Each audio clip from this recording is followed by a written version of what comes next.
Welcome to today's edition of Viewer Levels. As we wait the first submissions in queue, let's take a look at a warm-up level. This is something from back in January by Chirisu, who was a participant in 6YMM as well as a very popular Korean streamer and maker. This is called Fury Road. It's a car level where we only use Z while pointing up. We'll try to keep that in mind as we take a look at some Chorizo, or I guess Carrizo. I guess it's more like a Kaizo than Chorizo. But the police are watching us. And we'll just have to be alert to that. Let's see it.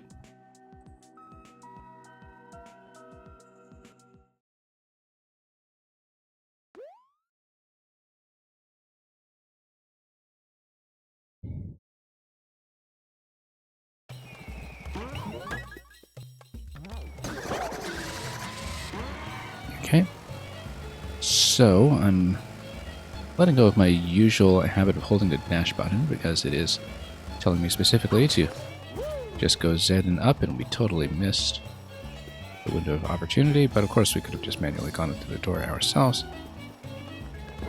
That's alright, we now know that.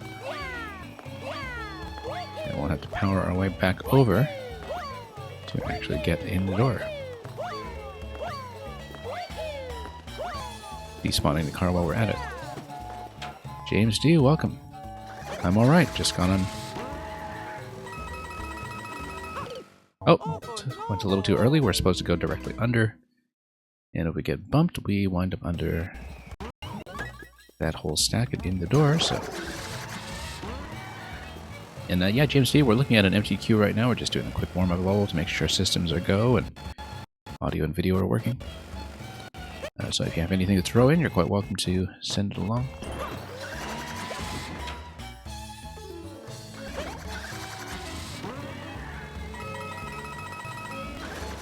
Whoops. It's too busy managing something in the stream to actually press buttons, but let's go. There we go. Finally accurate. Good. There's the tutorial. Now let's play.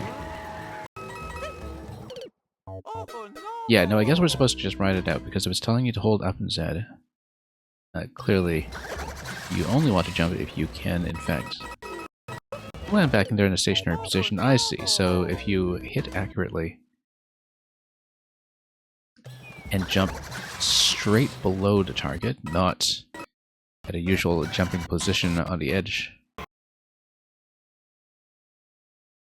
then you're able to hit that and continue. Yeah, the idea is that you go straight up, then straight back down. You're working on a level now? Yeah, take your time. Straight up, straight back down. And then everything just kind of lines up properly for you to get back in the vehicle after the fact. And there we go, there's another reversal. We get within. Well, did that not work? Might have been a bit of a quirk of timing just because I maybe spawned the Potoboos earlier while missing a certain timing. I'm not exactly sure. Something in there did not go. Possibly because it was supposed to jump at the end of the pipe and get within the activation range of an on-off switch, but I didn't read that carefully. And of course we're going to keep missing because, you know, you're so used to preserving momentum when you jump that engaging with this mechanic where you go straight up and straight back down is actually shockingly different, even if you have played our levels in the past. Anyway, let's ride.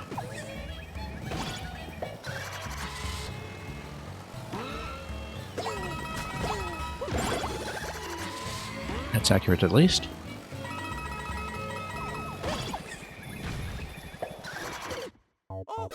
I think maybe we're supposed to jump a second time. Yes, that's right. If you land, you keep on jumping immediately until the swamp has cut its way through on the right side multiple times with multiple launches. Didn't understand it the first time I saw it, but now it's actually fairly clear to me that it's just a timing element where we keep on dodging the Podoboos repeatedly until the progress through the level just writes itself. This arrow really is kind of psychologically misleading, even for somebody who doesn't read indications well.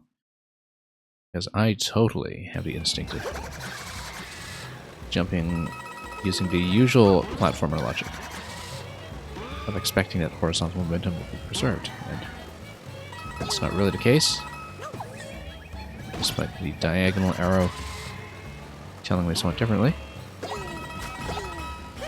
Oh, whoops, that's a total miss.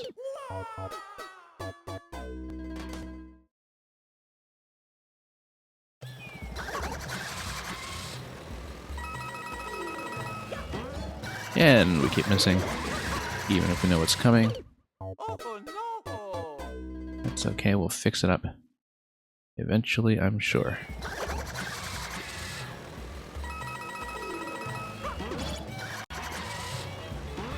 We'll get bumped over there and back.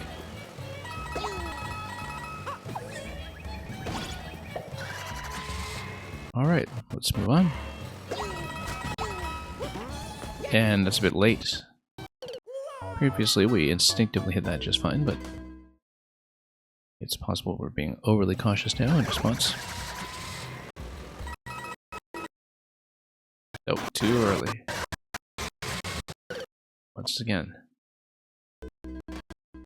Go straight below.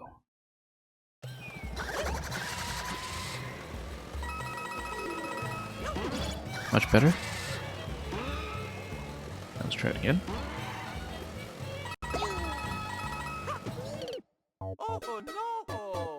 And again.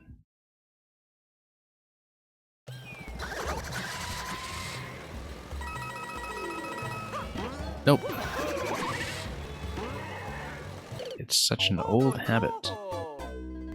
Very difficult to break all of a sudden when you have so many conditioned responses to how a platformer is typically spaced.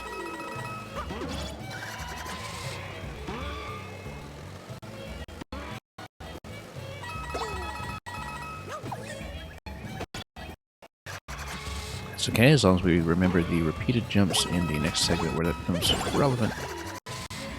As it will be in a moment. Oh, I guess we weren't supposed to land on top of that. I don't know if the damage inflicted on the car is going to matter at all for us here, and we were a little off-center there.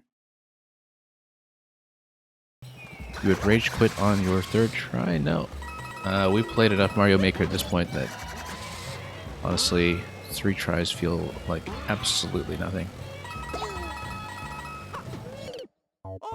Absolutely nothing at all.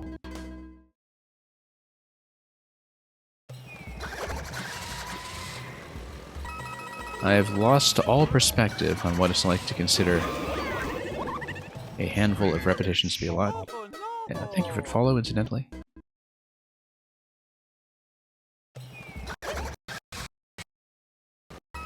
Well, I'm also trying to figure out how to pronounce your name. Is it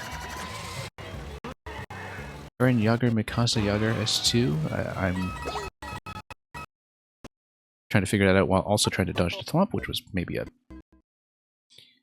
rather unwise case of attempted multitasking. But yeah, I've lost all perspective on what it's like to think that a few attempts on anything, not just Mario Maker, but a lot of boss fights in other games as well. I consider that a lot when we've had a couple of single levels in this game that have occasionally stuck me for hours. Oh, it was an Attack on Titan thing. Okay, I didn't know that. I know nothing about Attack on Titan. I haven't watched it, so...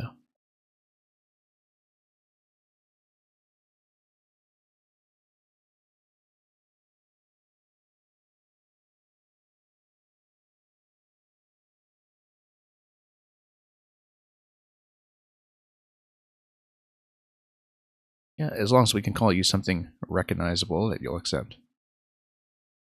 That's fine by me. And incidentally, we do have a wide open queue right now if you have anything you'd like to toss in yourself. But of course, if you don't, you're quite welcome to just sit back and watch. And hang out. Oh, late.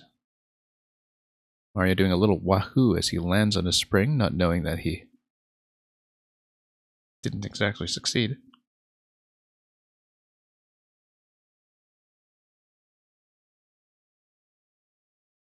Anyway, let's tap back and forth.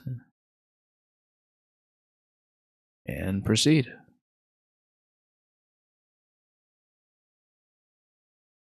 Oh no, way too early, once again.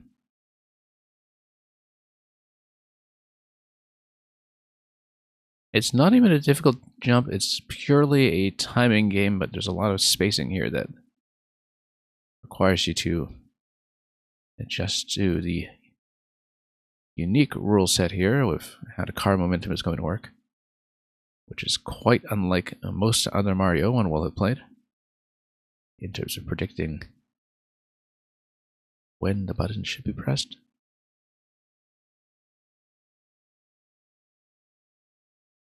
I'd like to think we're steadily adjusting to that, but we'll see. That first diagonal arrow does feel like a little bit of a tramp. The rest are accurate. I always feel like the first diagonal arrow was a bit of a concession to this little corner under that slope. No, it's just that because you conserve 0 horizontal momentum when you jump out of the car, that's the reason that we keep missing, because the usual expectation with a platformer is to do a jump as you're leaving an edge, right? And you kind of go up in an arc. And it's surprising how difficult it is to adjust to not having that. We take so much about Mario physics for granted when they are working conventionally. Anyway, finally, we might get an attempt to do the repeated jump over here. There we go. One more should do it.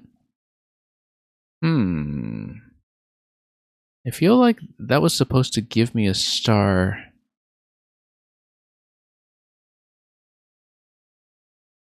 In time to survive from that point on. I think, can't quite tell if I was early or late to that. I was obviously ahead of the star, but possibly I was actually early in general, because I think the Podoboo was maybe not supposed to interact with the pipe at that point. It was supposed to overlap in the back. So I don't really know how to fix that aside from a bit of trial and error, because the timing is a little difficult to sort out, but we'll go back there and attempt it. Fresh. Griclair, welcome. Griclair, you are the first one in the queue today. We're just doing a warm-up level right now to make sure things are working. Yeah, there's a bit of a delay on the third jump that we're not quite respecting there, perhaps. And we need to fix that. Yeah, we'll get to your submission as soon as we're finished with this one.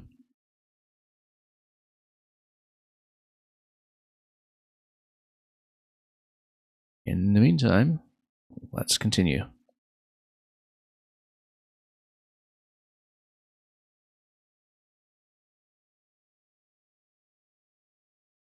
Yeah, there's a particular rhythm to it. There we go. We have to delay it slightly. It's not really the most intuitive thing. And you bounce all the way down and into the block. Good. Managed to read that cleanly. Which is good because it means we won't have to repeat that weird clear pipe timing. Right on top of Meowser, and we did not get very far. Now that's an interesting use of the parachute Meowser placement, though. Works perfectly as a platform.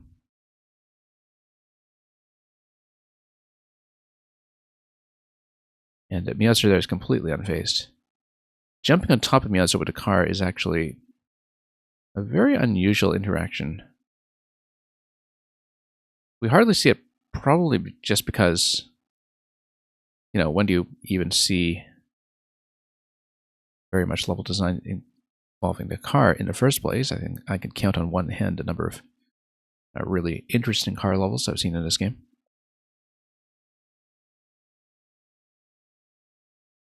And so the mere fact of the car being something that not only bounces on top of Bowser, but also allows you to damage him. Maybe the only jump interaction against Meowser is something that is happening here. That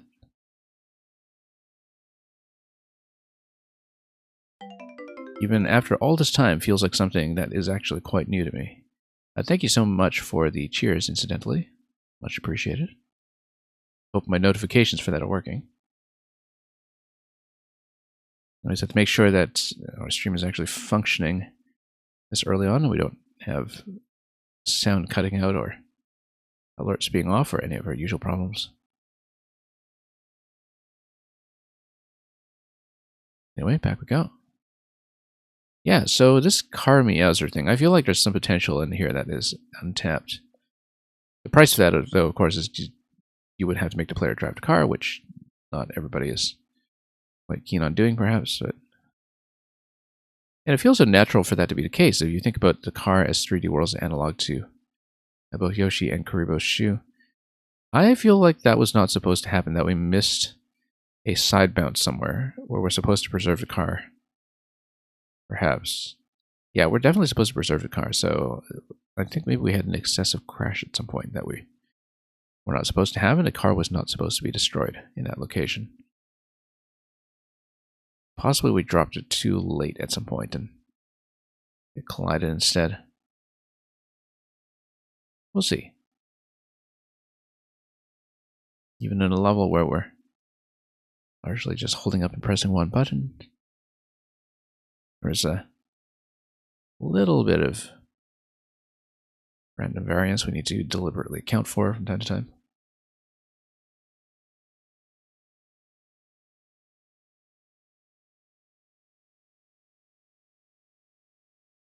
But we'll touch all the coin locations. We haven't crashed into anything else yet, I don't think.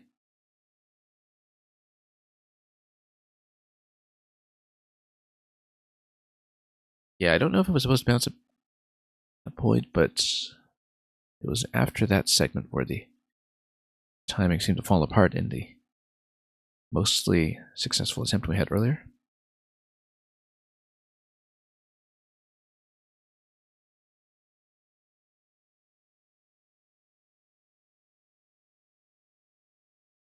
But we'll go back and try it again.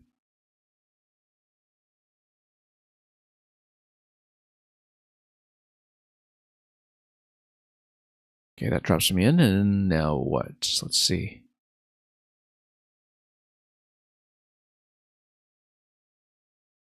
Okay, bounce on top. There's a key. One of two. Okay, that's how it's supposed to work. I don't know why it didn't go earlier. Possibly some quirk of timing that, whoops. Okay, no, I jumped out, but that's okay because I was supposed to jump out. 3 keys, good check. Get some essential locations that you had to touch. And then this dumps you on top of the flagpole. Shock. Oh, interesting. It goes above the flagpole without colliding, because I guess if you're in the car, the car collision doesn't go on, or what's going on here? Ah, yeah, so you're supposed to jump out and let the car go ahead, because the car does interfere slightly with Mario's collision. That area. I actually do need to dump the car and then touch the flagpole. There we go.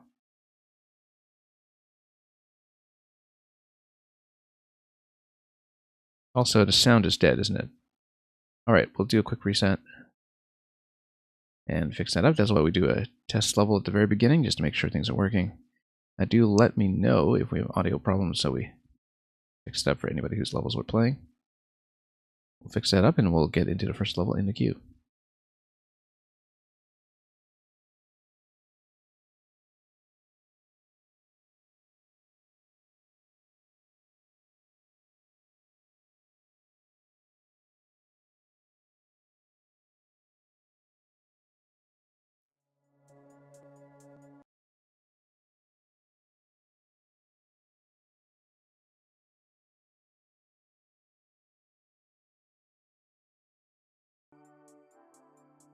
Alright, we'll see if the audio is going to work now. Hopefully it's back. Yeah. Alright, first level in the queue. Yeah, the queues have kind of noticeably thinned out this year. I totally forgot to put a like on this. Let's go back in because this was actually a fun one. Let's just stamp it quickly. Zigzy, try it again. Yeah, Greekler, I'll load you up in a moment. I just need to stamp a like on this one. Because it was pretty interesting, despite the slightly misleading diagonal indicator near the beginning. Difficult concept to make work in any case. Just in terms of controlling Meowser's position.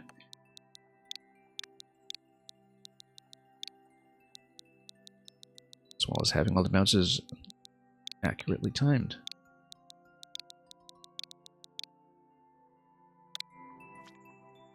Yeah, Zigzy will definitely make sure you get in. If this is a very newly uploaded level, you might have to try again with your maker code because Warp World's database has been kind of lagging behind the live service lately for some reason that we haven't quite determined. So,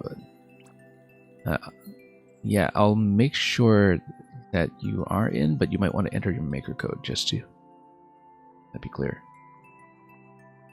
Yeah, something about Warp World's database is very laggard about loading in nowadays.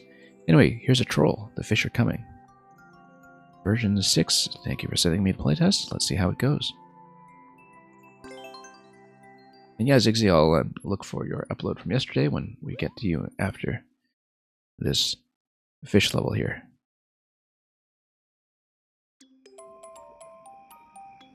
Okay. One up.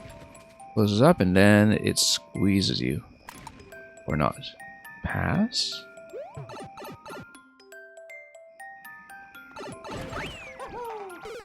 I play trolls when people send them to me.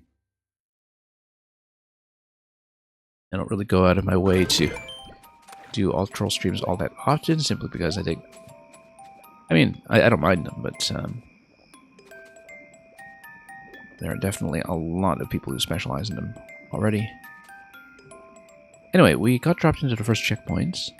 There is what looks like a safety coin for 3 parts of this level. At the very end, we'll see if it actually does fall in that structure, beginning with the door on the left. Learn the meta. Okay? Well, let's learn the meta.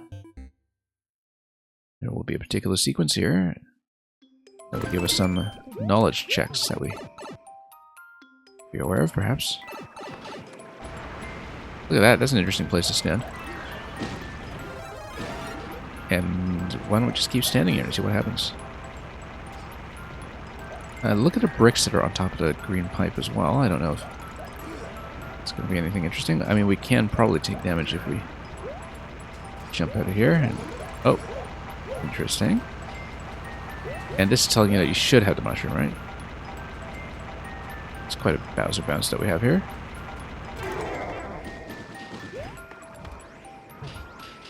Alright. Except we got trapped in the one-way panel because we didn't look at the one-way panel that was disguised by Bowser. Luckily, there will be a Boo that is going to be the Death Boo. And we're past checkpoint, so we probably should try to do the anti-softlock game, shouldn't we? At least we can kind of make a deterministic amount of progress. Not really an anti-softlock game, just a little death trap. Now let's see the third door just to look at what it is. You want a spring in this location. Put a spring in your step. Look at that, passing right through that cloud. Unexpected. Anyway, let's take a look at the second door. I don't know if we were supposed to get a pink coin off of the first door. I feel like we should have.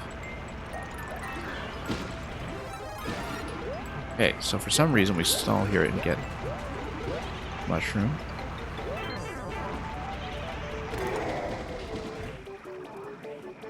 Mushroom stalls here. We're through. Okay, 2 coins. Okay, so I guess that does account for them all, maybe. 2519. I feel like the pitches that we just heard are relevant to something. Pixel Knight, welcome. Might be a code. The music chime that we heard just now is probably related to this, but I'm not exactly sure how to map these two things together. Zigzag, you're thinking about uploading a 1-1 troll? Well, don't exactly know what you mean by that, but I guess the level would have to speak for itself. So, we have the 2519 code. I don't know what that is all about. Supposing we come over here. We know that this falls right through, but perhaps we can wall jump out of it. Oh. So I could actually get into Cloud, but interesting. I don't exactly know how we managed it.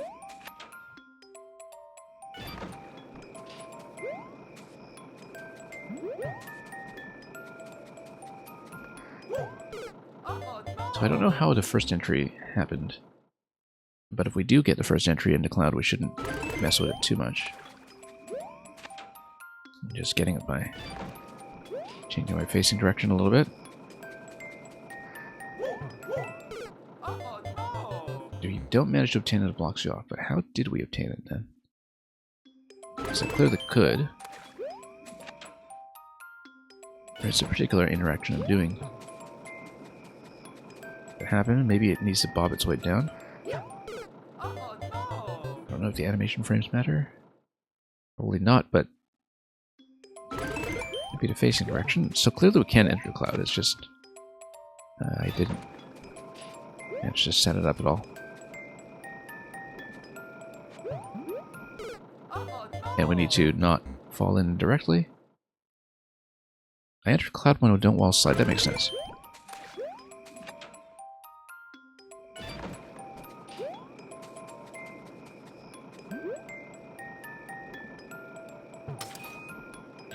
It's awfully suspicious, as I thought. I mean, it's exactly what I said it would be.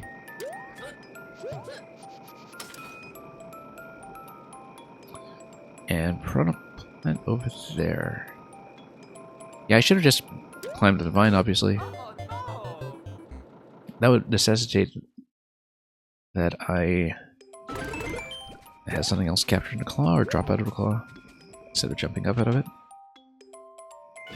You did your first ever shell jump yesterday. Congratulations. And beat Kaizo practice level with 3, yeah. That's how you learn it.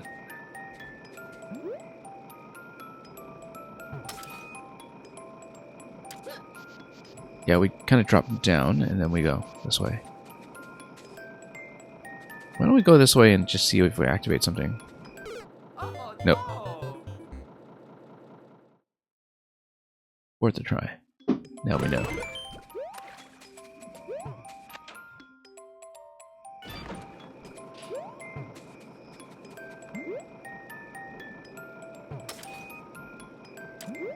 $519 on that thing. Oh, yeah, no, we were supposed to climb, obviously. Unexpected bump over there, so.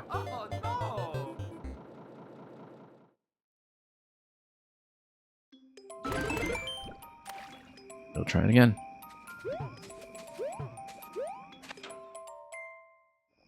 So yeah, you basically just need to survive this loop, I think.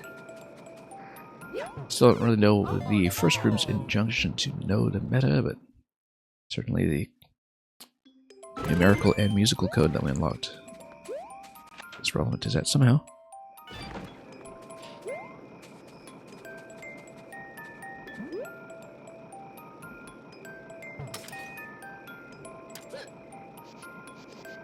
Okay, that's good. What happens when we come up?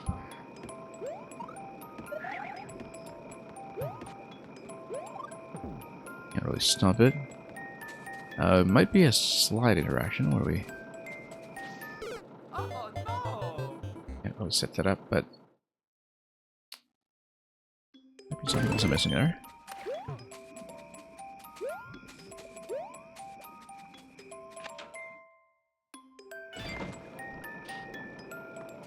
Okay, so we can drop in. We know how to get down here. But we don't have access to the cloud again at this point, which, interestingly enough, we know one interaction that could be helpful here from a cloud level that I played just last week, which is that we might actually be able to kick the cloud over to this side and ride it out a second time.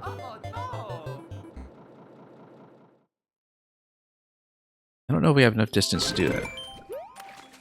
Because when you jump out of the cloud does preserve momentum, or at least it did in the other level I played. I don't know if we have enough room to set it up here, but...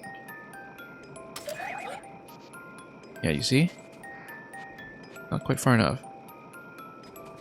But I wonder, because that would clearly give you what you need to come up here, and of course you can just wall jump. Like a sensible person. This is totally a trap. Yeah, because you're supposed to grab that. You're supposed to stomp and then grab on the left. That's what it is, and you take it back with you to the front.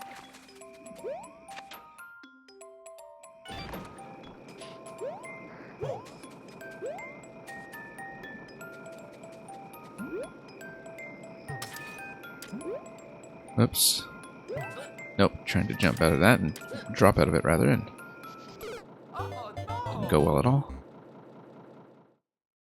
Yeah, we do actually want the cloud to slide a bit out of there so we don't land on it as soon as we hop out of the claw. Squink, welcome. Yeah. Hop in. And... oops. There we go. Moving a bit dangerously. Okay, we stomp, we grab to the left.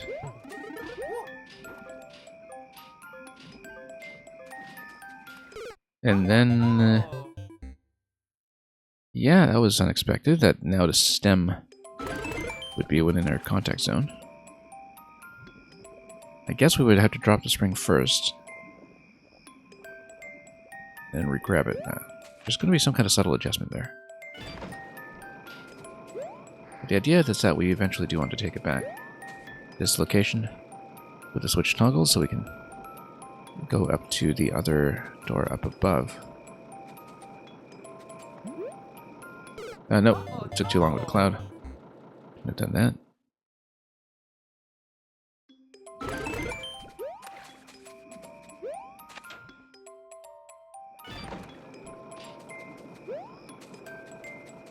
Okay. Let's not.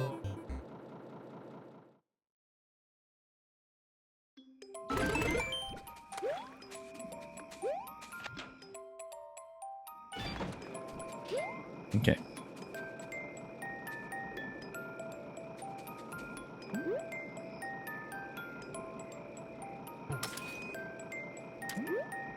We can also just let the cloud expire while holding up. That works too. Works a lot better in some ways.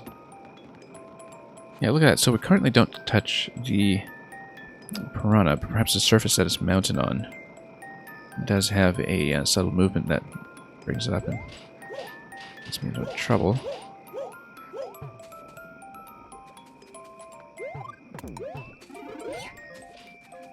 Okay, got it.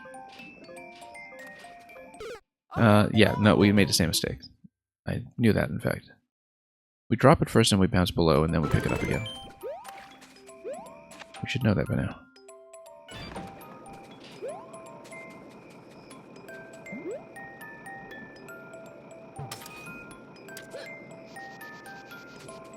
That works well enough.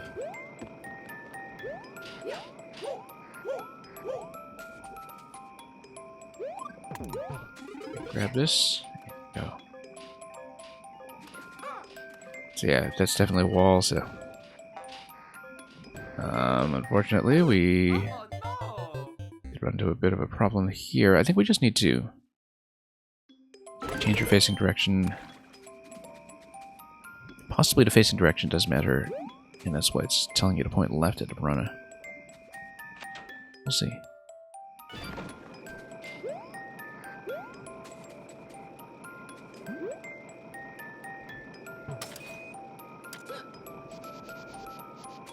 Okay.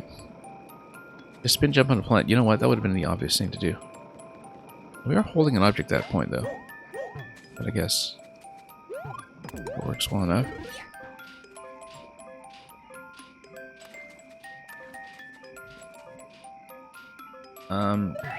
Yeah, I guess we could just spin.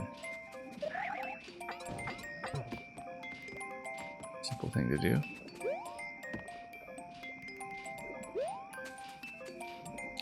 And look at that, we got one anyway. Which tells me I should take the first one with me.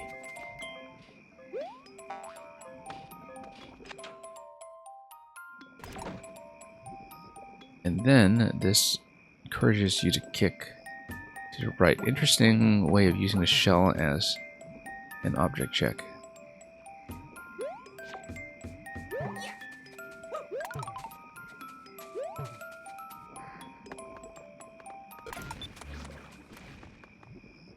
Six, 8, 3, 3.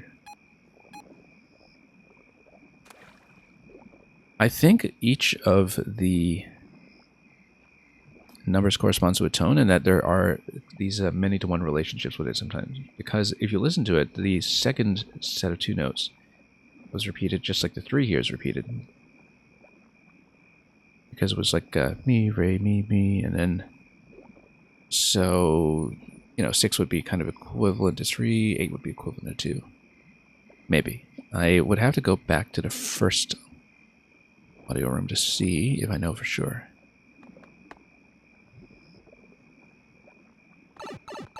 That's what I would suppose.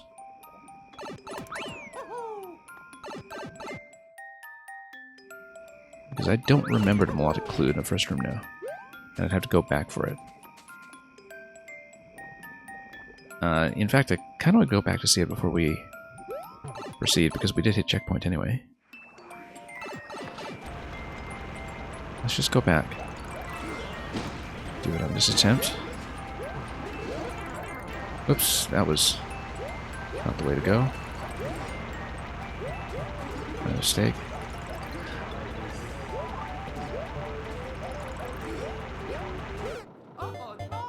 It's okay, we hit a checkpoint for a reason.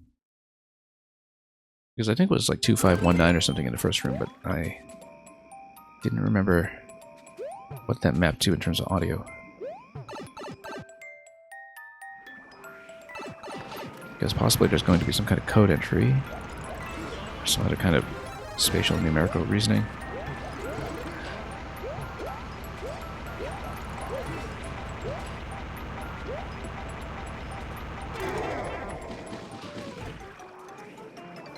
We just need to be aware of that. That was X24, welcome.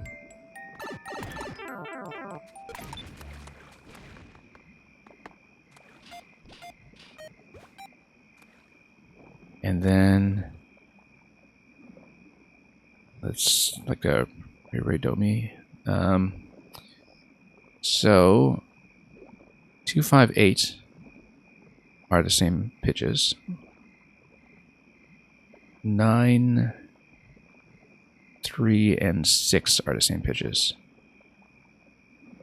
That would imply that 1, 4, and 7 are the same pitches, even though we haven't seen 1 before. So 1, 2, 3 are just do, re, mi, but then it goes in cycles of 3, where 2 equals 5 equals 8, 3 equals 6 equals 9. We don't know where that is relevant yet, but possibly that's something we'll look out for after the key door.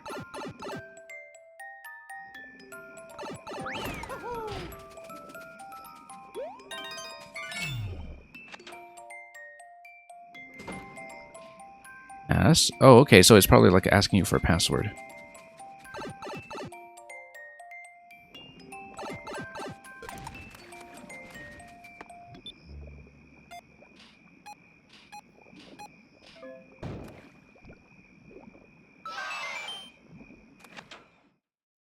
Now, oh yeah, Mario time!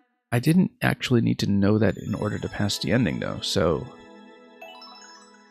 What exactly did I do there? So is the idea that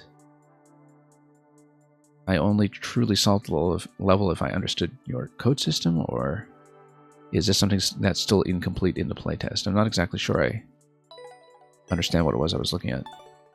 I'm glad I figured it out. I'm glad I understood what the number system is, but I don't know what I did, or whether we need to plug that into the level in some other way. So if you could... I mean, no, if you constantly keep trying to do something, you will eventually do it. Words of wisdom.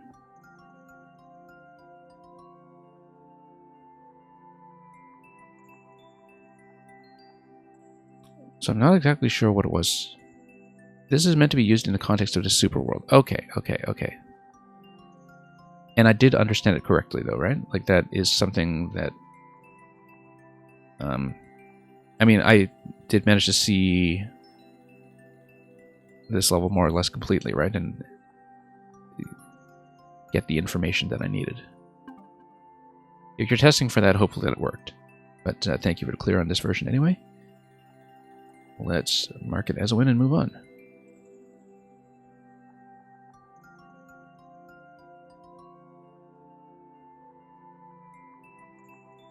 Zigzee.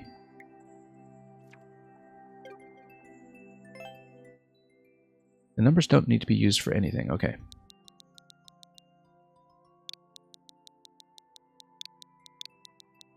Well, it was good to solve them as a little micro puzzle anyway.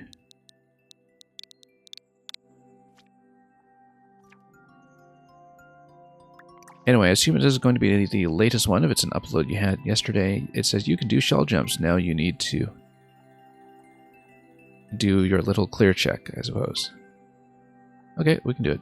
Second one. Oh. This one powered up one screen. Okay, we can do it. Use the power-ups to progress.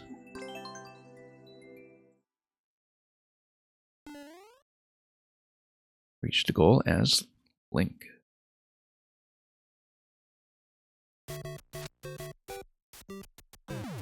Okay, reach the goal as Link.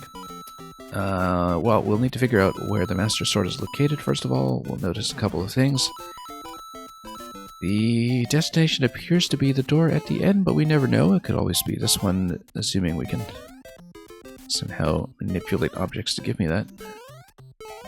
Notice that some things, if we do reload into the room, are kind of permanently destructible.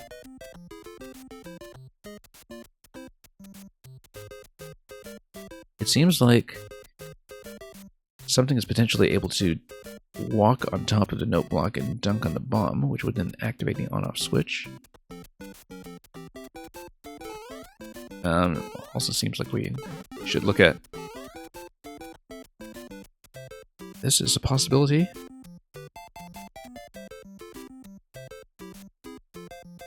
If we grab the fire flower, that allows you to blow up coin blocks. Blowing up coin blocks allows you to then hit a couple of blocks you weren't able to before. I don't know what this would do for me, though.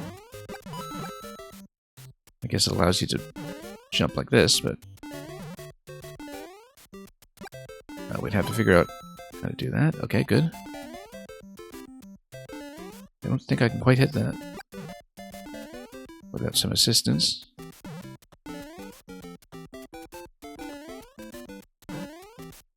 However, this does get you through. And also, if you're able to take damage, then you can probably just jump towards that on-off switch, but... Anyway, use powers to progress. I don't know if I'm supposed to be able to hit that yet, but... Looks like it is out of reach. And possibly something here. Let's see, it could be missing something really obvious. I don't currently see how we could ignite bomb. It's well out of reach. So what else is there to interact with? We can hit this. We can build some momentum here. I was about to say you can build some momentum here. Glad I said that a moment before you said it yourself.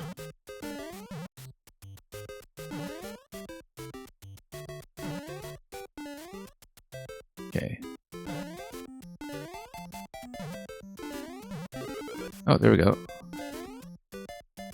Alright, let him hop, and then that allows me to hit, whoops, things from above. Losing power progress is probably a bad sign here, though.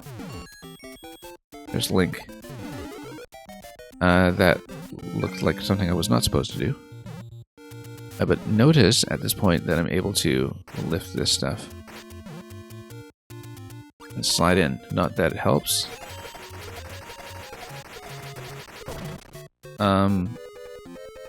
You can do that, but you lose the only Master Sword. So, oh yeah, you know what? I should have just dropped a bomb here and left it, because the block that you need is immediately over. Okay.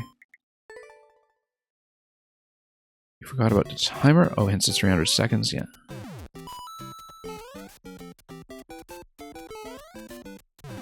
Well, at least it tells you that it can be doable in that time. You know what? Why don't we just jump on top of this guy first? So I'm gonna do it here.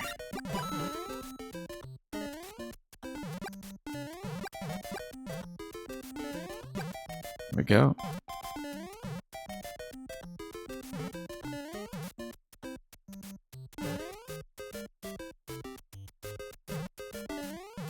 There we go. And if we switch to the Master Sword, we're fine. Let's save this other question block for now until we know what we're doing with the P block. Let's not touch that. Because I don't know what power-up was blocked there, and we might very well need it.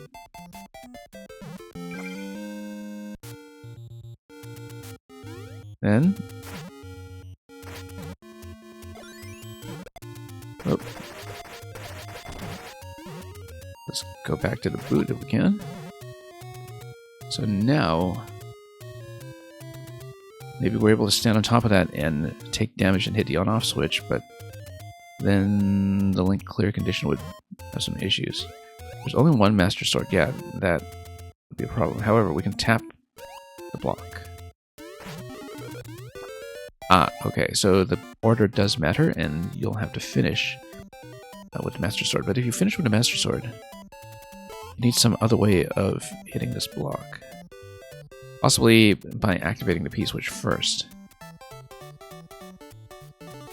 Anyway, this does allow you to place objects which might potentially be interesting, because if you look at this, I might be able to do a bit of a little stack like this and go through this door.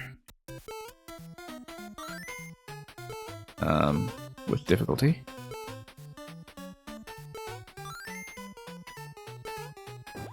Kind of wonder how I can set it up. Oops. I feel like it's doable. In theory. In practice, it's maybe too finicky to ever be a real solution. Like, if you manage to get the right kind of bounce.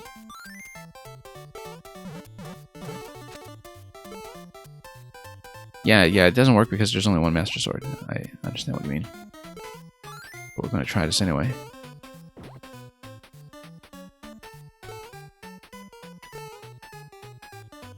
But SMP2 basically allows you to stack things and maybe redo this whole part of the layout.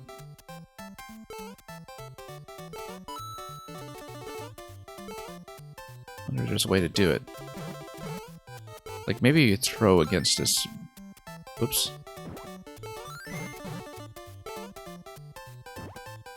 Throw against this other block on the side here, and... no. You don't know if it's possible? Yeah, and we playtest for a reason. There's too much forward momentum on the springs to actually do much with that, though, so... I have my doubts. However, what we can attempt to do is hit the on-off switch from below using SMP2, since we have the ability... whoops.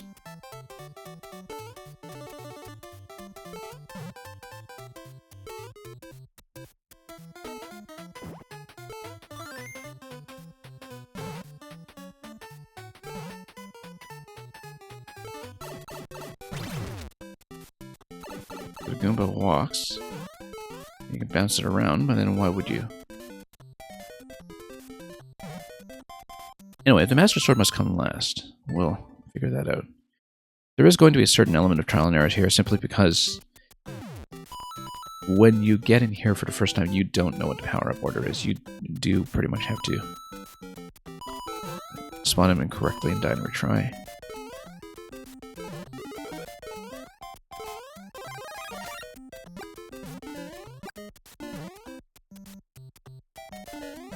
We'll see what we can do.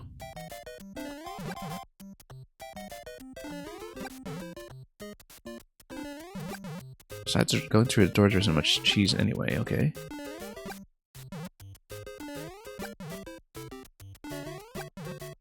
Well, we'll see if you're right about that.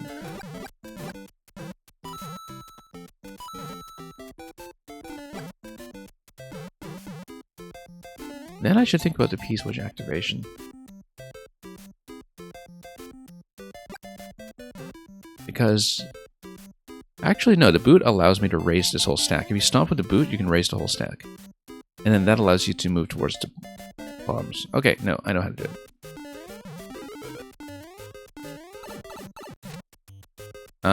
Do we need fire at this point? Well, there were the ice blocks on the other side. That looks like it was probably important. Yeah, so this would allow you to go through. That just gives you SMB2, which doesn't quite give you any on-off switch, but does give you maybe some added flexibility. Right, now that we have SMB2, what do we do? Well, try to do we don't want to kill the bomb. We actually wanted to raise the...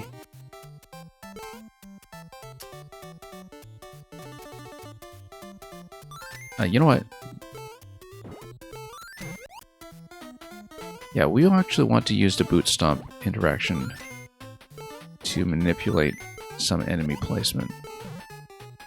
For example, this would have hit the bomb and activated the on-off switch and let me through. So that's part of the solution. Molten Mum, welcome.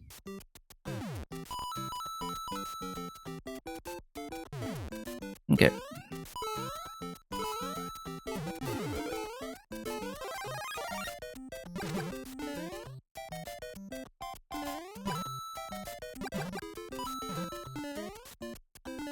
Alright, we'll go boot next. We'll try not to take damage with it. That would be unwise.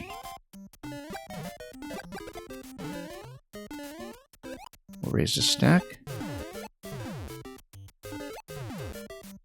Raising the stack does allow me to push to SMB2.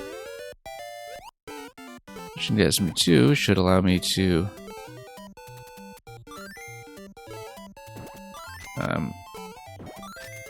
whoops, stomp on a Goomba.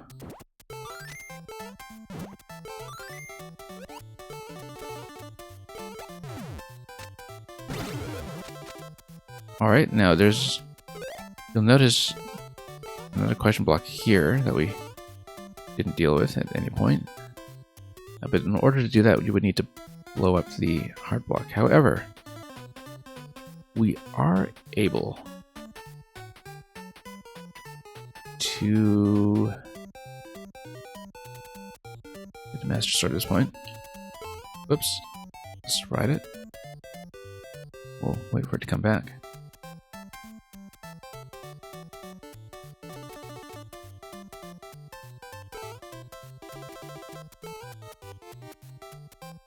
Apparently not. That should have done it though. We just need to ride this out a little longer.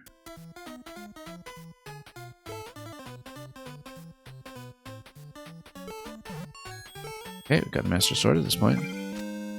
Also have access to a second SMB2, but I don't know why we want to.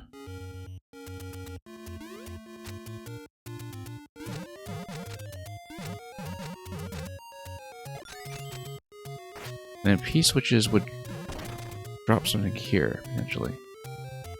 Let's see what's in the question block. We don't have any idea yet. Notice that at any point, too, you can change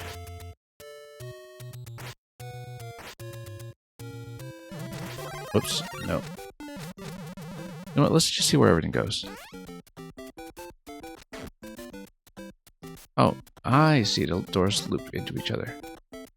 And reset some things.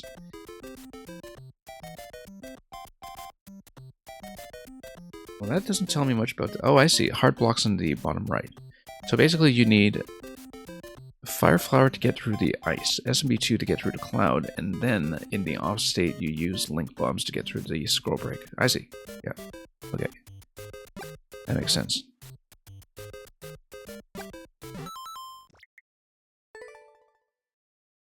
Yeah, 300 seconds is going to be tight for this, but try to make something happen here.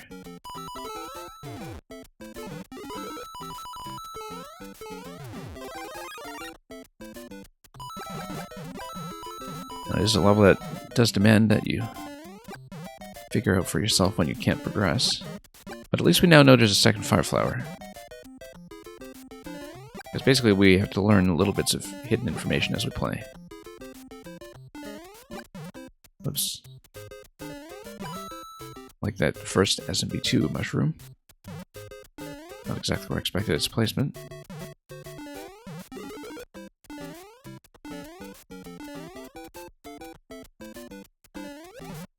Yeah, I'd say that a lot of puzzles that I've played in this game have become pretty refined in terms of giving the player the information they need and being more about how to assemble the pieces rather than discovering things and finding out, whoops, I did it in the wrong order, I guess I have to start over. But generally you want as much information in the open as you can. So it's more about the logic of the interaction. But it's okay, this is a pretty simple sequence, perhaps. But if we're not switching over... I mean, so we can switch over to SMB2, and we know how to get a second SMB2, because that's what you get through the P-switch. So we know how to do it. First is to get SMB2, and we know how to switch to a second Fire Flower. The issue that I see, however, is how we get the SMB2 mushroom without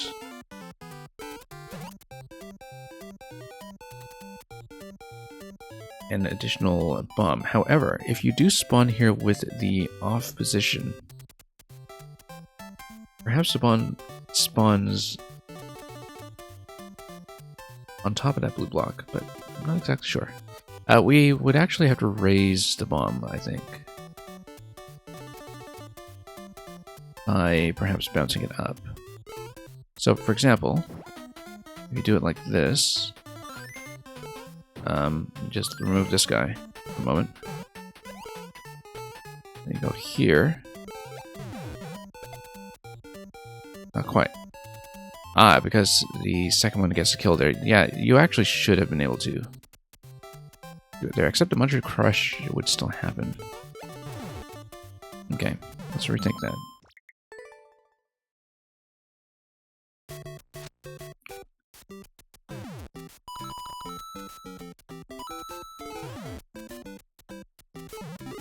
Okay.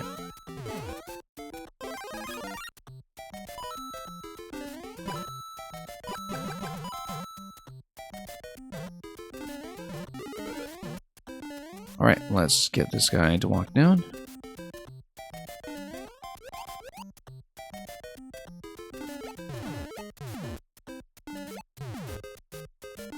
So yeah, the bomb does give me the on-off switch.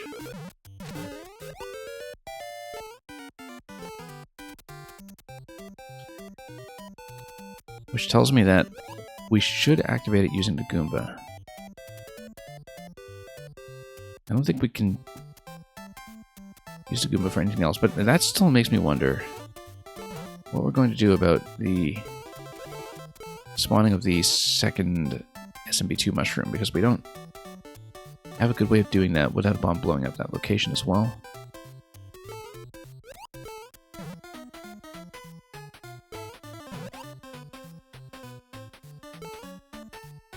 Because it certainly can't be something that happens after Master Sword. However, yeah, because this is something that would switch you back to the Fire Flower for the purposes of the ice. And it does have to be Fire Flower before SMP2, before another on-off activation, which would of course probably involve... well, no, once you open the gate, it just stays in the off position, and that's fine. Yeah, because this is SMP2, so if you can manage to get the Fire Flower, then you're able to drop everything else. Anyway, let's move the stack.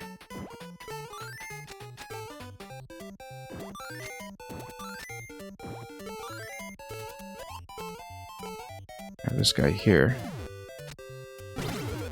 Walk him over. We'll figure out whether we need to Goomba. Well, how much for that? But basically, if you hit the P-switch, then you're able to spawn the second...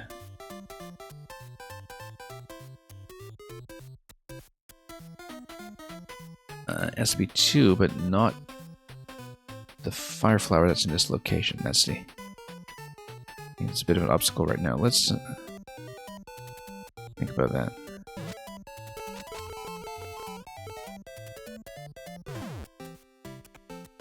Yeah, because perhaps something is able to drop through here. If it is, though, we don't see it. Whoops.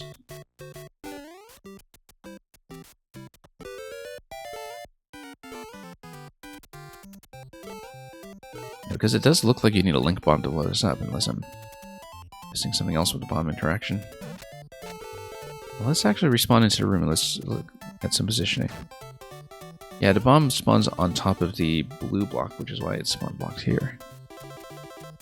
In the other on-off state. Yeah, so this dies immediately.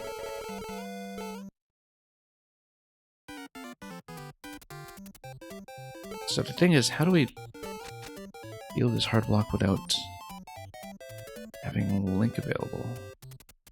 I always throw the bomb in this location, but then it seems to defeat the purpose, and also doesn't activate the on-off switch. We need the bomb specifically in this column.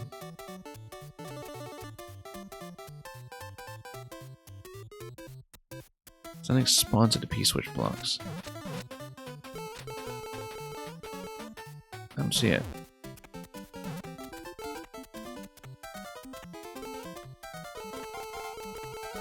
As in something's supposed to come down? Yeah, that's not something I would be able to find out for myself though, right?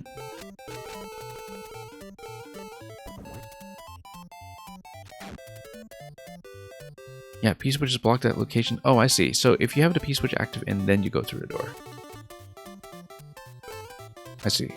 Yeah.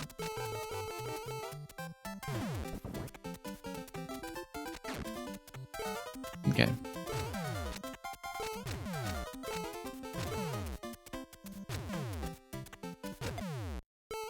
Well, that resolved itself. Except we have 21 seconds remaining to get the Master Sword and get... Yeah, and this flower we activated already, so that is not going to be an attempt that worked. Yeah.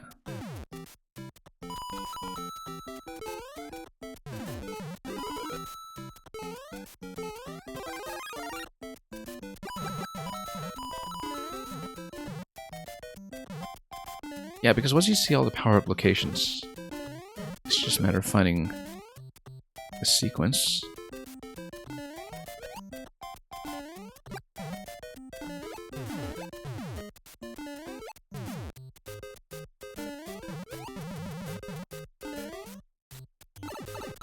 Okay, let's attempt this.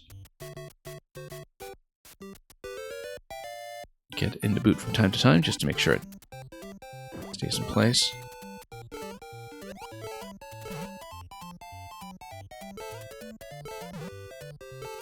Oops.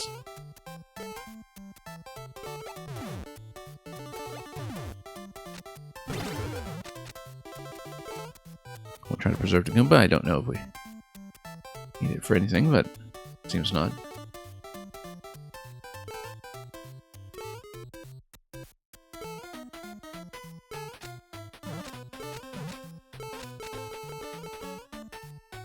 We totally forgot to blow up the ice block up front. That would cause me problems, but...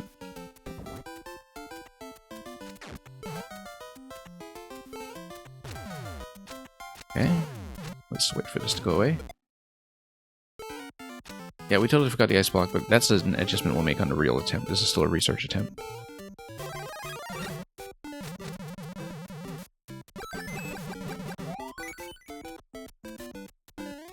No key, that's interesting.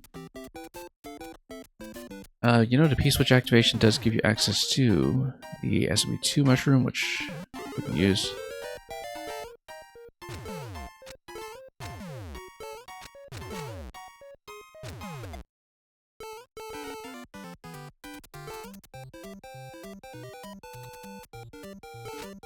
Yeah, at this point, I'm able to go down. Problem with the P-switch here is that it would activate the coins. Really, it would falter the coins, it's not a problem.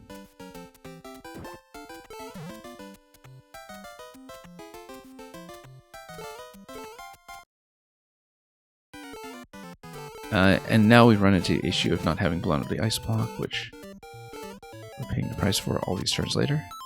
That's okay. But most of the sequence mapped out, I think.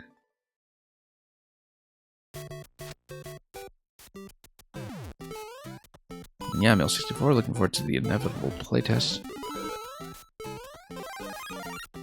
All of its attendant ropes.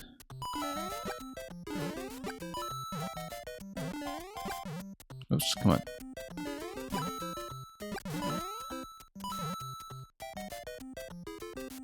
Okay.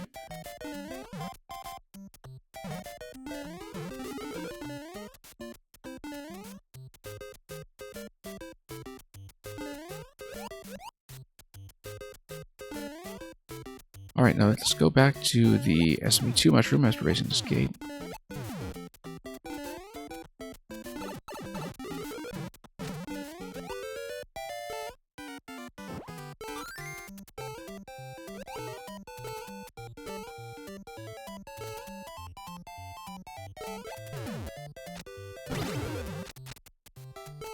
It's all fine.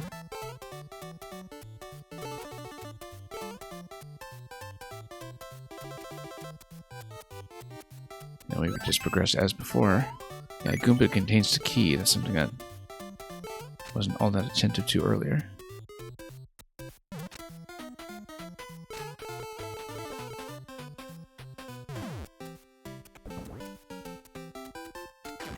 Alright, Thwomp is going to do his business.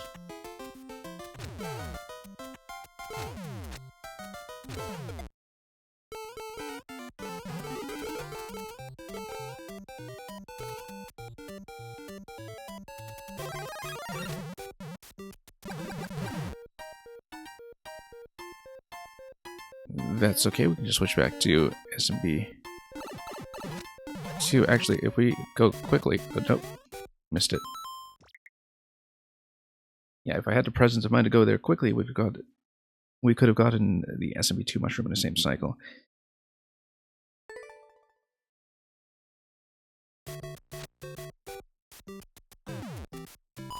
Yeah, the sequence is interesting to put together. I think the concept is a little heavy on hidden information, but, you know, it is designed in such a way that you are meant to do a full restart once you see where all the pieces are located.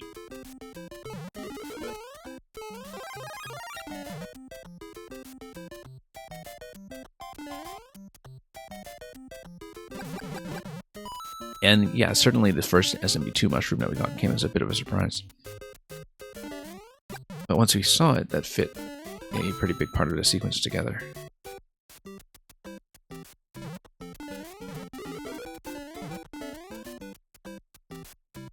Anyway, that goes all the way down.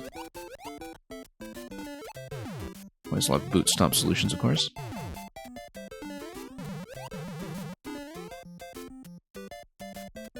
Oh, whoops. No, we're not wearing SMB2 yet. What am I doing?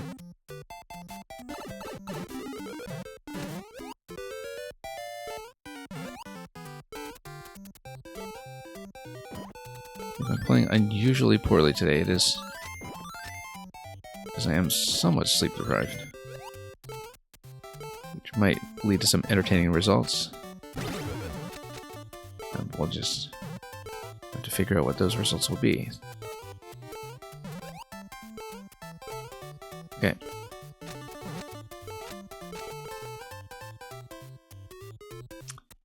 Yeah, so we need a P-switch and respawn here to let the taunt do its thing.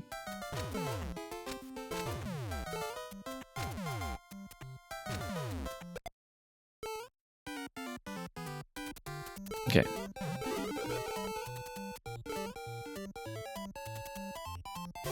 And then here we're able to just get through.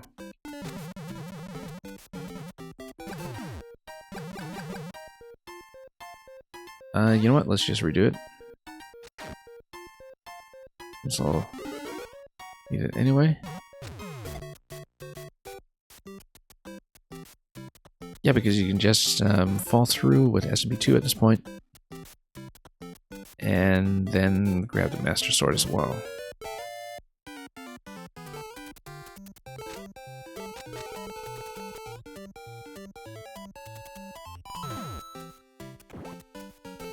Okay. Do I need SMB2 for anything else? Only if I want to do it by way of a high jump. We don't need to do that.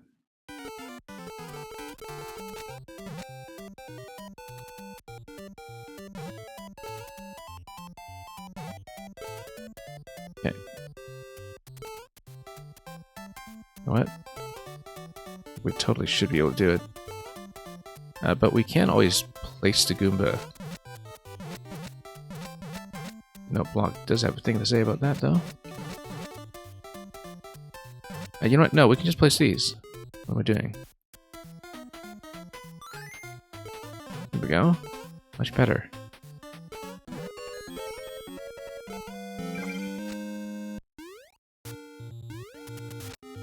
Yeah, don't get too far ahead of me on this solution, by the way. Part of the reason that you would want to send it to me to playtest is to see what I do or do not find clear. What other kind of alternate solutions I attempt. Yeah, we do need to kill the Goomba in order to get through the key door. That's fine. We should be able to do that, except I'm trapped down here. No, I'm not. So, what? Well, now I am. So yeah, we lost a condition because I forgot to kill the Goomba. It's a fairly easy thing to do. You can even drop a bomb there, and everything will be fine. It does not give you a sword, okay?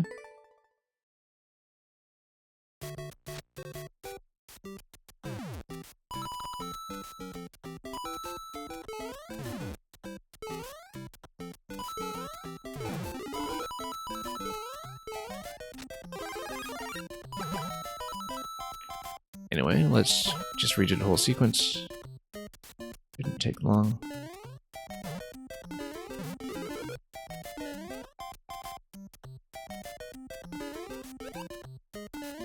Okay, raise this. SMB2, always a bit of a surprise, but we'll take it.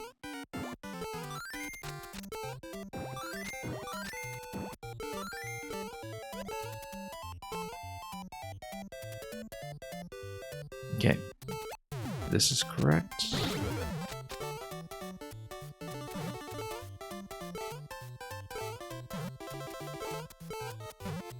Whoops. I should just abandon a boot, since I need to. And anyway, oh, you know what? We need to kill the Goomba for the key. Let's not forget that.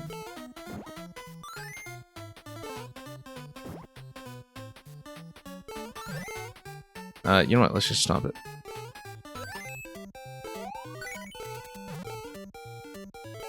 Rather important thing to do.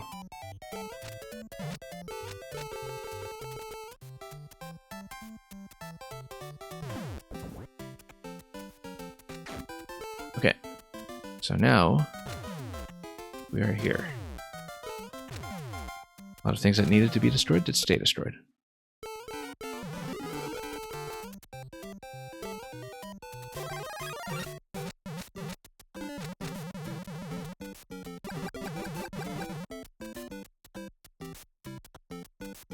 And then we can tap this and go for SMB 2 as we cycle back.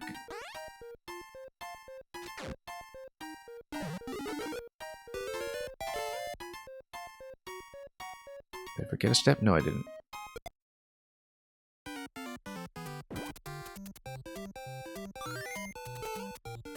We'll spawn this for later.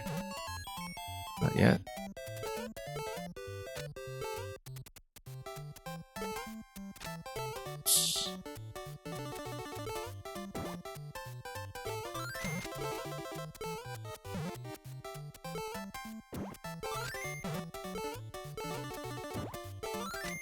Yeah, you can grab this through semi-solid, but it's slightly overkill.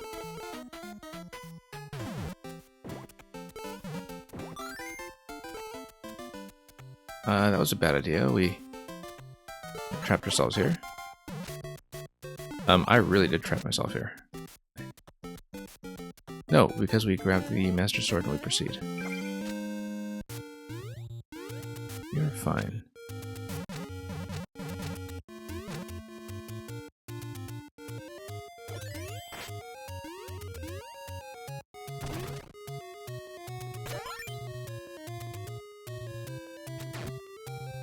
I'll catch up in the conversation in just a bit. Oops. Oh. I know I did that. I was playing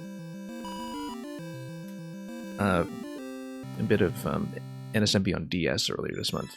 For the first time in a very long time. For the first time in probably a decade and a half. And in NSMB, if you jump over the flag, it still registers as catching the top of the flag for a 1-up. In spite of the fact that that doesn't happen at all in Mario Maker, and in fact we play so many levels that depend on going over the flag. Things like optional screens or secrets or hard modes and such. I'm still in the NSMB mindset for some reason, but anyway. Whoops, not that. Thank you for the clear.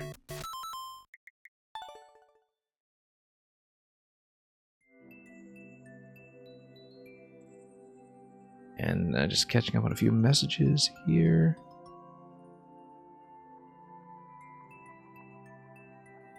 Yeah, I don't know what you were saying about not forgetting.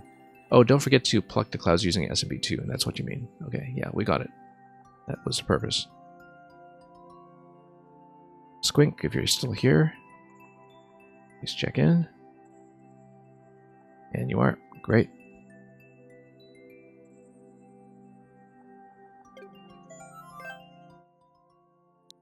New record on a troll already.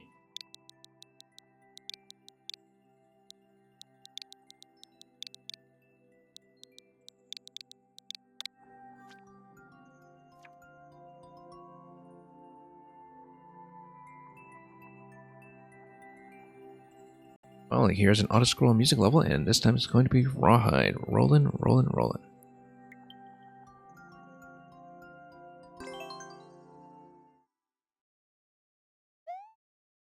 So hopefully sound is working. It did already fail once today. Defeat all 23 Pokies. I guess it allows you to cycle back here as well if you don't manage to do it.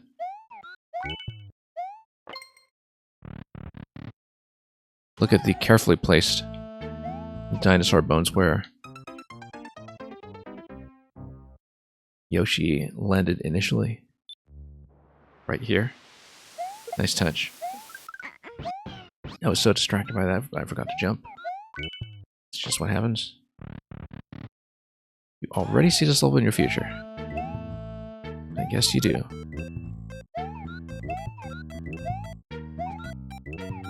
Oh. Now, the objective should be survival because I expect that we would just be dumped back in front if we miss any Pokies along the way, so the priority should be to live.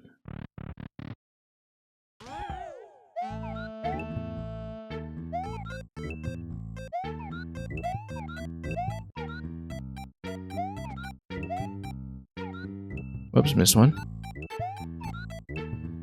Missed two, that's okay, we'll go back. having a little bit of trouble in some places with the 2-stack ones.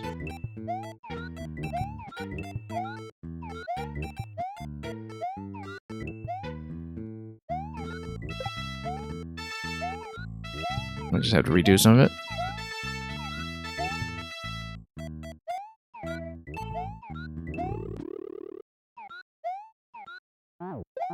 Not sure what's going on with the Magic Koopas there, but we'll zip through them. So we missed 6. Rawhide. We missed 5, I guess. Whoops, no, I'm supposed to get that guy. And let's redo some of it. After checking what's up here. Nope, nothing.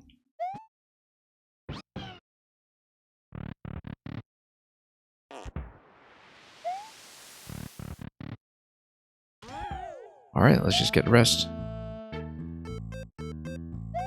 Due to the clear condition, the cleared ones do not respawn.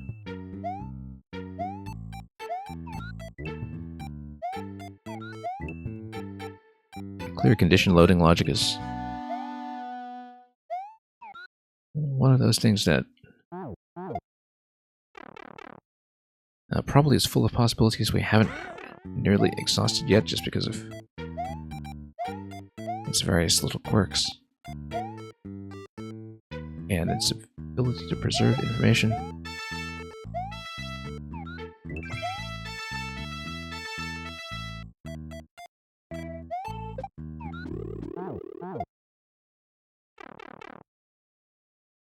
So now we just survive our way here and nearly grab one last one up, and thank you for the GG.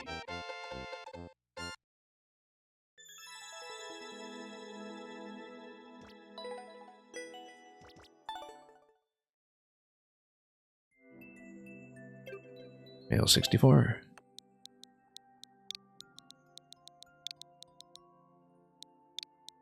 This is like 3 levels in 1. What a deal. It's like Birthright, Conquest, and Revelations.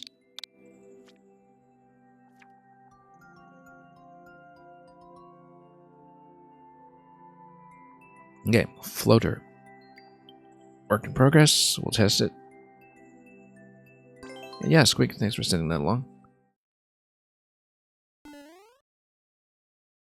Definitely need to work my Yoshi aim in some places, but we got it. Okay, into the boat, however. You could definitely ride a missile up there, for sure.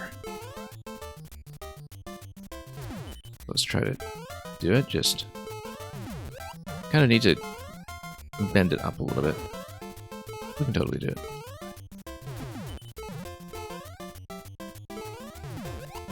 No, not quite. It's a little difficult to position that. It's totally possible, though. I've played enough of your levels to know that that's an interaction you do account for.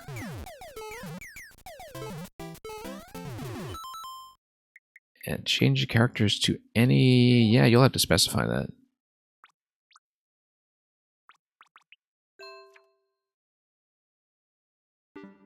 Ezuka, let me know if you come up with a preference. You can totally write out another bullet to make it over, I think. Luigi? Yeah, that'll be true starting in the next attempt. What?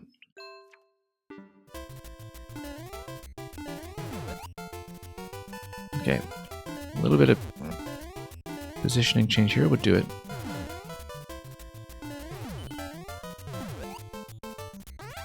Oh, there was another level on top of that one too. Let's see. Oh, that's nothing, that's just the top.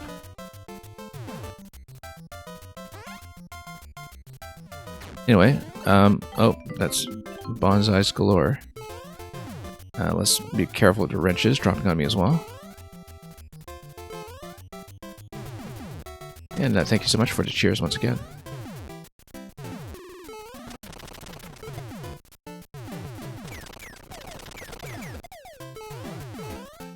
Oh, whoops, no. Caught out a little bit, but Yeah, 2 screens high in the overworld. I just lose track of the calculation sometimes. Anyway, we have to wait for the next bullet. Or, no, we could have written this one, but... we'll wait. I mean, this is clearly the cool player's path.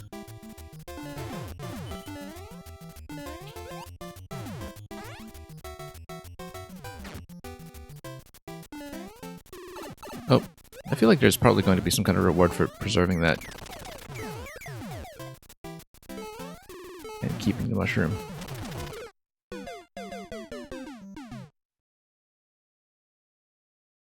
Yeah, we'll test this route first, I think.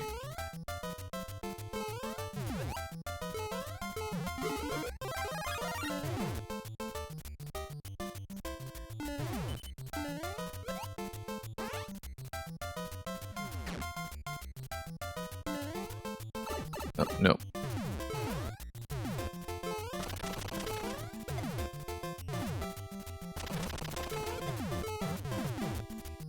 Nope. Actually, that was safe. I shouldn't have dropped out.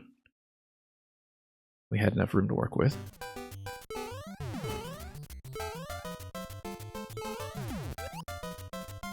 Let's try it again.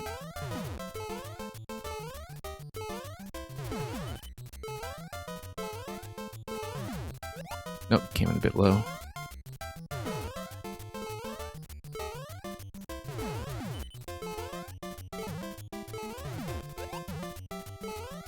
I just need to watch out for the timing there. It's a bit of a tricky platform here, and this thing that definitely resembles the beak of a bird or something. I think it's aesthetically what it's probably meant to be.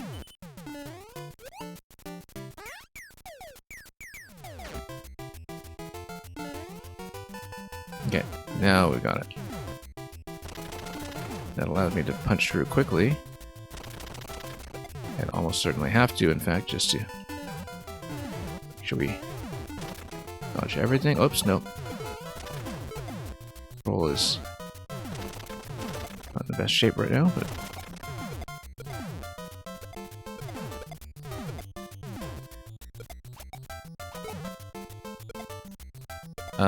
yeah, that's not good.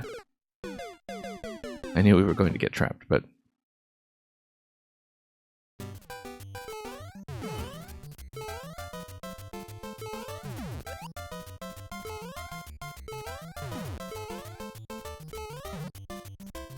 Oh, whoops, no, that's not what I meant to do. Yeah, we'll ride it out. Or not, I suppose. We'll try it again. There we go, much smoother that time.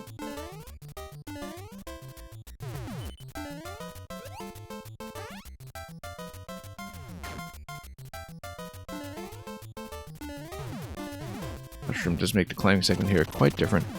Yeah, there does seem to be a path going to the bottom left as well, but also notice that it is possible to take the damage boost and jump through here, but I don't know if it would do that unless we got a boot or a shell, bone shell. Nope, trying to get off the vine, unfortunately.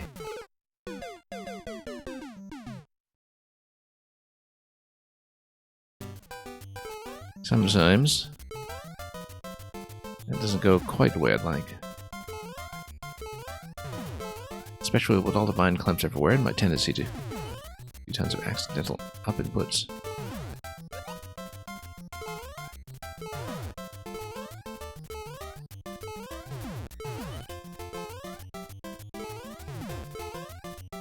Nope, too low.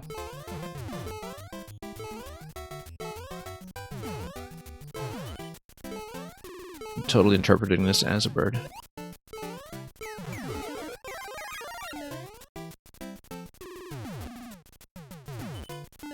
Okay, let's dodge the bonsais. Again, there did seem to be something in the bottom left, but we didn't see it. Also, let's check the pipe.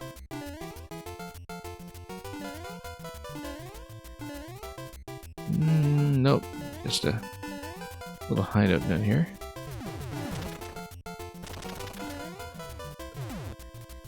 wonder if we can break some of the spike ball patterns by... Nope. Once again, mechanics are failing me.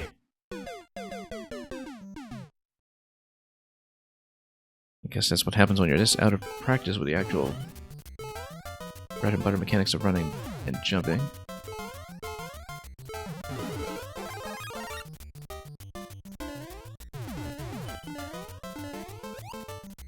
It's okay, we can get back here smoothly. Oh.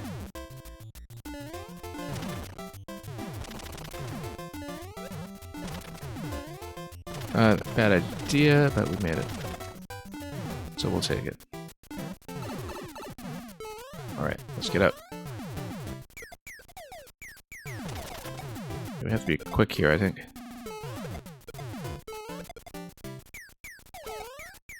Oh, no. Landing the jumps is rather important. Fastest path is around 60... Well, I mean, you know, it's not like we're doing any of the paths at full speed anyway, so... It's not about the speed, it's about... journey to get there.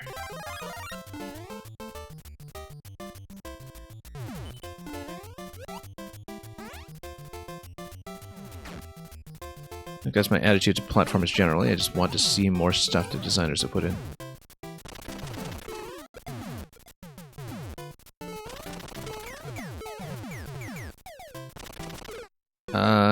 Yeah, getting squeezed there is not a good idea. We should really rethink that positioning. Aaron Yager, however you choose to pronounce it, thank you so much for dropping by anyway, and a GG to you as well. Tangible reward for Heart of House, yeah. I'll take it.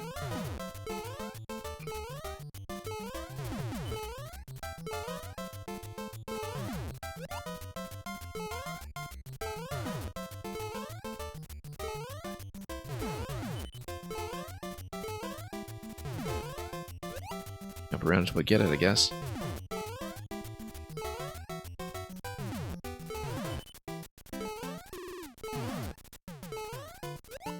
There we go.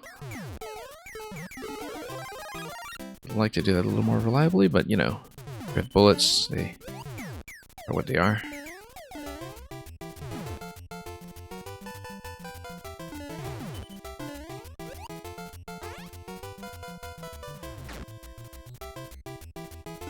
You know what, we can just dash forward quickly like that, and that works a lot better than trying to time to rocky wrenches. Oh, no.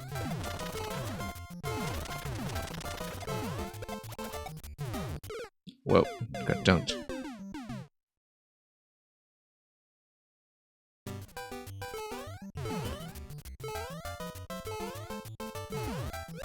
Particularly, you were saying if you stand on the launcher, you don't think I get hit. Yeah, if you're standing on top or on that column, or a couple of positional constraints, someone will spawn anything at all. Nope. Yeah, unfortunately, sometimes timing just becomes a bit staggered. And I should actually, yeah, stand on top of the launcher on the left. That's right. That's the obvious safe zone. Keep thinking going straight through the middle regardless, but there are better ways. Oh, let's not hesitate here.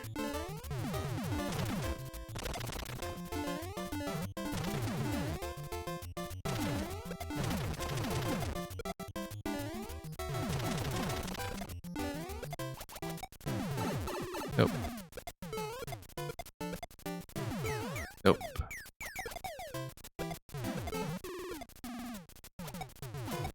That, however, does break immediately. Whoa.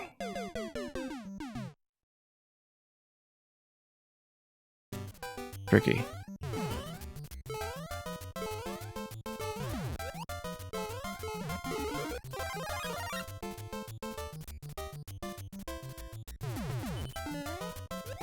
Anyway, let's try it again.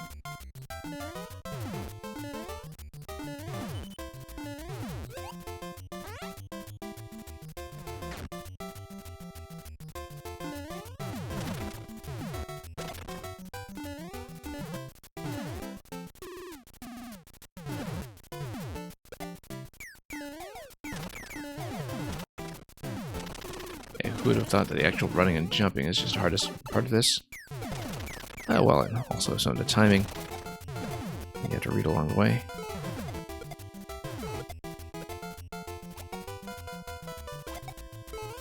Nope. Yeah, just gonna have to hug the pipes. There we go. Just take a sensible approach to it. Now, we need to roll that to the right without getting hit by the spinies.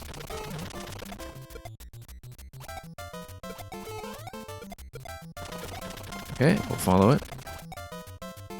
Oh, no. Follow it this way. Again, dodging the spinies.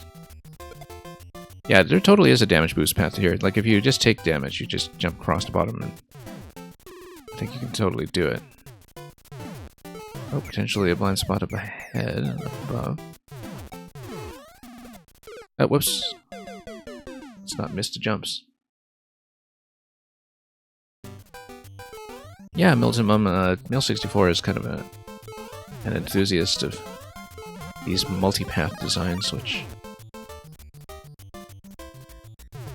honestly seems much more commonplace back in Maker 1. I think sometimes, you know, the Maker 2 meta can get flattened out into more linear creations, since everybody just wants to get the clear and get out. But it's kind of nice to have something that flows like this one instead. Whoops. Yeah, we need a more patient approach to that area. Not that patient.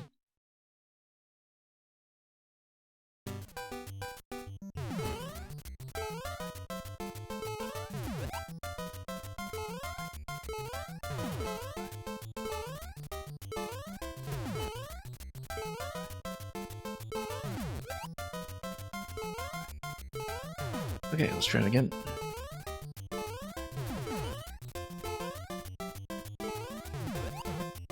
Yeah, it's always this little beaky spacing up here that so it throws me out quite a bit. Whoops. Well, red bullets do keep going, so just waiting it out. Miss is a very legitimate maneuver. Oh, let's go. And miss. Also, it means I missed the opportunity to just jump across like that. I think, yeah, one power-up probably isn't enough, but a second stage power-up actually might be able to do it. Or, you know, just a sensible item like the shoe or the bone shell.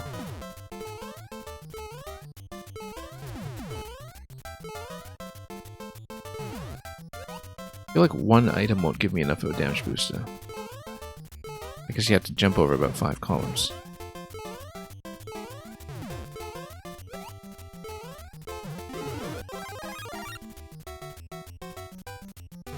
Alright, let's wait.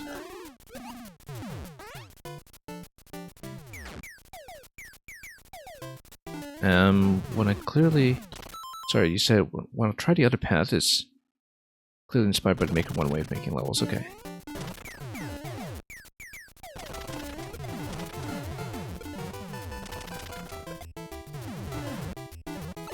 Nope. Yeah, climbing on a vine allows you to dodge if you are small, but if you're big, you lose that immediately. It's a bit of a liability too. He's supersized all the time.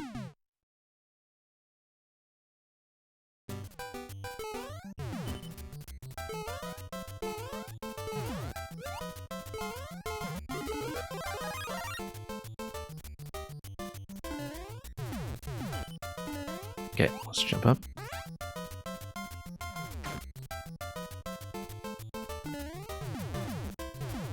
Yeah, definitely not enough time to make it across. Unless, of course, you try to jump bullets or something, but that would be silly. I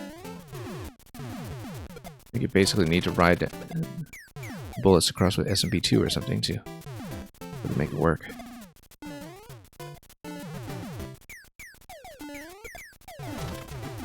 Oh no, I was trying to jump across and caught the vine by mistake, which must happen way too much.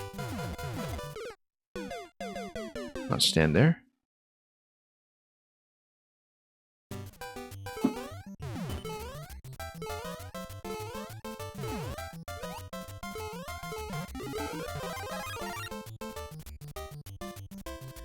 Okay. Oh, whoops. No, that's a slip.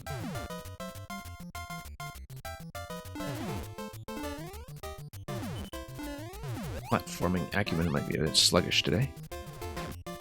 Might not be too reflective of what you want to see out of a playtest, but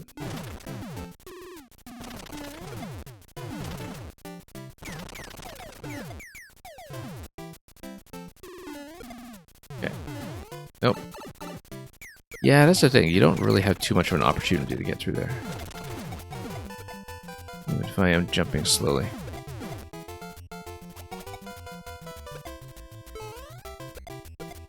Now, understanding that a lot of this spacing is illusory is kind of important, except we tried to land on the edge of the pipe and missed.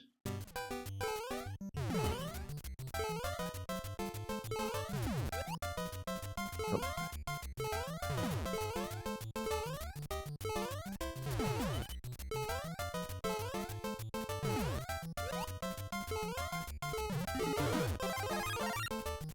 Alright, let's try it again.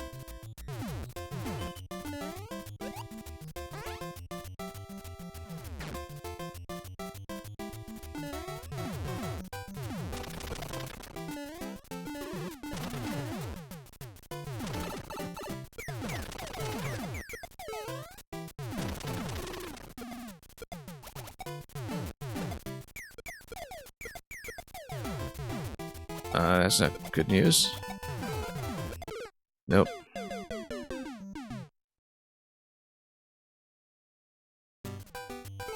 Yeah, it does seem like the launcher at the top doesn't give you enough of a window to get through, even if you do time yourself against it.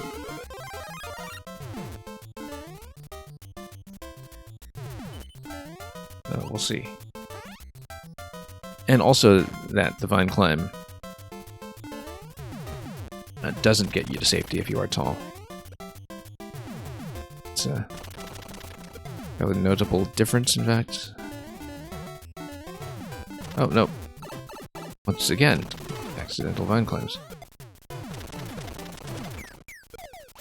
Gotta hold my D-pad a little bit better here. Whoops. Oh, that was a spectacular dodge.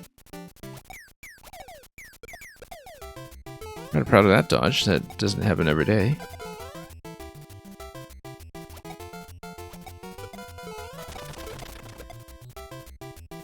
Okay. Let's watch out for the spinies as well. A lot of stuff going on here. Yeah, to jump over the spike ball here was also something that felt a bit tight previously, I think. But that's okay.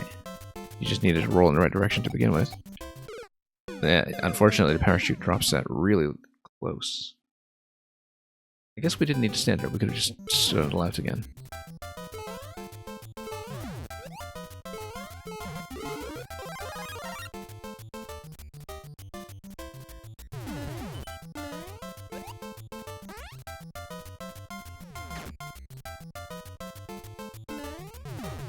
Actually intentional. Okay.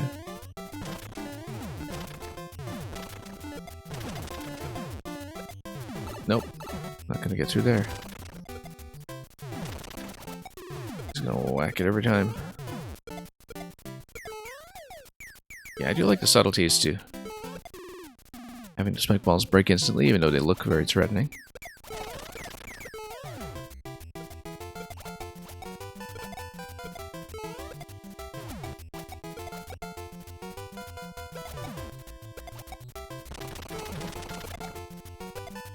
Okay, let's do this. Roll it over first.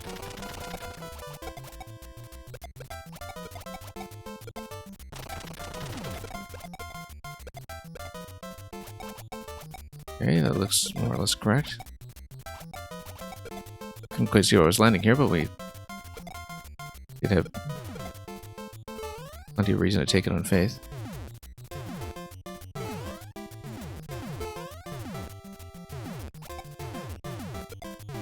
Anyway, let's try to find a decent, workable timing there. Whoop, bullet in the face.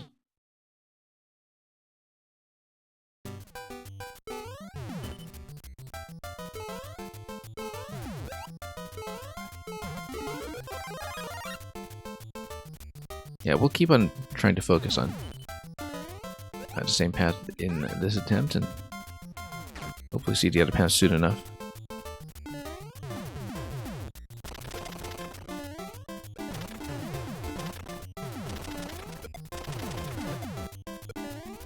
Hey, made it for once. Nope, didn't make it for once.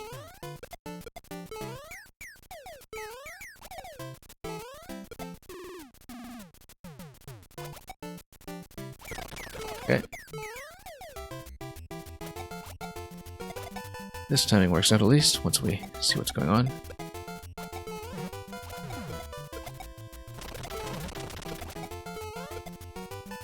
Yeah, that's why I didn't see how close to the right side the parachute drops to the top spike ball.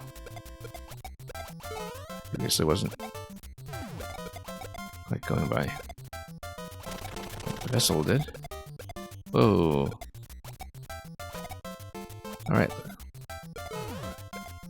Let's be careful here.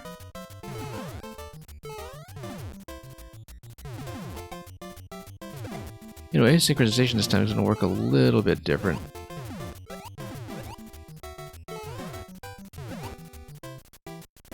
Let's take this. I think I'll need it.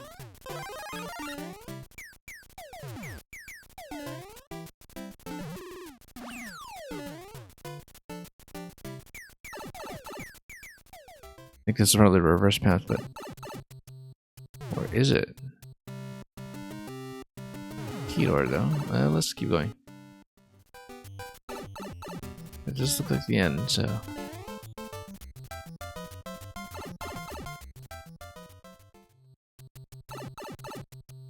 Okay.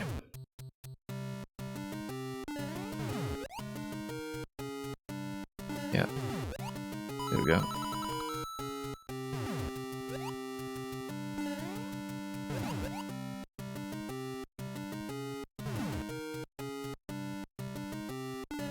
Oh, whoops. This is a one big semi-solid. I always get turned off because of the optical illusions you can create using this theme. There's a way to go up top even higher.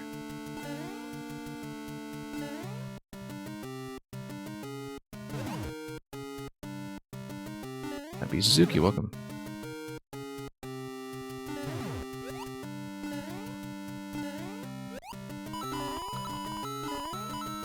Oh, look at that.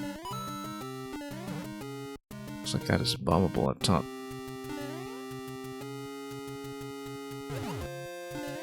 Nope, hang on.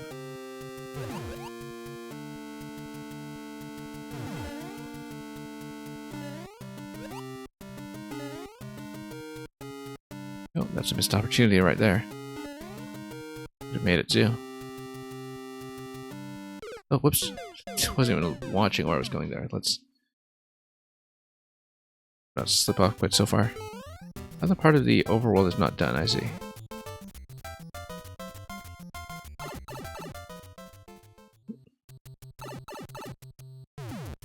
I'm not sure exactly what you meant by the other part. We'll just roll with what we see.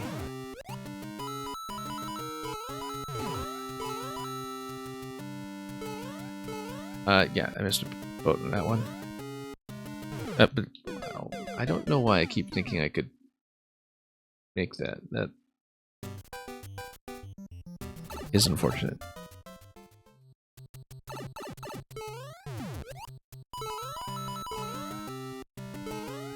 Yeah, no, we can make that.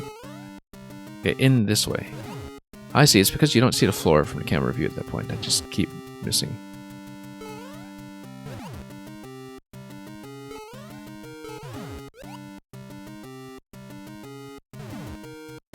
Okay, let's do it this way. Whoa, no, wrong one. You have to stand on the right one first, then hit the left.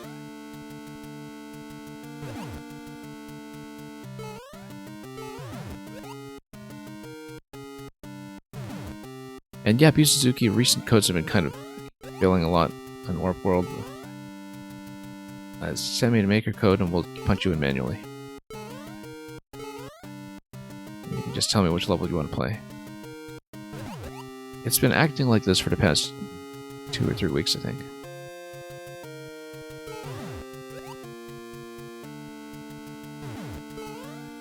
There's a checkpoint. I can't continue on the right. I don't know what you mean by the right. Oh, I see, in terms of the incomplete segment.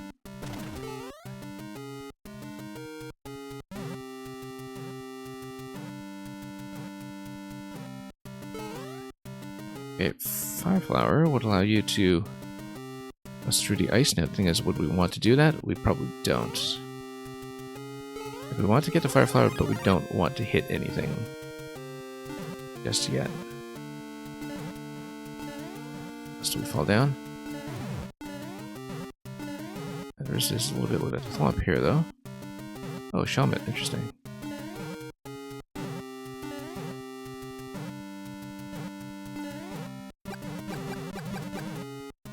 Nope. Yeah, let's not hit the platform.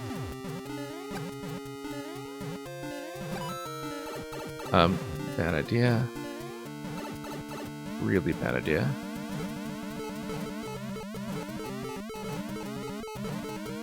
Very bad idea. We found a lock. That's definitely a lock. It's ground talisman on my right side.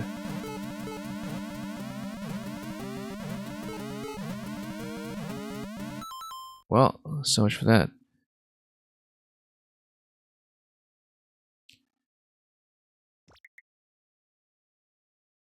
Okay, fairly like Q. Well, I mean, this is going to kick me back out of checkpoint, right? So,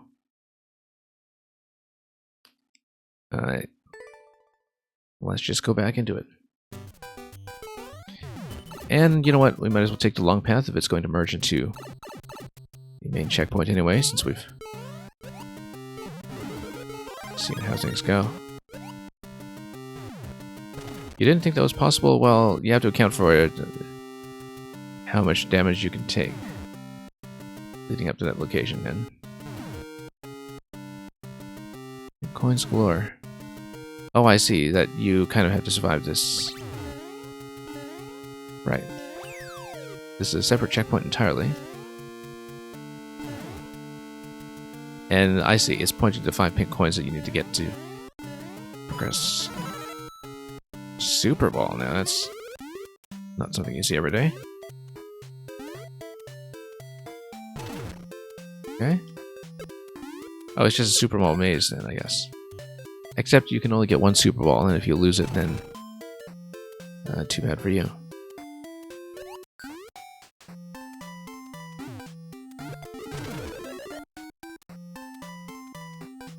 There's vine blocks, so we do need to blow them up.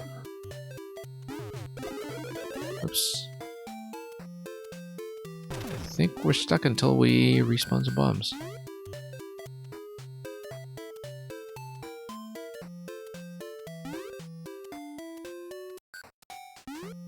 Good thing it's not linear yet.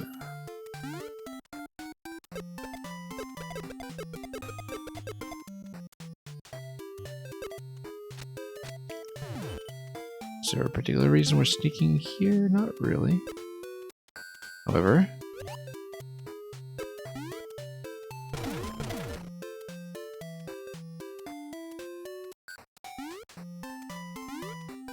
well, some student or other is expected to go there.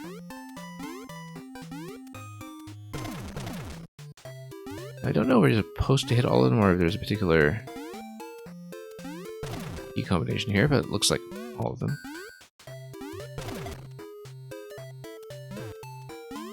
That's my assumption anyway.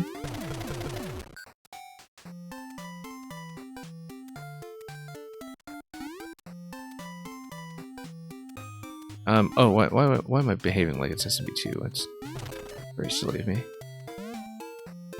Let's just jump up there.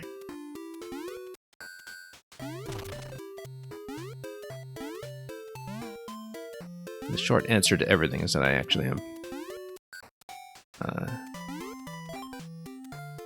Maybe not playing at 100% here. It's VineBlog response. Yeah. You see it. 300 seconds. Just a hard block back here as well. That seems significant.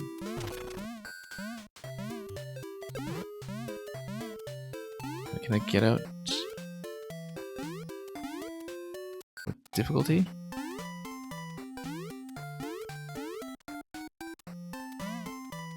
Here we go. Way too long.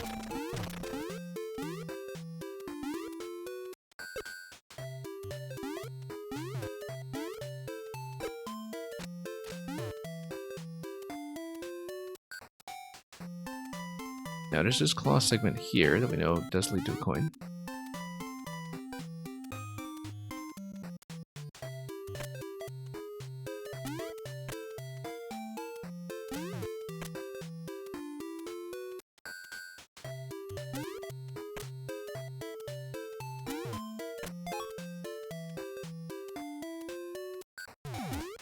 Okay, so you can pass back out here, but then what does that give you?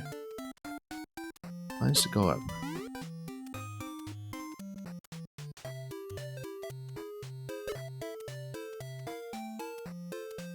I just got blanked for a moment on what it was we were doing with the Muncher Snacks. I guess we already blew everything up over here with the bomb activation.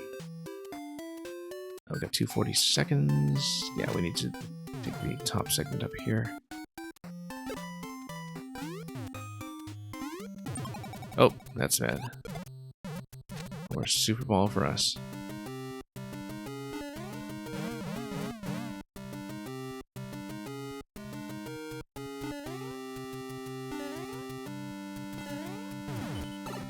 Nope. No. A lot of wrenches coming in as well. Whoops, more bullets. Not the best place to stand. We actually need to lower the platform. There we go. Okay. So, 2 more on the right side, I think. The central position we saw earlier.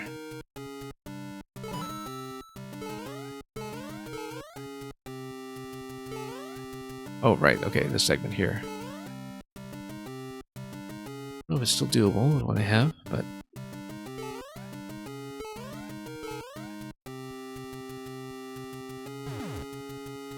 we'll just have to see. Okay, so... this is just a bit of a flight test. Whoops, nope, got stuck. We failed the flight test. Well, that's a fair number of coins to recover. That's okay. Well, oh wait, why don't you just switch between? Yeah, for some reason. Okay, no, because that's why this checkpoint works as a coin saver. I wasn't watching out for coin saver because I knew that the second checkpoint was already accounted for, and I didn't think about how they would interact. So next time we just save the coins, obviously.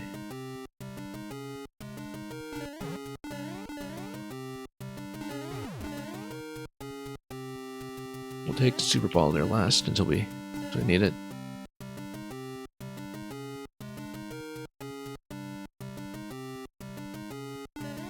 This might have been a bad idea.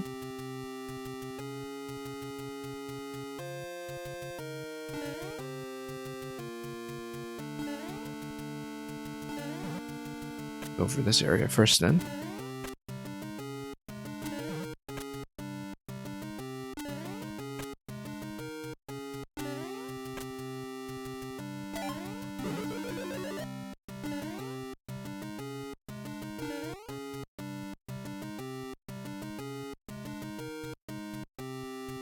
Here we go.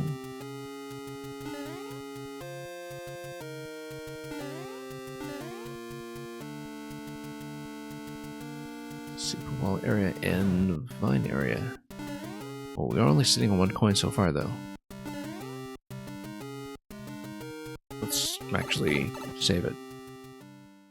Yeah, 2 checkpoints set up that can be used twice. Yeah, quite nice to put together. That was Actually kind of subtle when I saw it the first time.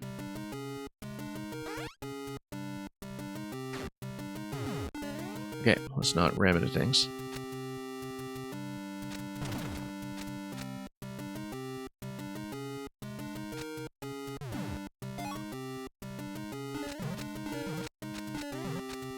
Okay, you have to duck to jump into this. Notice that it's coming high enough that if you're tall, it's actually kind of difficult to get in the cloud.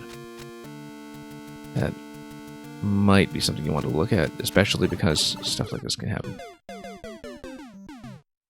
Since the cloud timing is based on when it comes out. That's okay, we'll try it again.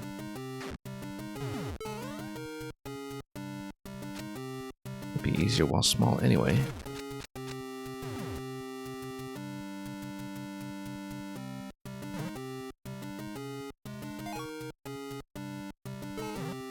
Nope, total miss. It does seem like that is maybe a tile high, that one.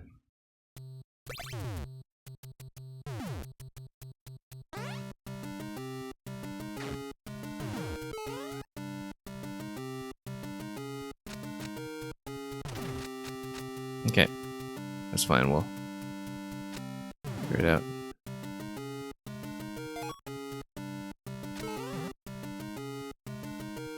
Mac and cheese. One moment, let's get out of the time-sensitive area first before I read what you're saying.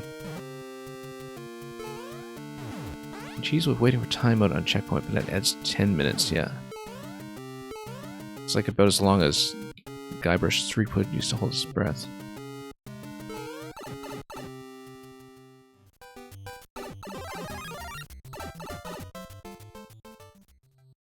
I guess if you really want to beat it that way.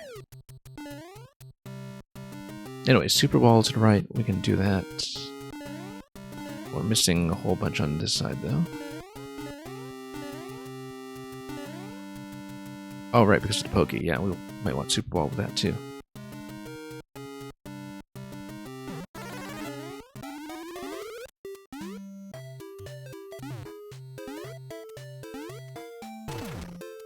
Okay.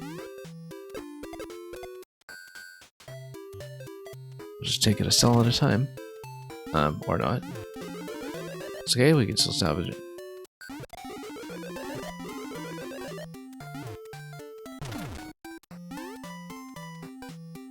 That one unfortunately blew out the other one.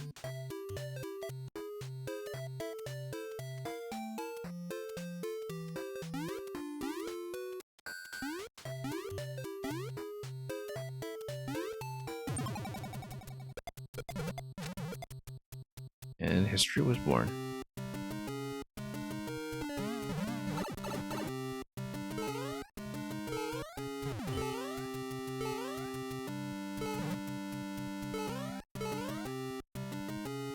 Alright, let's get out.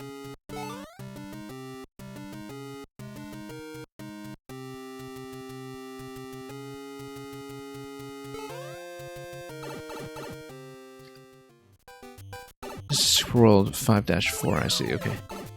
I can't remember anything about your original sequence, so... But it makes sense that, you know, this would be number 4. Is this supposed to look like the Odyssey or something, where you have your little reloadable hat boat that is pointing everywhere? I don't know why that came to mind all of a sudden. It looked plausible. However, we no longer have a Super Ball. We would have to jump on each of these pieces individually. Pick our way across.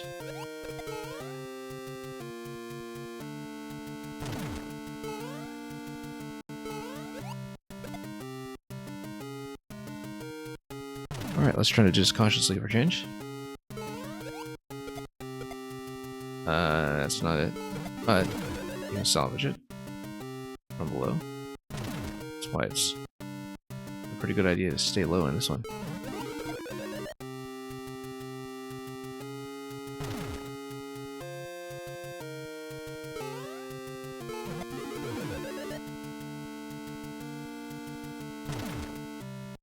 Okay, let's not run into this guy.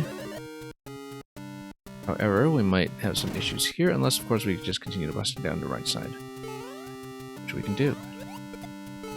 As long as it doesn't blow out the other bomb, that's The risk factor.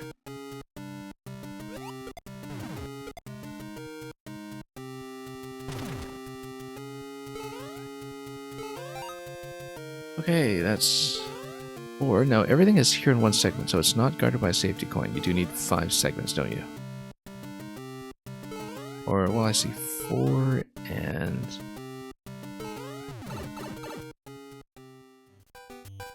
What else am I looking for then? Through this door, looked at it pretty exhaustively. I feel like I did get the key at some point, I just don't recall where that was.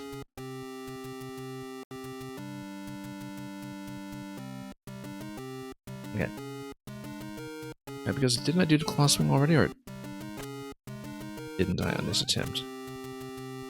I thought that was the first one we took.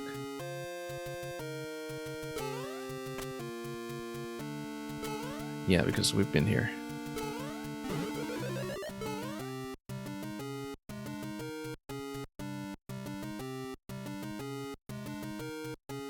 Alright, let's figure out the whereabouts of the remaining coin. Nearly ran into that Pokey, and then I realized it was short.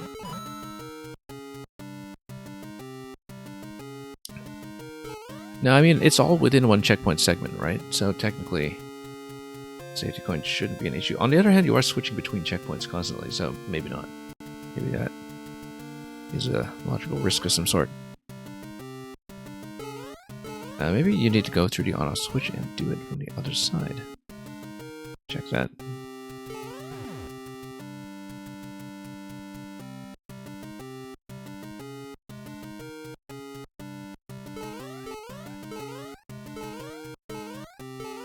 Did I not look at the left wall? Let's take a look here. Visual attentiveness today is not at an all-time high. Oh yeah, no, we've been here. We were here on an earlier attempt.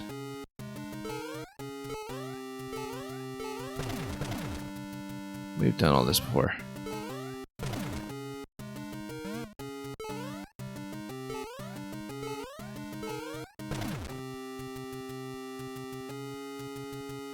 Yeah, I didn't do it this run, exactly. It took me a while to keep track of that because I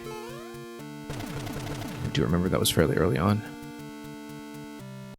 We're no longer able to break this stuff from below, so oops.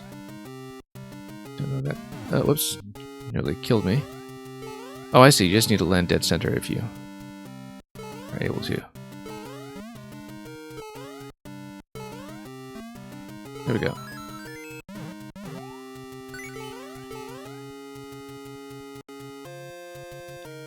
Now, key death at this point would be a bad idea.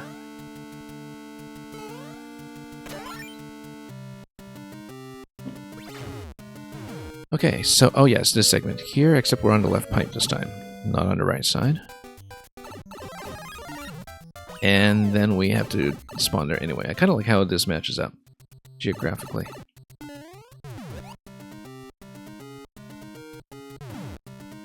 We never checked this other door here, did we?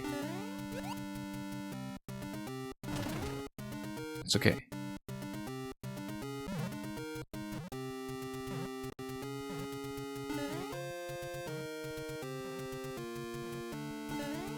"74 seconds to make this work without blowing up too much."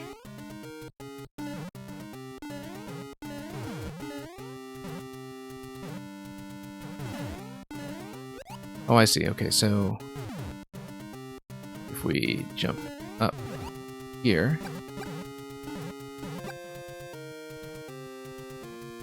head bump P, which, as always, is... Oh, you know, I should have done that first. At 40 seconds.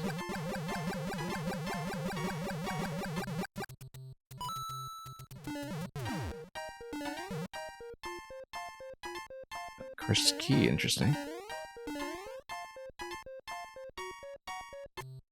Land cart, there we go. Came in a bit low, but I could still see it even though it was sinking.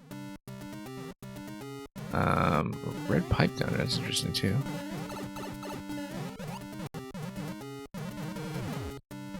Where do we go with this? Key door. Nope.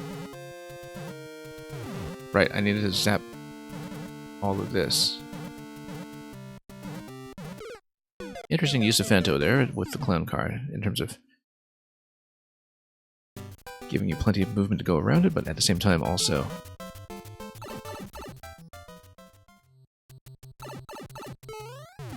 giving Phanto a ton of movement in return.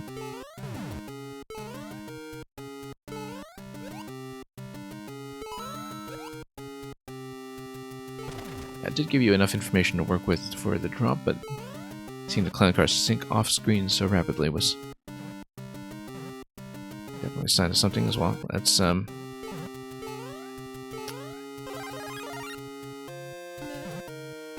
through here.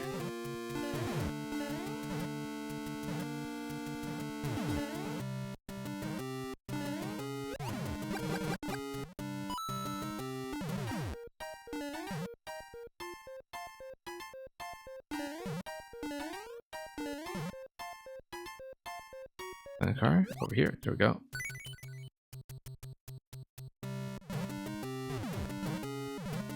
Yeah, I could use a Phanto here. That's something we see every day.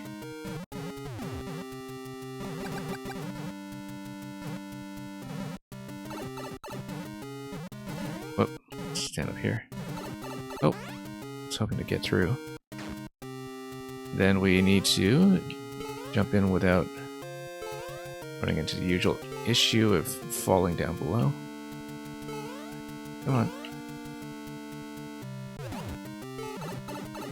We change doors, grab a mushroom, perhaps. No, we can't, actually. We can't go in anymore. That's not the door.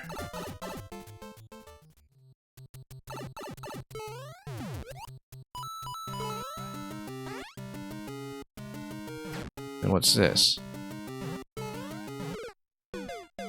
Ah, I see, because you need a flower up in that segment where we previously lost everything to the thwomp.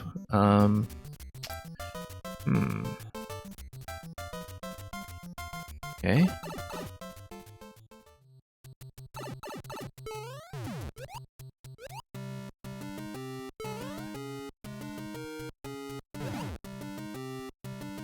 Again. Spawn at 2.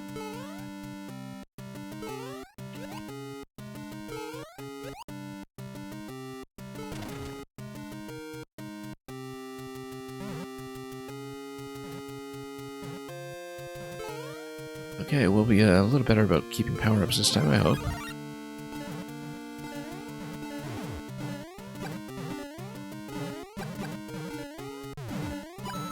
Oh, whoops, that was a bad idea. So I don't know how we're going to go about hitting the upper ice blocks. Ah, I see. So this is telling me I need helmet plus flower plus clown car. Okay, okay. Because helmet would bounce the thwomp, yeah. I see what you mean now. Because we haven't checked this area up here, have we? Which gives you the helmet. Oh, interesting pattern. Interesting. Lethal. Almost.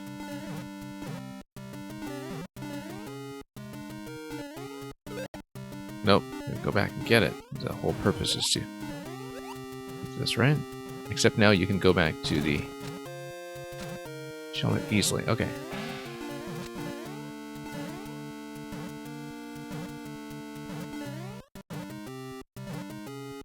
And you do need the fire flower. We know how to get that. And plus the clown car. Or do we know how to get another fire flower? I guess we would have to go back to where to get loaded in without breaking anything permanently.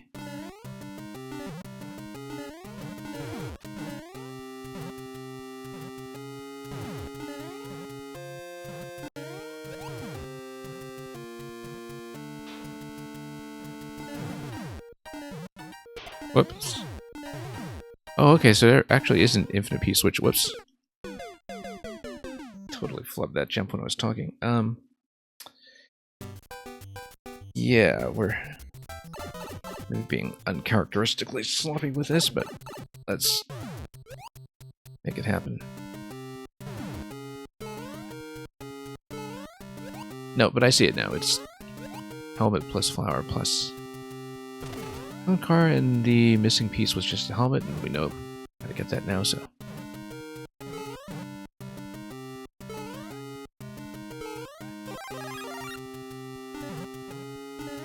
Best, of course, if you just don't lose the flower in the first place.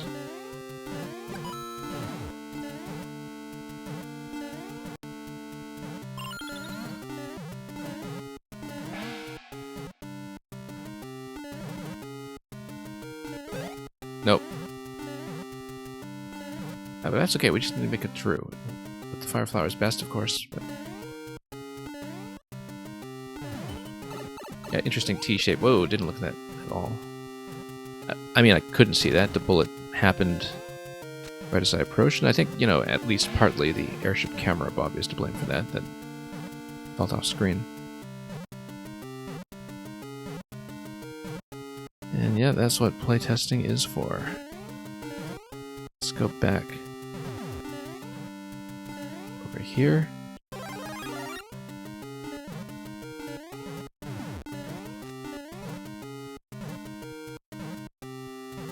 And back to the P-switch sequence. Nope, let's not. You're too reckless here. And we need to bust that open.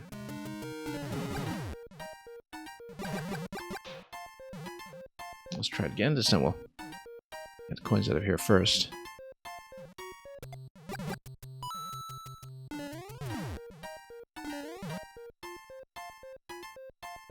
And we survived the Phanto chase.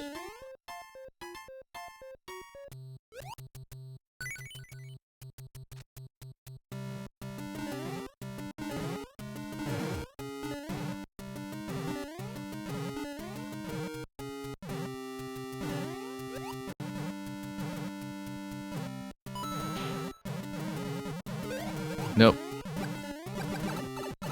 Okay, that actually kind of worked.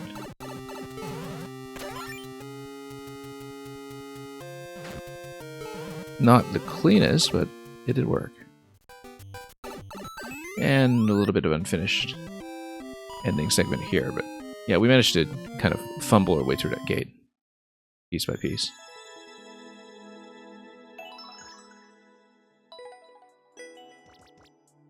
Anyway, thank you for that. And, yeah, thank you for bearing with the rather bad play. I, may have stayed up yesterday on Kazakhstan time to watch the World Chess Championship, and didn't get enough sleep in the day after, so the level of play over here is not exactly World Championship level. Nintendo World Championship, whenever they choose to bring that back. Anyway, let's mark that as a win. But we eventually fumbled through, and I managed to see multiple routes to the last checkpoint as well, which was pretty satisfying. Milton, thank you so much for waiting so long. Let's take a look at what you have. Always appreciate the patience of people in my queue. But, you know, nowadays, now that Mario Maker is a little bit quieter, a little bit sparser than it used to be, it's perhaps a little more conducive to spending as much time per level as these creations deserve. So here's 2 munchers, 1 spike. Help Mario and Phanto clean the house before help Mario and Phanto clean the house before Mum gets home and starts getting militant. Fast precision. We'll see how we do. 0.6 can't be that bad unless it's heavily skewed by people who actually know how to play precision.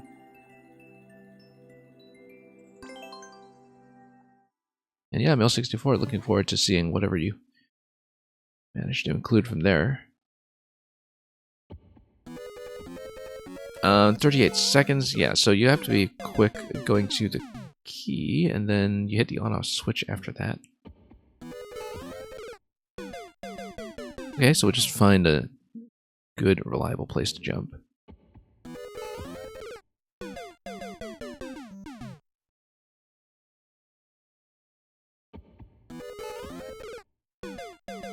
Yeah, because you have to pretty much go right away. And what's the record on this? 32. Okay, so it's not extremely tight. You do get the opportunity to, you know, make sure you jump correctly. But I did, in fact, do it successfully once.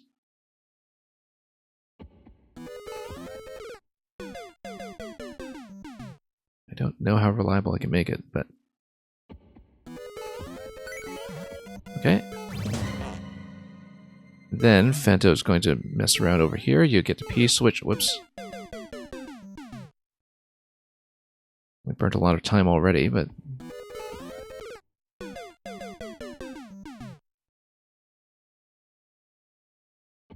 as long as we know which block we're leaving for these central jumps, we're probably okay. And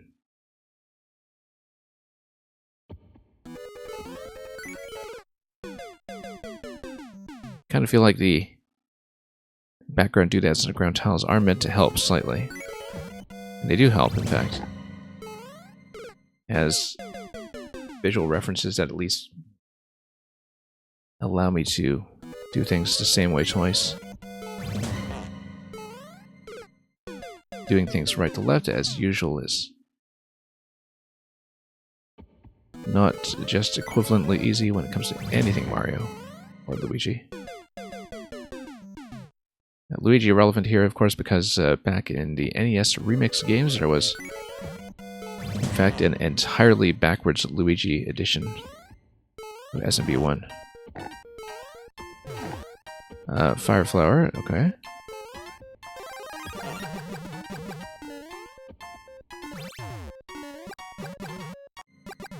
$21.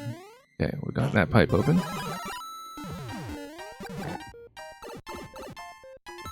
That's okay, we've got more Fire Flowers and more ability to take damage.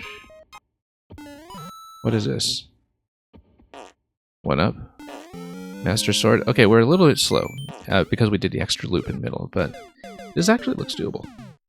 Depending on how much there is after the bit on the right. And yes, Mail 64 was a year of Luigi, which is 10 years ago now.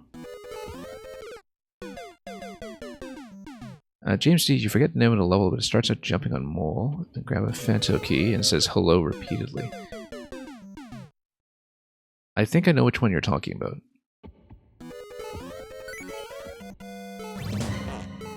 Because I'm pretty sure that was submitted here as well.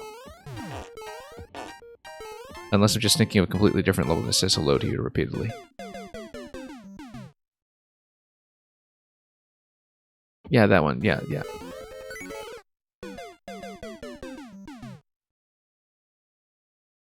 Right, that's the one you're talking about. Yeah, we played it last time.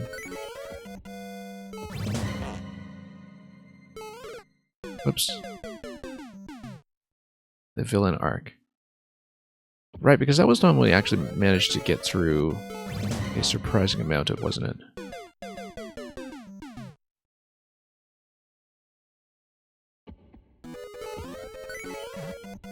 Classic DGR all over the place. Now we can't wait for Fanto too much because that'll basically throw off our coordination with the direction in which he's sweeping. Cat, welcome.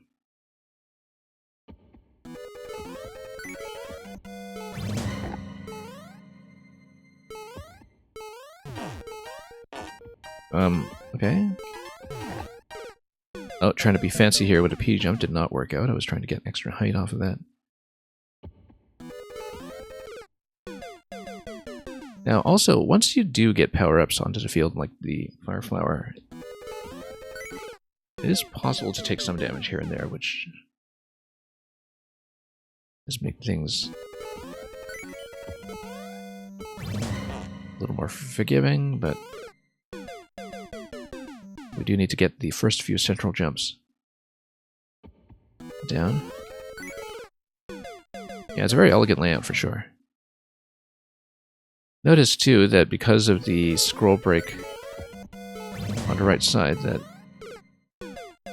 it's the single column between the red pipe and a yellow pipe in the center, that's just this single column point of symmetry. Axis of symmetry, I should say. In a game that normally forces you to have axes of symmetry, they're 2 tiles wide. I don't know why this strikes me as significant in this moment, but I mean, it's obviously a part of the design, and I think it's worth pointing out.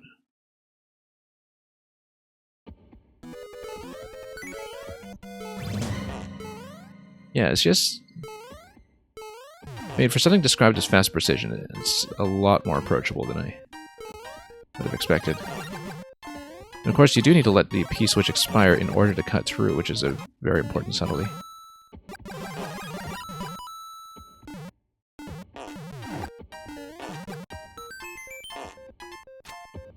"14 seconds, but we know we can get the Master Sword right now, so...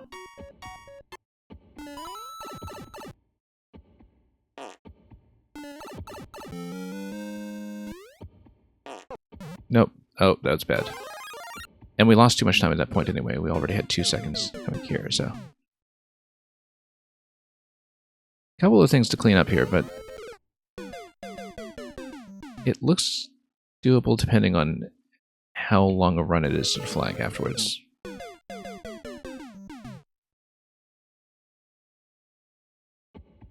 And Corbinic, it's going alright. How are you?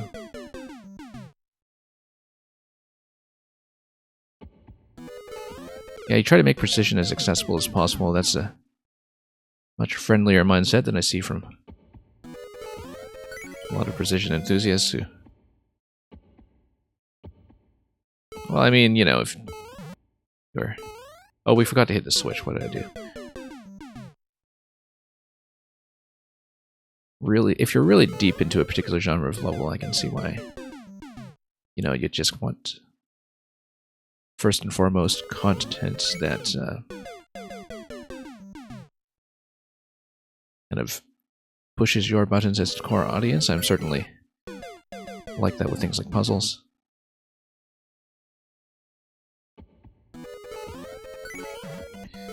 But I think in general, and I've spoken about this many times before, that Mario Maker 2 occasionally has an issue with genres being very walled off from each other in terms of, you know, everything having its own community that isn't necessarily that much interested in what's going on elsewhere.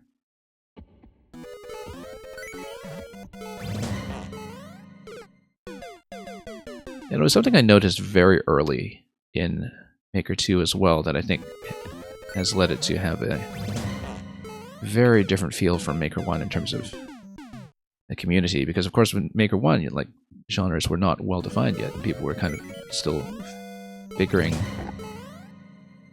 things out as they went without being bound to particular conventions.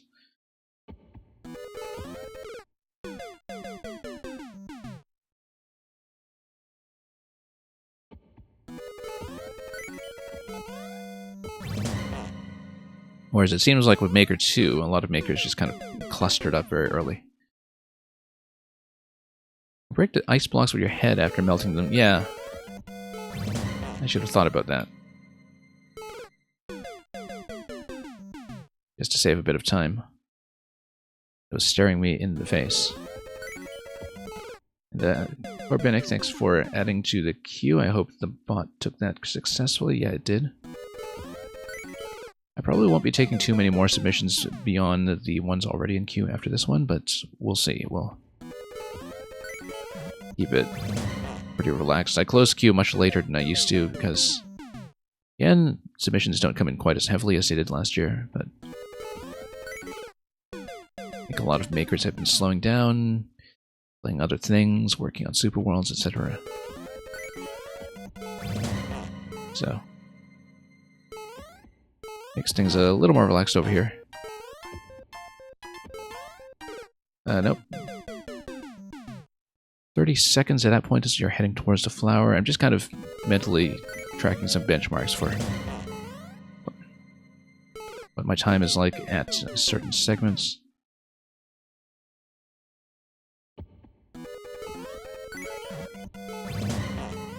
Yeah, I'll get back to the chat in just a minute. Corbinic, you're saying to a point that's true. Yeah, it is because, you know, I think people have a very strong sense of what they like. I do think that part of it is a result of Mario Maker 2's own priorities as a game, though, in that, like, Mario Maker 2 in general is much more functionally minded than Maker 1. Like, the aesthetics are less flexible, but the mechanical possibilities are larger, right? So, in Maker 2, you have this issue of a lot of levels that actually do play very different, all looking kind of the same if they're in the same genre. And I think that sort of leads to that effect as well, that it, you know, looks like people of a certain persuasion are just kind of constantly playing the same thing, even though obviously one level differs quite a lot from others in the same format. 4 seconds. Yeah, we lost too much time messing around with the Master Sword, but obviously a pretty big gain in time if you don't need to wait for the P-switch to wear off, since the P-switch is 10 seconds. Oops.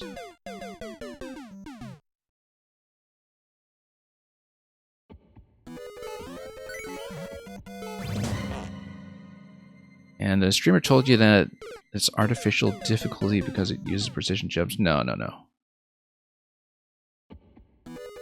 There's literally one precise jump here. It's not even super precision where you need to line up pixels or anything. And it's the same jump over and over, right? Like, it's really just one core test, and everything else is actually quite flexible. As someone who generally actually doesn't really like precision much, in terms of most things that are labeled precision, my problem with it most of the time is that, you know, either you hit the pixels or you don't, and that often there's not a lot of flexibility or headroom for the player to adapt and improvise, and that there isn't a lot of game design to talk about, right? There isn't a lot of level design going on. That's not the case here. Here you actually really need to adapt to the situation with where Phanto is and where you are on the clock, and what's going well and what isn't. And look at that head bump on the P. That was a bad idea. And so it doesn't feel at all like the precision levels that I have issues with. Because there are things that you can constantly work on, and I think, you know, as somebody who does come from a big traditional platformer background, coming into this, especially a lot of official traditional Mario, that I think sometimes when people design difficulty in Mario Maker in any genre, one thing that they have trouble accommodating is that a lot of the magic of the platformer genre in the first place comes from the player having a lot of flexibility in movement. And that it's possible to make something difficult that still gives you a lot of choice and a lot of opportunities to come back from mistakes, right? And it's still possible for that to be really hard, and I think sometimes, you know, makers can lose sight of that when they design things that can only be done one way, like down to individual pixels. You do it this way or you don't do it. And that's the kind of thing I don't find very fun. But I think that's because, you know, it's such a totally different mindset from what I get out of platformers in the first place.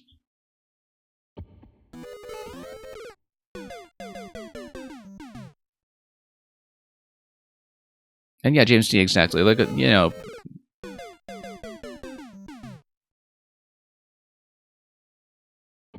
within people who are really kind of hardcore precision community, they mean something pretty specific by the word precision that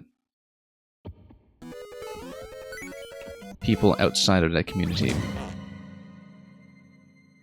may or may not be thinking of when you hear the word, so. Whoops.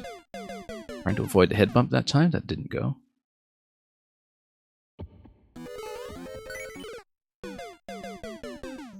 in the end, the terminology doesn't matter. It's just the levels themselves that will speak for what they are. I'm also generally... So I really don't like the term artificial difficulty because you basically see it applied to everything under the sun, depending on, you know, what people do or do not value about difficulty. I see this argument happen a lot, especially with things like checkpointing.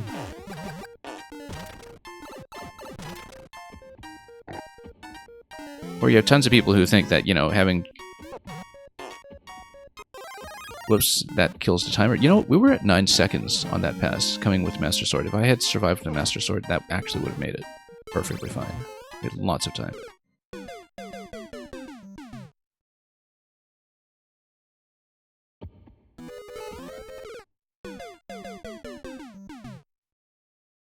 But, you know, you have some people who call things artificial difficulty as soon as distances between checkpoints or save points get past a certain point where, you know, some people like really don't like repeating segments or repeating content, right? But then they just start saying, oh, artificial difficulty,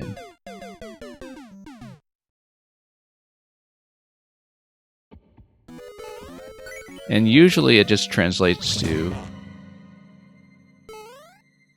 genre conventions I don't like, or priorities and difficulty tuning I don't like.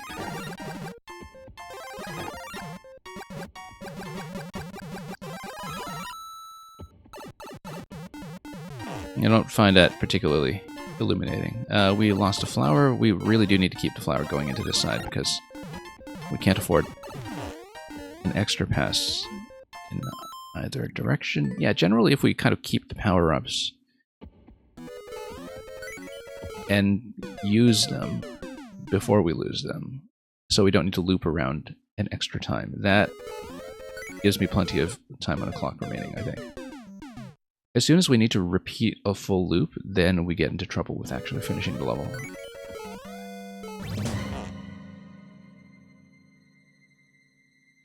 But, why did I lose track of what I was doing here? Let's do this.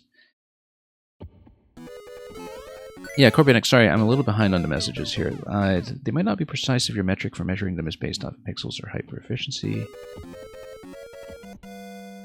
Yeah, I'm not completely following the thread of conversation, partly because I'm still playing, but...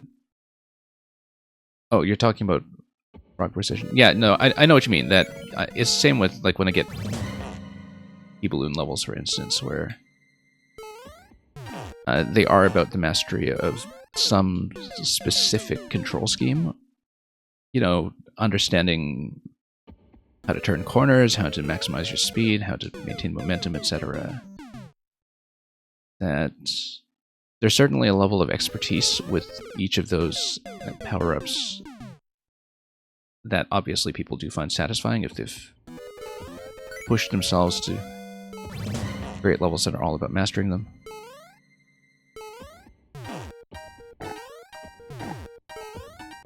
Early on in Maker 2, I actually found it really satisfying with the catsuit, because like the catsuit has so many mechanical possibilities that are actually really difficult for a single level to teach.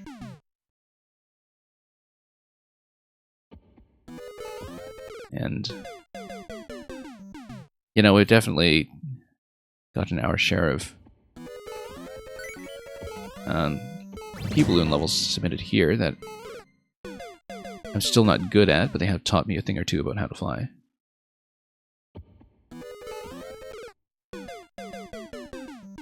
Mail64, you were saying, in that Breath of the Wild, open your eyes and how just letting players find their solutions is really fun to watch, yeah. Sorry, I'm generally quite behind on chat because I've been kind of reading it non-linearly while also playing. But I'll try to follow along.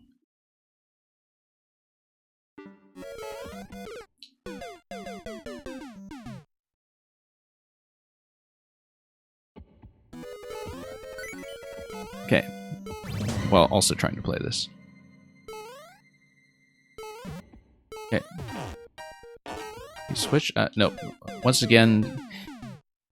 Yeah, the head bump onto falling P-switch is definitely a bit of a risk factor that I think can get in the way, but...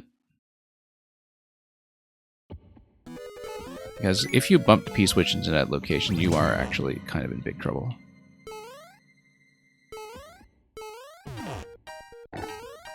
And if you're going quickly, it's actually kind of difficult to avoid. Because, you know, you want to get through the middle as soon as you hit the P-switch, right?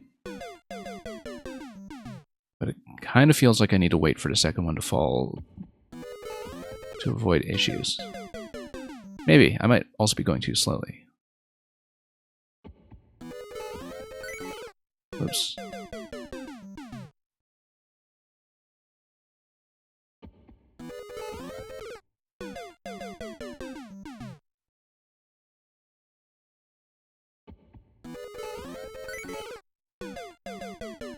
But yeah, basically the more Mario Maker I play, the less I care about what things are called. In terms of community terminology. I understand why the terminology exists. It's so people can find things that they like and like-minded makers and streamers.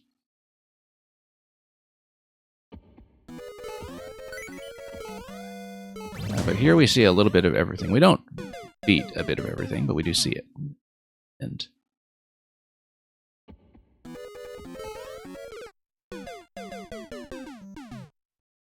if you ever go back to Maker 1, you can definitely see a certain sense of freedom there from how a lot of conventions were just not really established yet. And I know that even as someone who plays a lot of puzzles, right, that even a lot of really frequent puzzle players like myself are beginning to notice that people are becoming almost too attached to one screen format, for instance, and are starting to lose sight of larger puzzle structures that used to be much more commonplace.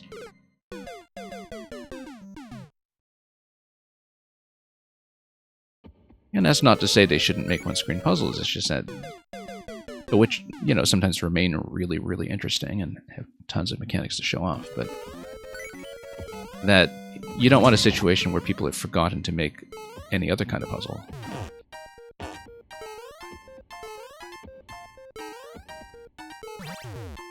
Why do we... Okay, no. Let's focus here. I haven't successfully reached here in some time, and so... 18 seconds? Yeah, that's okay. We can take them damage if we are in that kind of spot. 13 seconds in Master Sword? We can do it. Whoa, not if Phanto clips me in the middle, we can. Nope. Okay, that kind of fell apart near the end. Seems like we were okay until I stepped on Phanto right in the center as Link.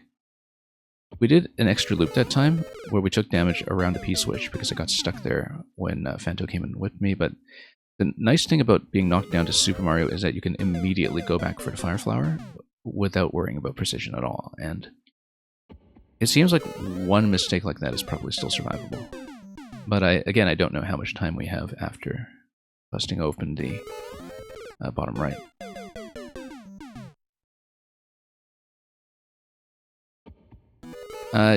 Sorry, let me catch up on some of the messages. Corbinic, but isn't it better for someone to find someone they like? Yeah, I mean, people have plenty of ways to do that. And again, that's why the maker teams exist, and clearly there are people who really value having systems and tags like maker teams to, you know, play to the skill set and the styles that they like, and clearly there's also a lot of variety within that, right? I mean,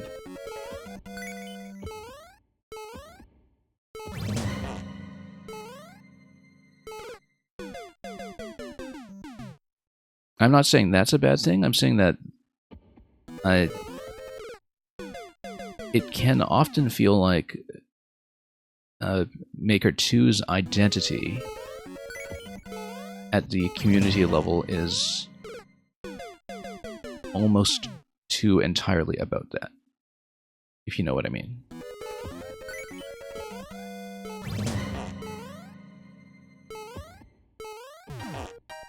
Where people start getting way too attached to what they think is the right way to do indicators or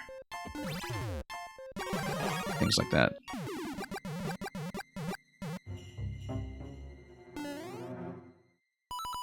I mean, obviously, in some sense, like, when it comes to finding content that people actually want to play, the situation is much better than it was in Maker 1, despite losing stuff like the bookmark site. Oh, look at that. Just got clipped here at the very end. Nope, 3 seconds. Yeah. Making it across the center without choking his Link is maybe one of the roadblocks right now. I almost wonder if I should toss the bomb first, so if I lose Link, then we have the ability to just keep kicking a bomb.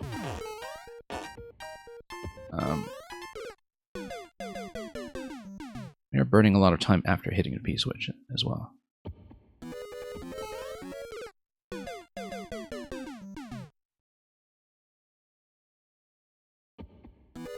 Today's mole is wearing a Phanto mask. Yeah, today's a Phanto special for some reason. Yeah, PixelNet, go ahead and add a troll to the queue. I'm probably going to close queue relatively soon, but right now I have time, and B, I have maybe more energy than I did an hour ago. The thing about running Mario Maker at this hour is that there definitely is a point usually when my attention and stamina start to flag a bit, but then if I can get through it, then things become okay again. And I think even though I'm not doing well at this level, we're kind of not fumbling quite as badly on easy stuff like I was in Mail 64's level just before this.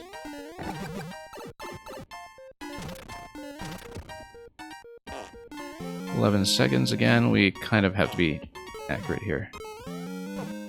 Look at that. Phanto just standing everywhere. Take damage, collect Link, and jump over to Spike Block. Yeah, I think I actually did attempt that at least once earlier. I don't think I've been consciously going for it necessarily, but I have been thinking about it. Because then at least you don't need to worry so much about taking Link over quickly.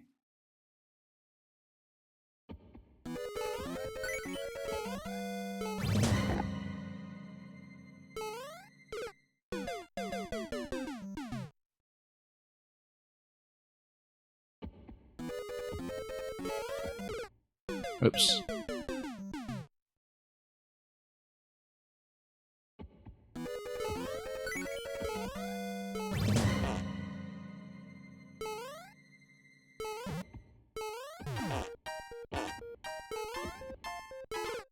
Nope. Amazing how seeing Phanto just whirl around can throw you off in some ways. Yeah, Pixel Knight, if it's your most recent level, try your Maker code instead, because the bot has been failing on recent creations lately. And everybody's been seeing that happen. So it's not just your code.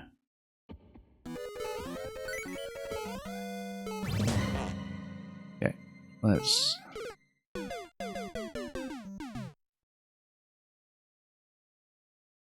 see, I guess I'm in the habit of sometimes waiting a little too long for Phanto to swing by before I continue, but... Well, yeah, we got kind of stuck behind here, as you can see.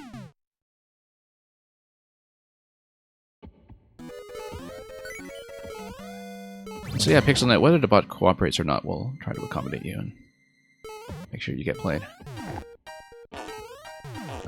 Okay. That that was almost a recovery, and then it wasn't.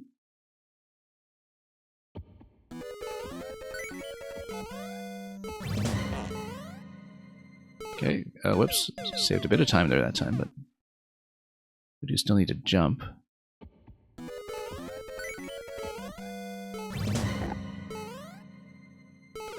Nope. Amazing how much trouble going right to left can cause. Like, you think you totally have the spacing down, and then you just don't.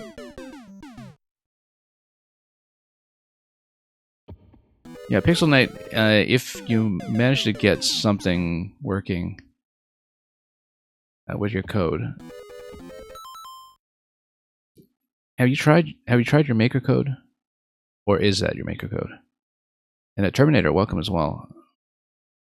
But Pixel Knight will get you in the correct place in the order if you manage to get some code into the bot, and we'll just manually fix it from there.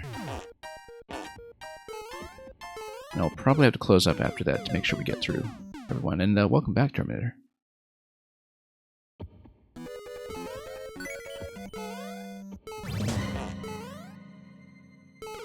Oops.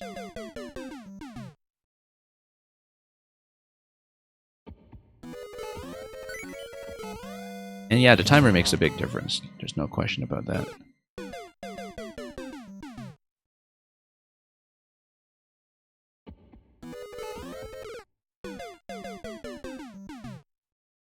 And part of it is that because of the power-up sequence, there are enough opportunities to damage boost things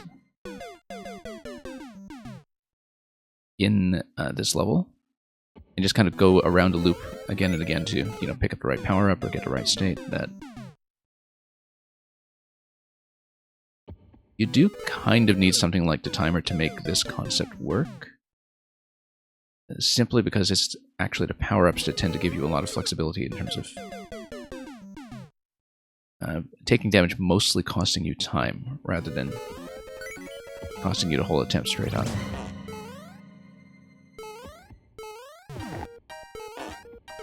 It's just naturally going to be part of that tuning. And yeah, Pixel Knight, the bot display has been doing that to everyone as well, just pulling outdated information from a database for some reason.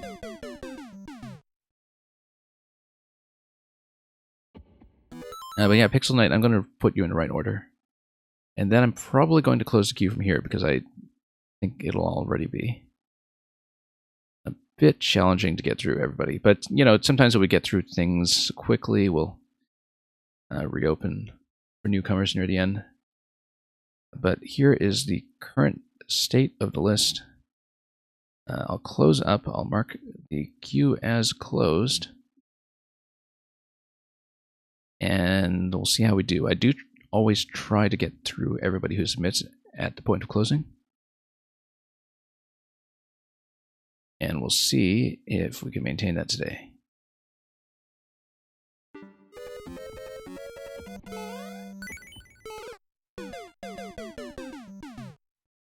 It might mean that I need to bail on some levels before completing them. But we've had some promising attempts here, just usually tripped up by the Master Sword at the very end. So yeah, I think with the iframes idea, in terms of, you know, taking damage into picking up the Master Sword, I did have an attempt much earlier where I tried that, and I think it doesn't give me enough time before I have to deal with the Muncher on the right side. I simply don't have enough invincibility frames to have that be useful in the location that I want.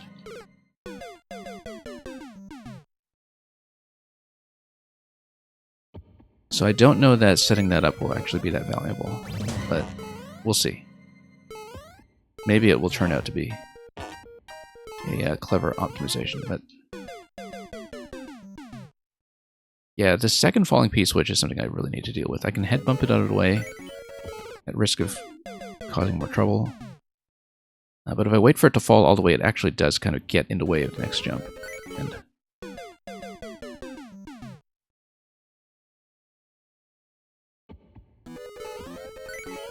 yeah, hard but possible.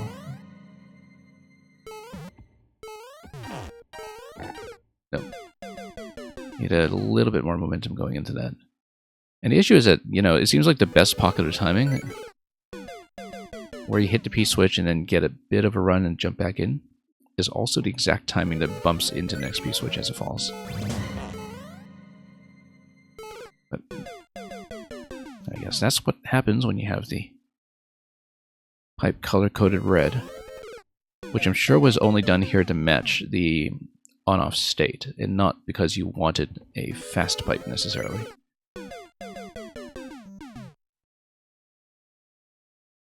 You know, with yellow pipe for P and red pipe for red. I'm guessing the speed may have been a bit of an unintended side effect, but Phanto's not in a great position at that point anyway, so whoops.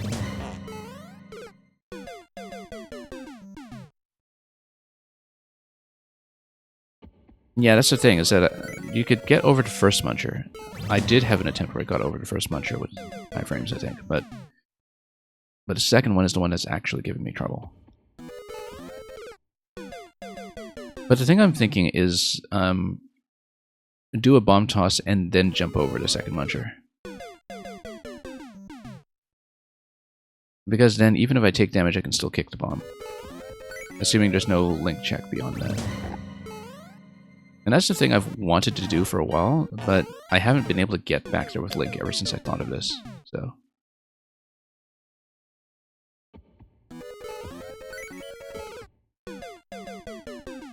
But that's the thing I'm currently considering, is if I can get to the center safely, just bomb toss right away. Oops.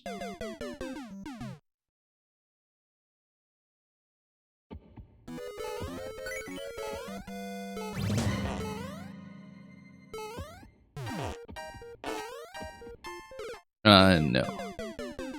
I think I do kind of need to wait for the P-switch to drop, simply because I actually need to wait for Phanto to reposition. Because otherwise I get stuck there with Phanto right in the middle on that cycle. Why not melt the ice blocks on the right side after getting the flower? Yeah, I see what you mean. If you're waiting for the P-switch timing to expire on the center blocks. Because I know that the right side pipe is just a 1-up, right? I don't actually need it. So I can do it, but I don't think there's a particular benefit to it. Notice that those pipes are color-coded too. Green for the 1-up and blue for the Master Sword. I keep making this mistake. I need a little more time against Phanto swinging in that point of the cycle. No. Yeah, we had seen much earlier that it's just a 1-up mushroom on the right. Yeah, Terminator, I saw the Mario film the day it came out, in fact. I did see it opening day. Oops. Kind of zoned out that time. You're glad I noticed the color coding? Yeah. It's kind of a nice touch. I mean, nobody would have complained if it were green for Link, but blue for a blue Master Sword does work too. Terminator, in one sense, it was kind of exactly what I expected, and in another, it was one of those films where we talked a lot about it last week, but, you know, I liked it even more after sleeping on it and thinking about it a bit, because I think there are a lot of things that are not only very kind of superbly crafted about it, but also, you know, stylistically very clever. In ways that are not necessarily obvious at first. We were talking about the film in very vague terms last week because a lot of people were still on their way to seeing it.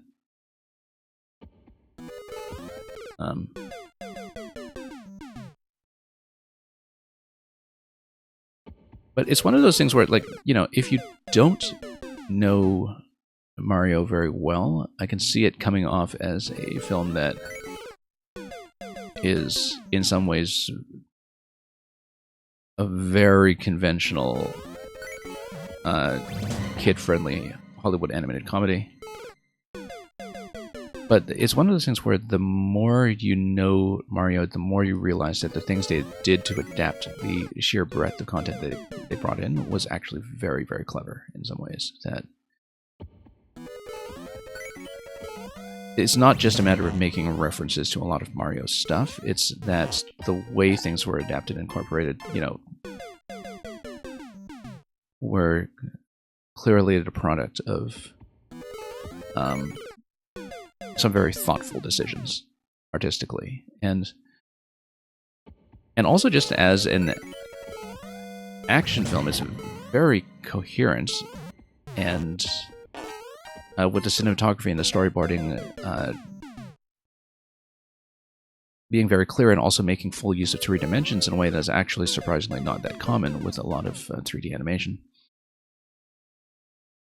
Because, as I often talk about here, I complain about editing of modern action films, say within the past 20 years, all the time here. And that I find that in many cases the way that a lot of expensive effects and animation sequences are actually woven into a film these days is kind of it's kind of a bit of a lost art, in that it's fallen off pretty dramatically over the course of this century.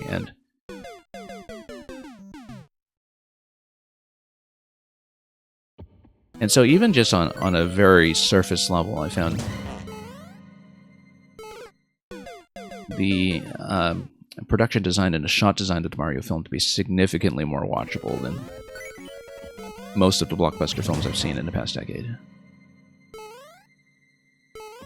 And that I didn't necessarily expect, because I didn't really know what Illumination's track record would have been with that. I don't know their work that well, to be honest, with the Minions films and so on. Got stuck with the P-switch again. That's going to burn a lot of time. 10 seconds on the Master Sword. Now, if we can make a first jump. 5 seconds. 2 seconds.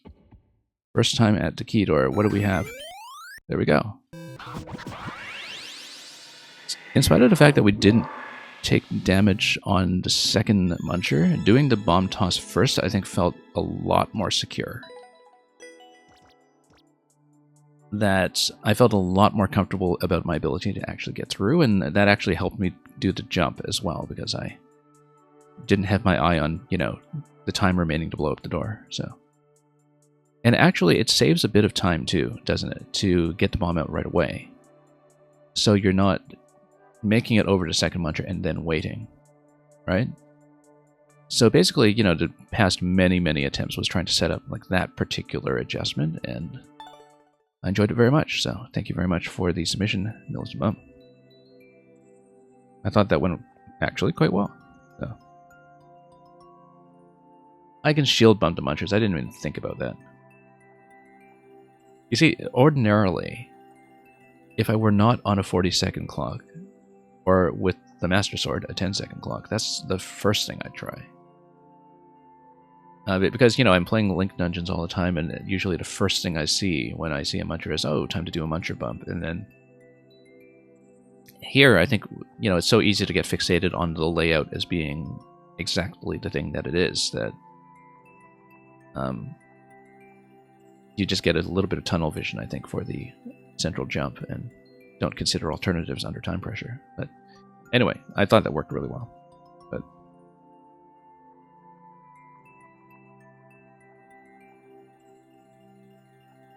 okay, thank you for waiting so patiently, everyone. I cannot guarantee that I can spend as much time per level from this point on, but I will try to play everybody. So Ziggsy, you are here. You just said GG. Let's dial you up.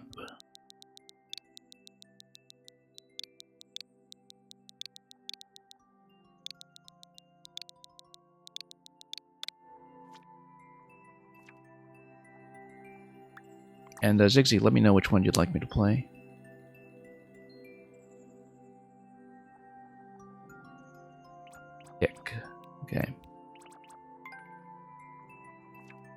I feel like I had seen an early version of this one. If I'm given a choice to pick, I'm probably going to try to pick shorter. Just so you know, because of the remaining queue that we need to get through. But we'll see what works. Lance tree parkour? Let's do that, actually. How about that? Do shell jump is short? Well, the way I do shell jumps, it might not be short. It's only 2, though. It's only 2. Let's try it. We can do 2. Famous last words.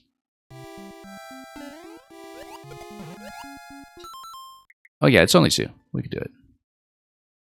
I'm kind of out of practice, but that's what practice is for. Now the mole is pretty far to the left, which is why it's throwing me off. Because, you know, normally you have these pickups followed by a shell that's just a lot closer. So I'm kind of ignoring the marker and just trying to find my own place here. Because I find that easier to visualize. Simply because there's such a big curve on the way over. And yeah, here's the mole of the day.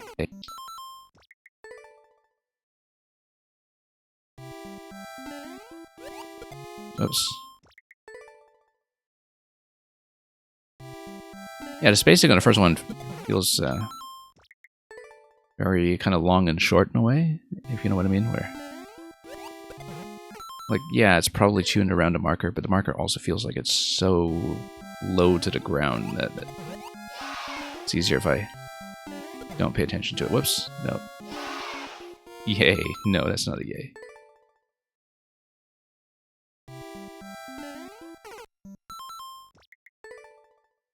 Yeah, I mean, a lot of people who do Kaizo will tell you that the easiest way to learn Kaizo is to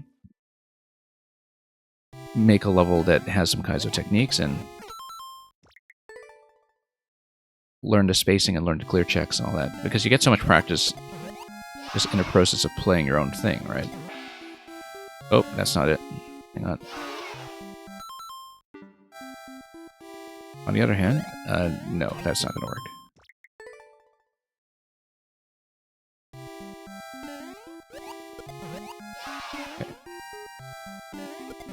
Nope. I really do have to kind of visually ignore the markers because they are throwing me off quite a bit. They probably are accurate at a certain level of your jump, but to me they seem subjectively quite low.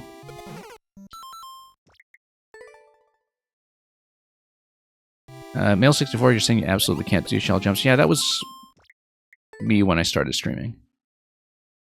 My hit rate with them is still pretty abysmal. But I'm not as intimidated by them as I used to be.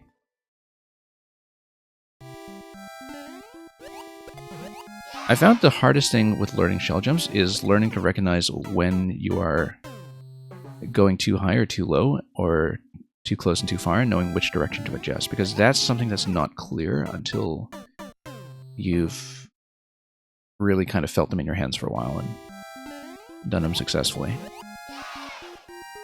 Like, actually executing it is not the hardest thing. Understanding how to correct a mistake is probably the hardest thing. Because it's not obvious compared to most platforming techniques. And that's probably what strikes people as kind of uniquely difficult about them relative to what you would normally be asked to do in a platforming game.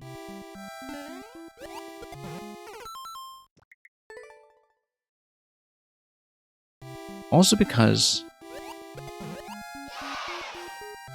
shell jumps are one of those things that are built around certain habits when it comes to holding down jump while you release the object, for instance.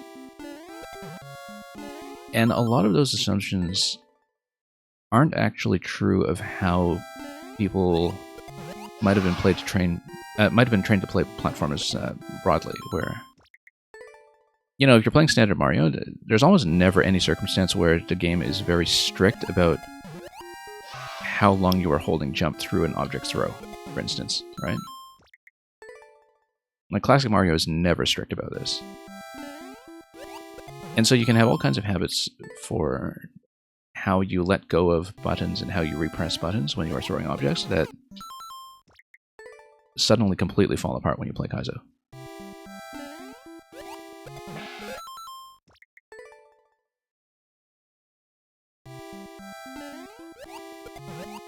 Yeah. I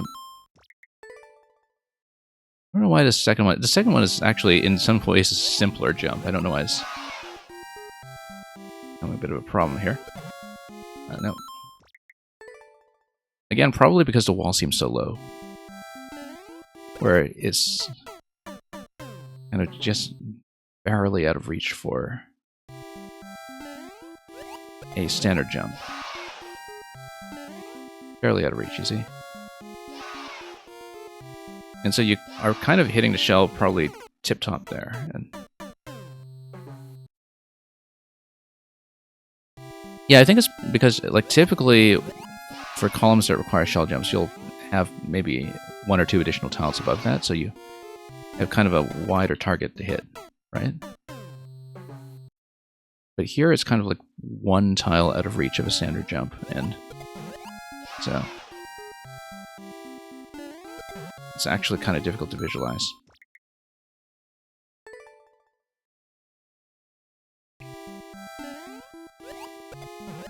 Oops, there we go. See, I hit that pretty low and it still worked.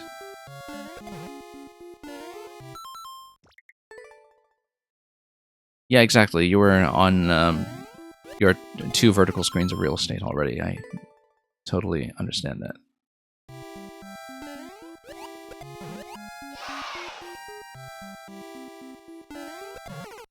Nope.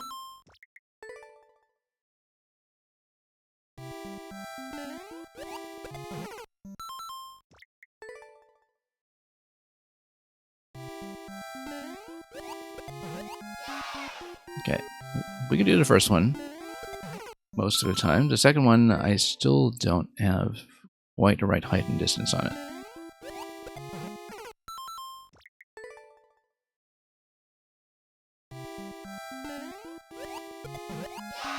Okay. Nope.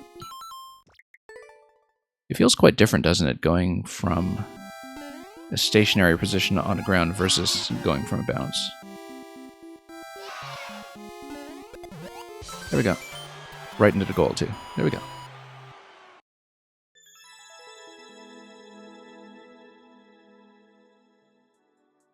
Anyway, thanks for that. We got it. B. Suzuki, if you're still here, you let me know. Do you see B. Suzuki on the chat list, but we'll give him a chance to respond, and if not, we'll just apply our usual AFK policy and bump him back a spot.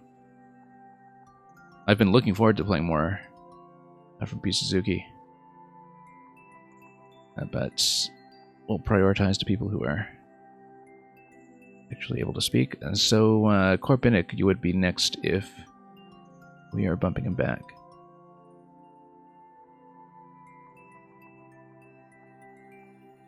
Which I think we'll do. So yeah, this is how we usually handle people who might be AFK or falling asleep or whatever. We'll just rotate people back a spot and do a second check. Play anything I would like. Let's take a look.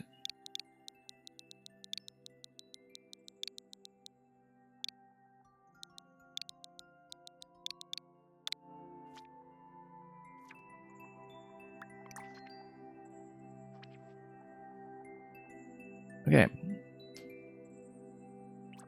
Here's something from the Pokedex. Team Precision. And then something to test. Bouncers. Ah, yeah, you were saying things about frog technique, right? Yeah. At this stage in the stream, I probably won't do anything particularly tight, but, you know, if you have something that's a little more relaxed, we can do it. If you have a particular recommendation as well, 2.2% is probably fine. Although it's 1 jump, so who knows. Alien Dread. excellent streamer in his own right. I haven't seen him on lately, actually. Maybe it's a time discrepancy or something, but I feel like I haven't actually seen Hylian Dread on in ages. Anyway, the newest one, Paula Wag. Yeah, let's take a look. Some family things happened. That's unfortunate. Terminator, who I think was the most intelligent person to live in history? Impossible to say, because intelligence is very domain specific. And you can have extremely good pattern recognition and intuition for a particular skill set that just doesn't apply to anything else, right? And it's very easy to underappreciate the variety of forms of extreme expertise that people can have, because sometimes you don't recognize it. That kind of intelligence underlying that is what is going on. Anyway, long overdue Pokeword. Honestly, forgot you made it. You're actually a mod for his channel, I see.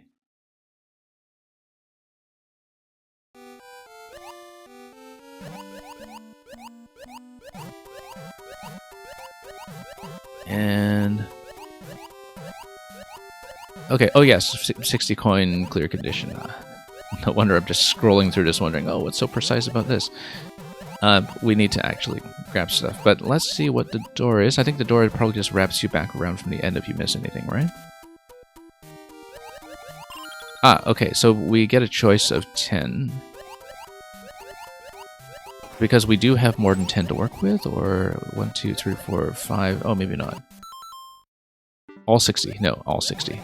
Okay. Well, let's do all 60 then.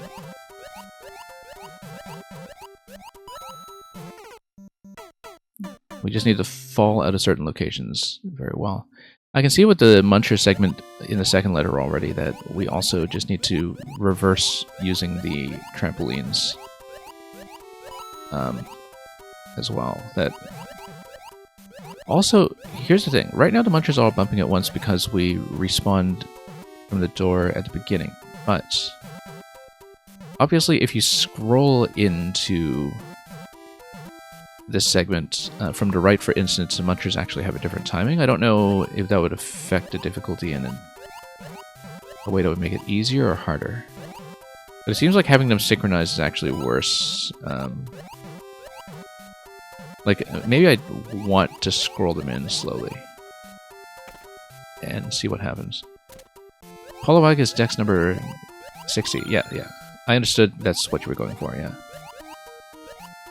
Like, I understood that's what the title of the level and the text here was about, even though I honestly don't know my Pokemon very well.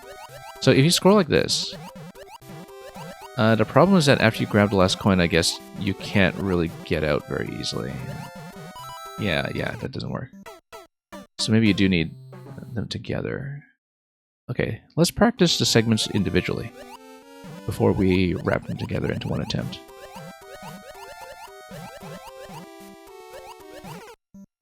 Not like that, of course. It actually makes it impossible, yeah, because you can't get out. I see that now. I do see that now. It was very clear to me once I did scroll it in that would make it harder. But I kind of needed to see it first. So synchronized is best.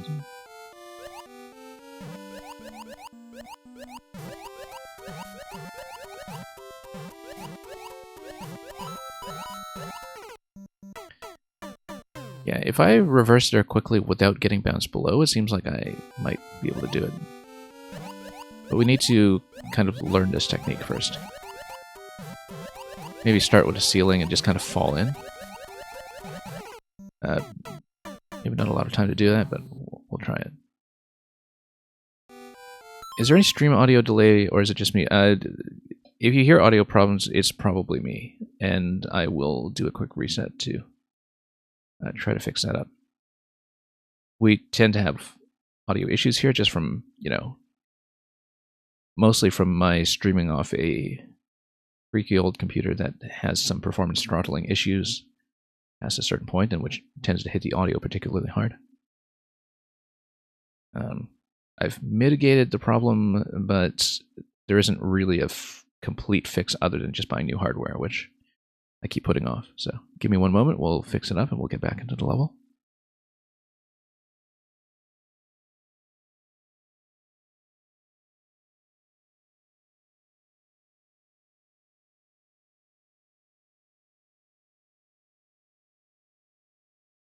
And you forgot to max the timer? Yeah, I mean, something for the next upload once you have to clear check it all over again, I suppose. It seems like you're comfortable enough with swimming tech that I imagine that's not a problem for you.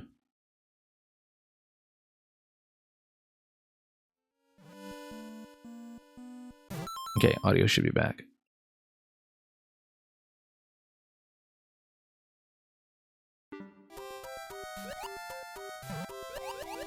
Okay, let me know if audio's okay now.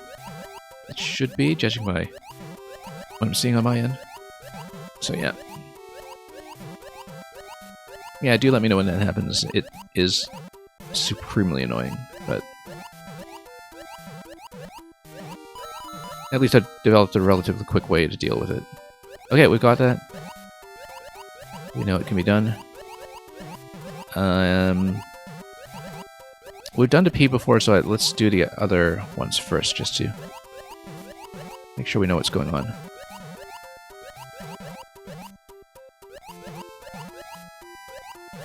We definitely want to go under, right? But we want to swim a little bit faster, and maybe kind of stick in the middle. We'll see. Let's learn it. Piece by piece.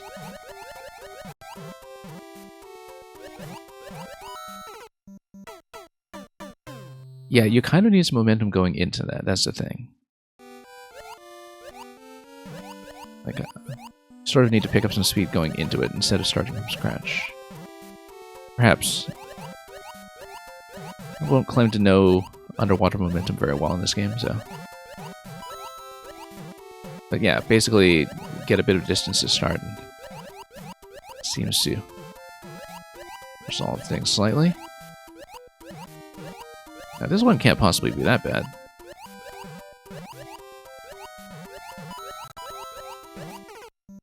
As long as you don't overshoot.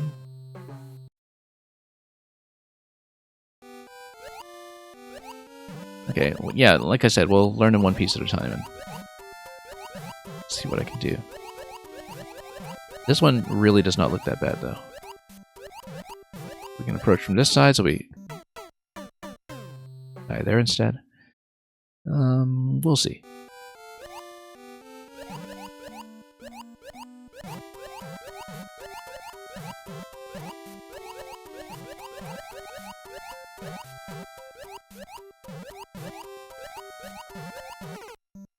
Yeah, standing too far to the left to begin with.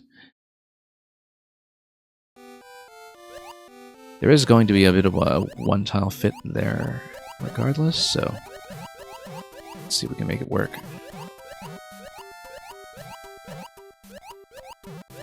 Doesn't really look like that's avoidable.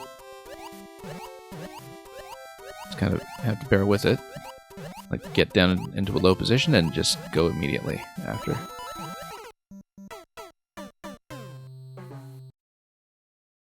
Polaroid being the weakest form, you tried to make this not all that hard. Yeah. Even if we don't necessarily clear it, we'll make sure we clear each segment at least once, so, you know, we can prove that we have some of the ingredients of what makes it clear. Also love the extra Cheep Cheeps just kind of filling space up above. That's a nice touch.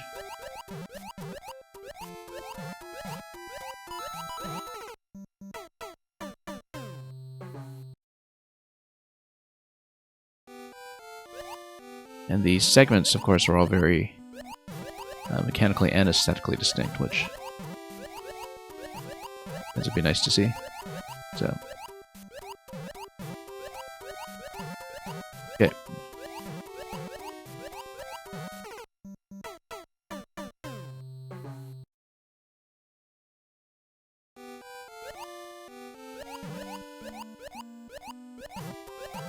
But yeah, we'll do each segment at least once, and we'll try to stitch them together. for at least a reasonable number of attempts.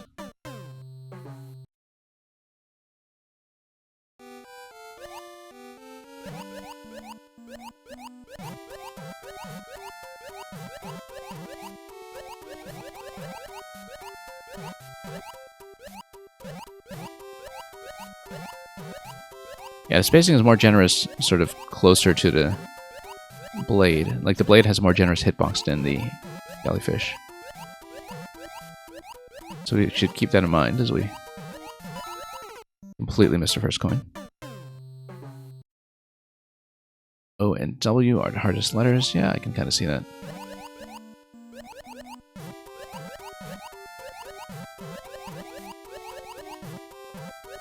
I don't know, that L kind of took me a bit of work.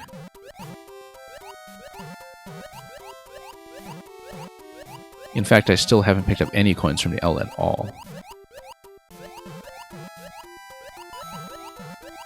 We just have to take the L, so to speak.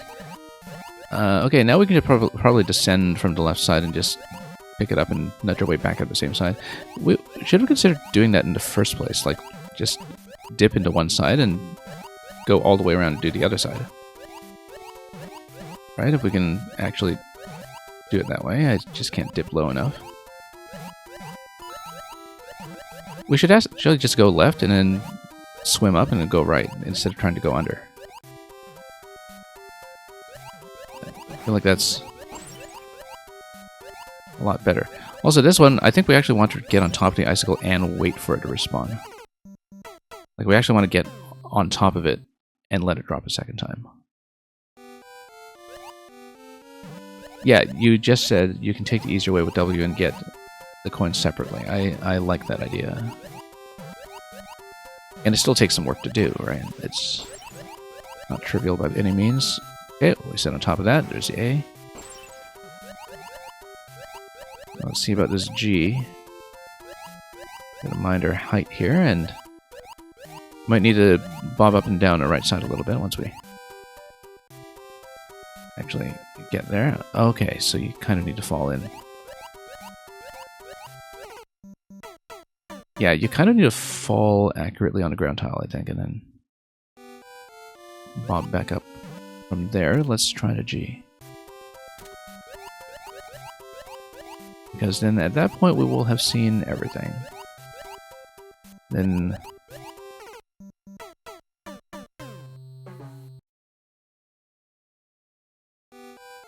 it seems like both the O and the I will kind of make or break this. But we'll make sure we understand the technique for it first. Okay, good. Then we need to figure out how far I can actually stand. You basically need to stand as far to the right as you're allowed, and then maybe do a single tap, I think. We'll just have to see by a little bit of trial and error how far that is. And yeah, the shortcut door is quite nice, even if it is a return door. Okay.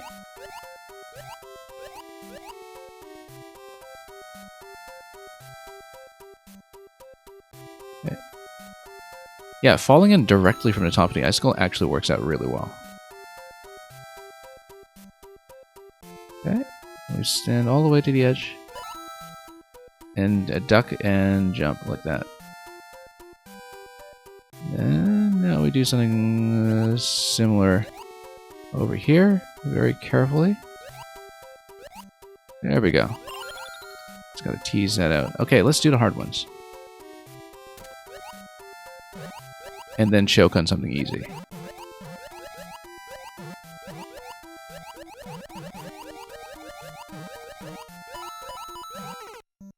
Yeah, that's gonna take some work, but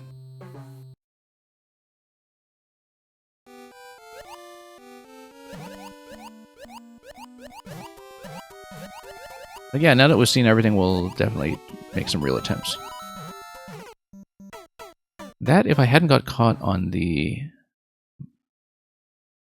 lower one there, and gotten stuck on the hard block on the right side, I think that might have made it. Okay, got it.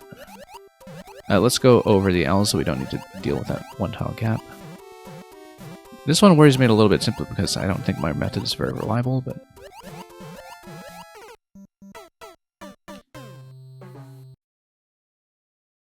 yeah. Yeah, I still don't think I have a particularly reliable method for her, so... we'll...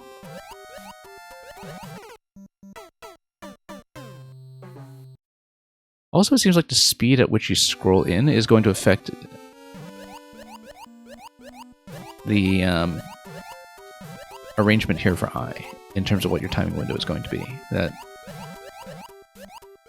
because of the placement of the I, regardless of whether you're going from the left or from the right, it is very spawn dependent in terms of the timing of the two piranhas. So, you know, if you're swimming slowly coming here, it's actually going to give you a bit of a different timing. And intuitively, I can't really tell if it's an easier or harder one, but, you know, we'll make something of it.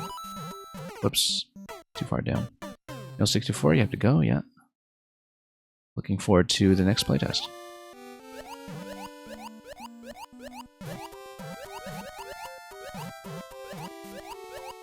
No, too soon.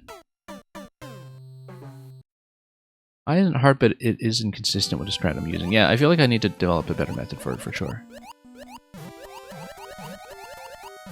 Because I'm kind of at the mercy of my own aim, and... I kind of get the impression that with the eye, even with the one tile gap, that maybe I should be floating in the middle and taking it slowly, but...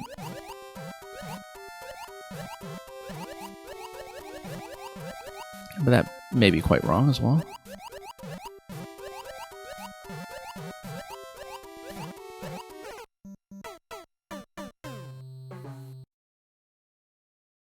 Because in spite of having cleared it once or twice, I don't actually feel like I understand it.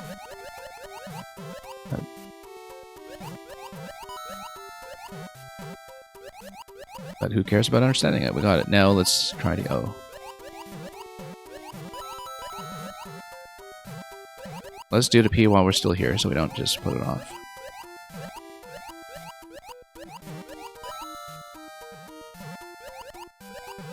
And then... yeah, we'll do the W from either side. It is still tricky. We do still need to be careful with the spacing, but we do know the hitbox is more generous on the inside than the outside.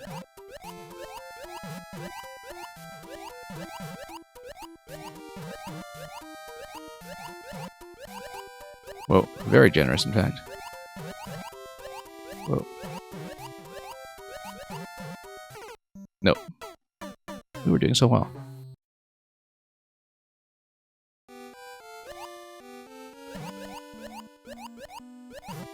Let's do the eye first. I still don't really like my method for it, but that's why we'll do it first. You couldn't think of a way to make the L a challenging coin, yeah.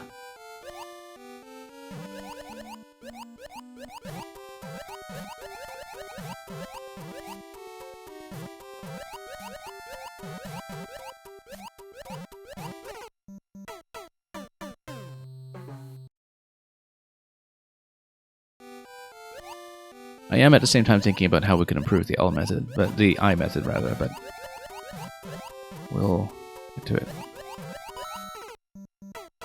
Okay, I was just dipped a little low that time, but I think, you know, just picking up a lot of speed actually does work. It's just not that reliable, but... Oops.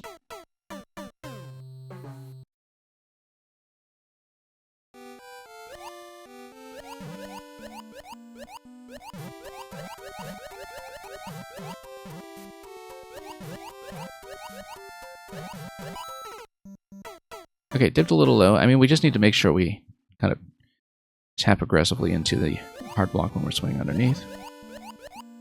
So we're really hugging it nice and tight.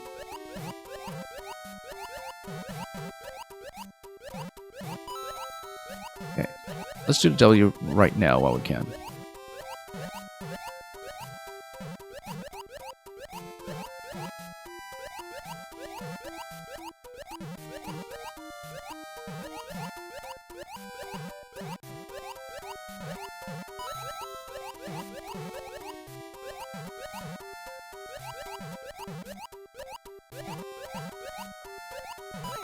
Nope.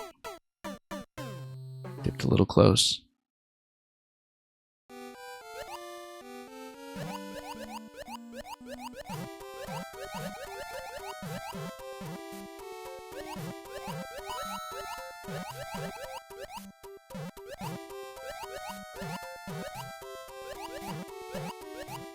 Alright. Thought I'd be a little more courageous there that time, and that did not go well, but...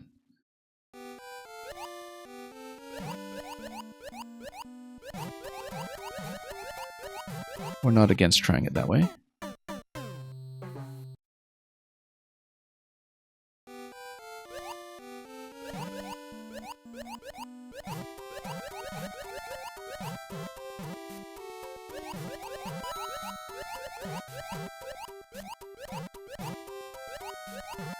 Okay, let's try it again.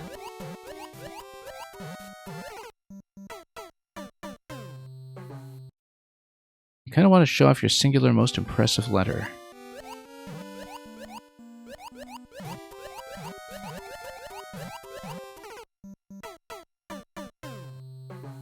What could it possibly be, I wonder? Well, we'll see. We do have a queue to get through today, so I don't know. We'll really be able to look at it, but... oh no, that's awful timing.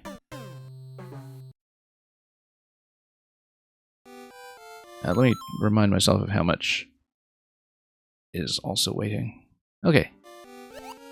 Might be reasonable. But we'll see.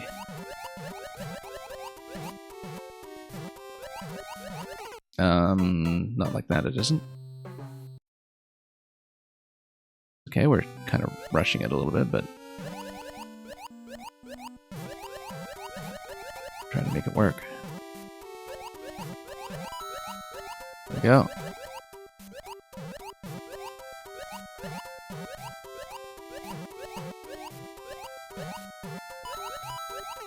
Nope. Always dipping in a little too close to that corner, just...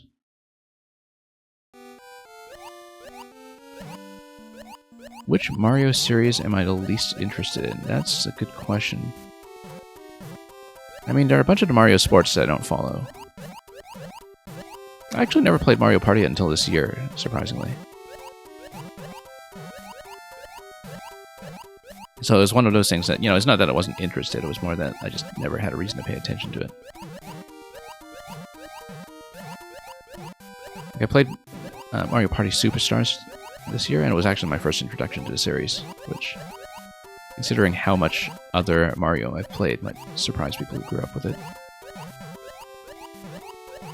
Whoops. Yeah, that's the thing, you know, it's a party game. You actually need a party, right? You know, you're not just going to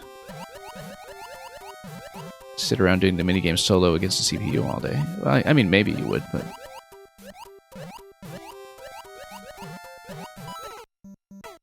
it doesn't seem like it's where its core strength would lie.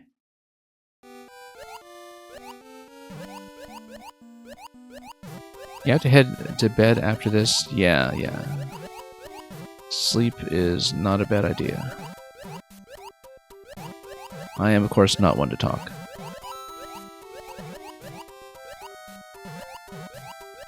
Okay, let's mind that corner. Oh, almost. Should maybe go back to doing it the cautious way. Yeah, let's do this while we're here. Almost. Matter of getting enough height so you don't get trapped. I found a saw to the head. Yes, I did. That's what we do.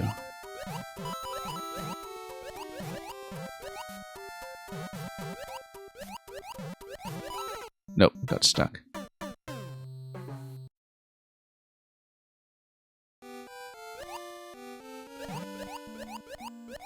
Just watch that, you know, saving the lower hanging fruit like the pea, and it would just die to it catastrophically when I actually think I have a good attempt. Whoops.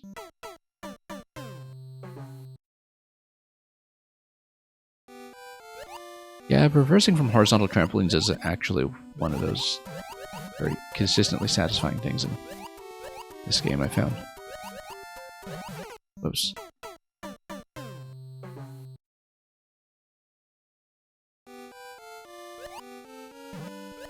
I'm pretty sure you've seen the letter L be used in Precision before.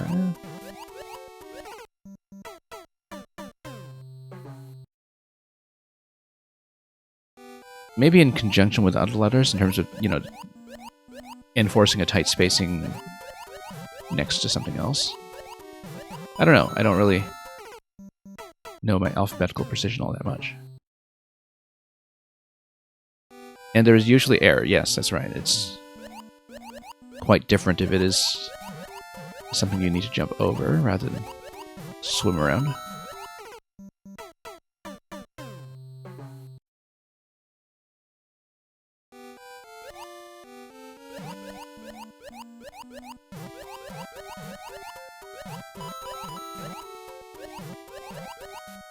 Okay. Next. Let's see what we can do here. Lots of opportunities to choke, of course. Especially because I, you know, only did the G successfully once as well, and that's still a bit of a risk factor.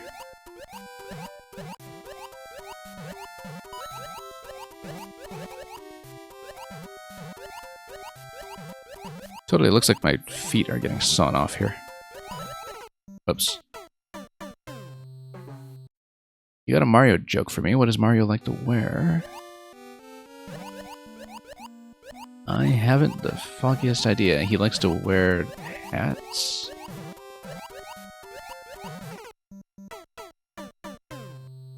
Overalls? Yeah, I guess he does. I'm waiting for the pun, though. I tried to find a clever answer to that, but...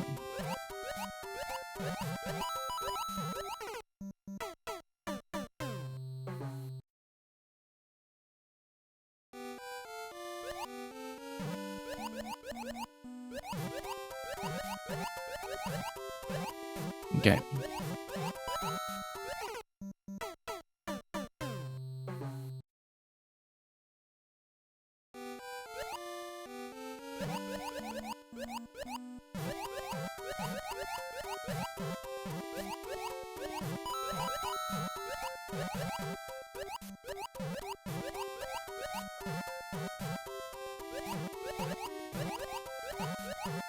Hang on, I'm trying to figure out what you mean by the punchline here.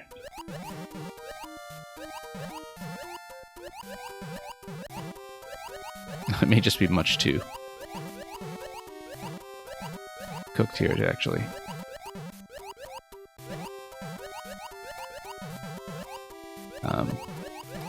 follow what's going on. Anyway, let's watch this carefully. That's not careful. Past a certain point, you just try too hard to time yourself with a certain pattern and massively overthink it.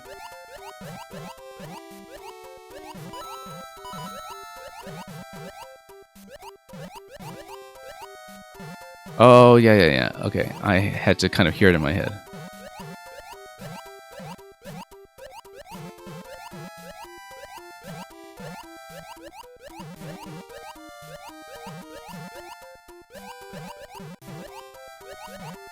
Now I get what you're going for. Rather like the way it was incorporated in the film, by the way. The underground theme.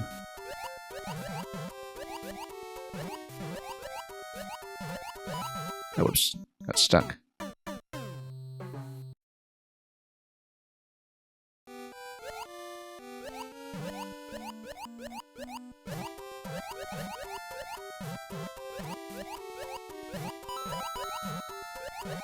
Okay, the O's actually been going decently lately. It's just that we're squandering it immediately afterwards.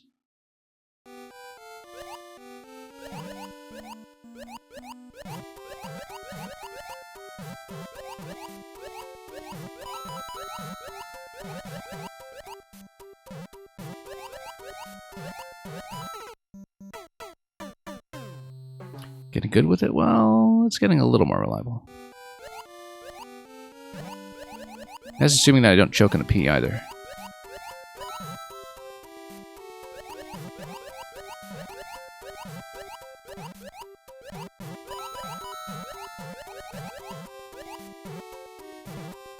Anyway, let's... the synchronizations felt really off that time. I think, again, it might have been affected by my swimming speed going into that segment, which... For the sake of reliability, we should just load in the eye at full speed first, and at least have it behave the same way every time, so I can actually work out my timing for it.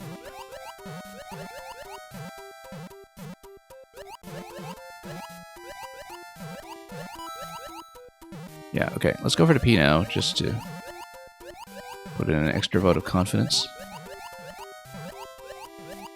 Got a long ways to go after that, of course, given that we could just as well choke at a P.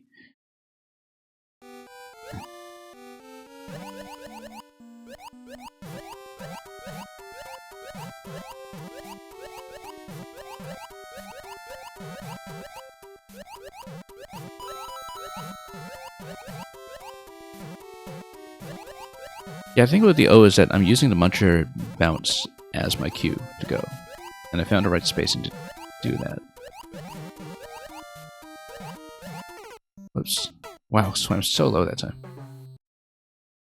What would you name a Mario cereal? Mario-O's, obviously. It's a me, Mario-O's. Just like C3PO's back in the day.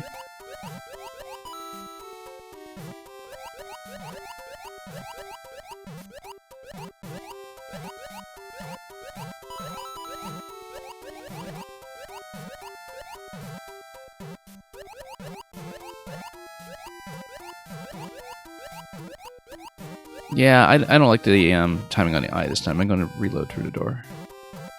If I can. Let's go for the W first, actually, and let's do the eye after I've had a chance to resynchronize it.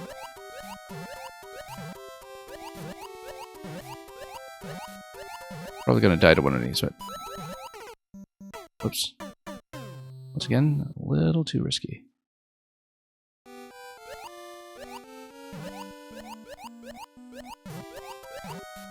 Yeah, that's the thing about the eye is that, you know, it is loading dependent, and it's, as I was saying, far enough into the level that it's going to be loading dependent regardless of which direction you approach it from.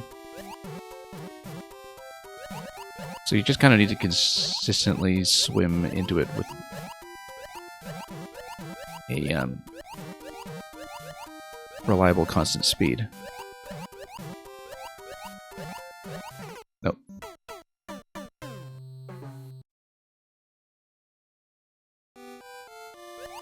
You swam up in the middle of the eye, timed each letter individually. Yeah. I don't know if I trust myself to do that.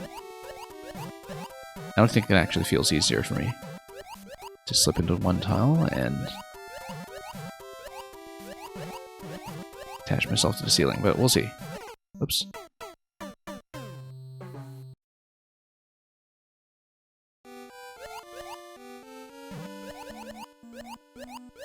Yeah, we do unintended things around here. That's just how I play.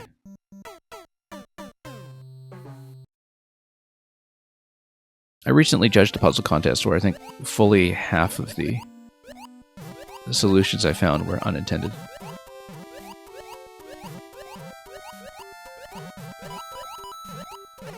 Whoops. Okay, we'll stay with it a little longer, but I do want to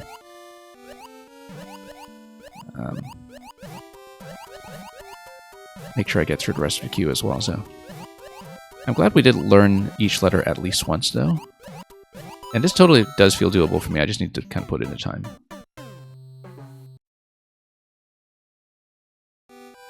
You disagree with that last death. Well, it disagrees with you, so... And me as well. Whoops.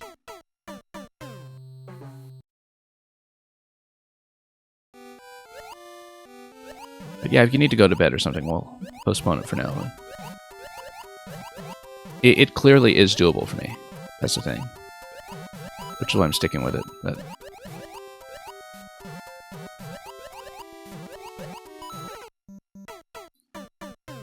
But there are plenty of ways for it to go wrong. You'll be sure to throw off your... sorry, you'll be sure to show off, rather, your frog levels next time, yeah. Whoops. What's my favorite 3D Mario game? It used to be the Galaxy games, but I actually think it might actually be 3D World now.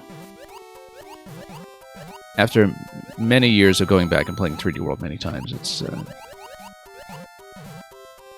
been a rare game where the experience has improved with every pass.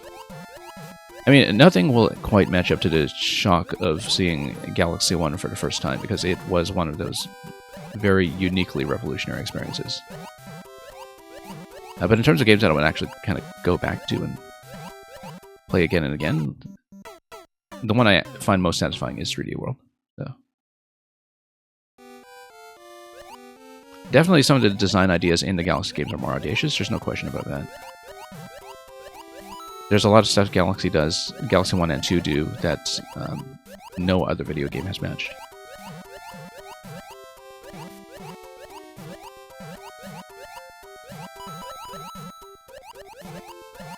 It's hard to say. I don't really tend to rank things in a series, partly because I think, you know, with a lot of the Nintendo Core series in particular, that so many of the series are committed to having each entry offer something very unique, that the games will generally take some risks, and sometimes they go well, sometimes they go less well, but at least everything has a very distinct identity, right? So I don't really feel the need to compare it. Whoops. Which Mario game has the most replay value? Super Mario Maker 2, obviously. Unless it's Super Mario Maker 1. Okay, let's try to do this. The nice thing about levels like this is that they're easy to talk over. I mean, I have to be fairly focused, but, you know, it's... I can see why a lot of streamers actually do like playing precision levels as stream content, because you can actually have a conversation over them. Whereas I can't do that at all with puzzles, since I'm constantly talking about the puzzle solution.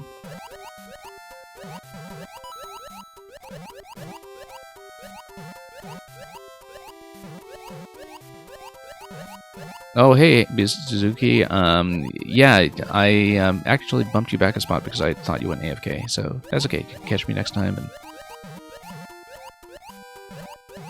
I didn't know you were still here, actually, but because we checked for you earlier.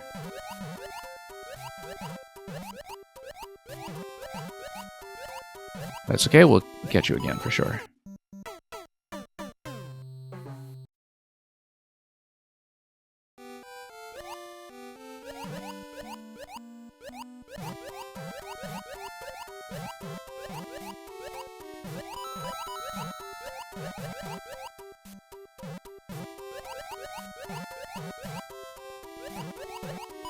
No.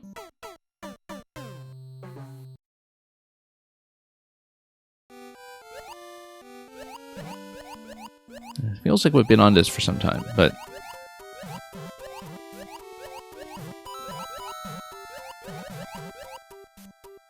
we have been making some progress, just not in a very linear fashion. Whoops. You think I've got any almost 100% consistent? Well, I don't know about that. But I found a way into it, I guess, where...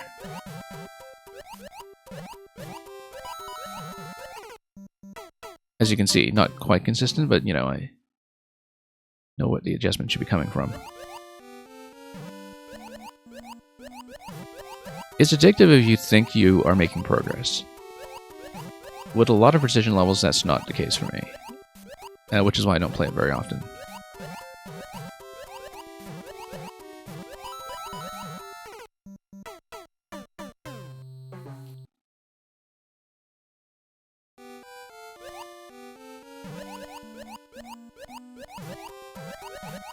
But, you know, if you're failing at something, you're back at the same task very quickly, which is why it's easy to just tell yourself you can put in one more turn and get a little closer.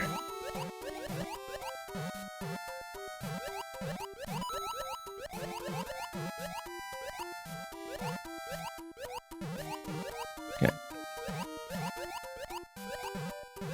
Yeah, that's the thing about staying on one side with a W, is that it's actually not that much easier than trying to do both at once. Because you still have the positioning problem of trying to get back towards the outside of the W. And yeah, one came in. Howdy to you as well.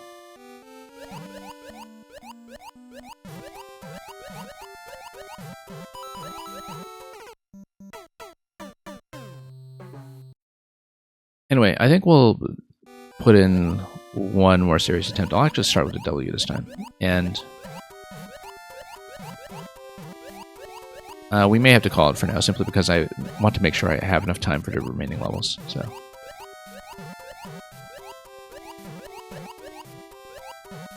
and yeah, Pixel Knight, as we were saying, we had a bit of a conversation about this earlier in the stream, I think, that I saw the Mario film the day it came out.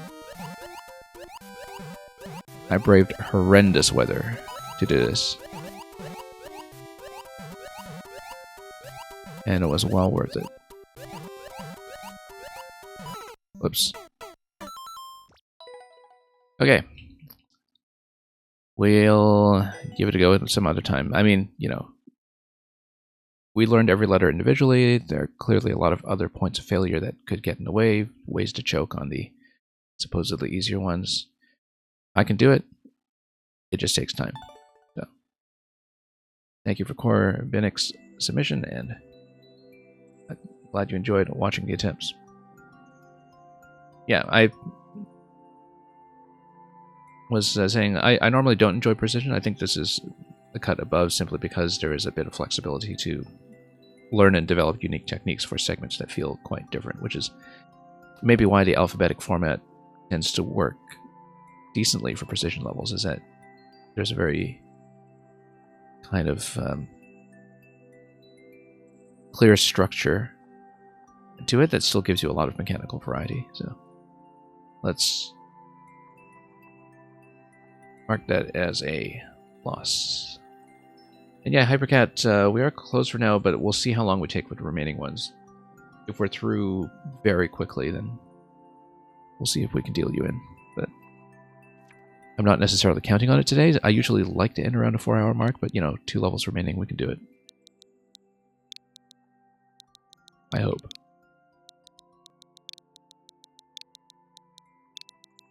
And this is a fairly typical time for viewer levels for me. We will be kind of off a little bit in late April, early May. And then when Zelda comes out, you know, that will disrupt the schedule quite a bit as well. But for the most part, we're back every week.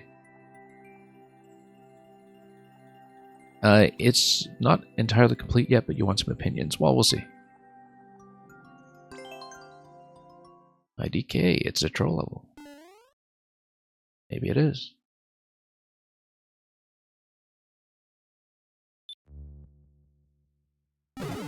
So, okay. The fish are clearly dodgeable, though, if you just stand in the 2 coins here in the center, so. And then you would need to go left after that. I think we can probably do that reliably. Let's... Any more? Maybe not. And then swap here, okay. It's kind of a long thwomp in some ways, where it seemed like I had a lot of time to stall there before it actually punished me for doing so. And you do need to outpace it because of the one-way panel, and then it floats over because of the night theme.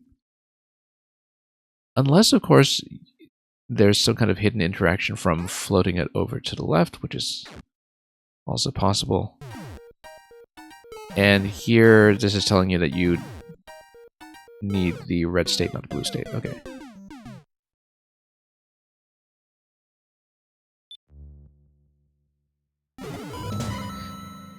Yeah, Terminator, the thing about troll levels is that I appreciate the technique in some ways. I find that they can sometimes have a way of pushing Mario Maker technically in ways that can be very unexpected. I think I'm supposed to go faster against the Fuzzy Helmet because, you know, clearly there's no other way to hit the POW, right? So I think I actually just need to go fast and then get out of there.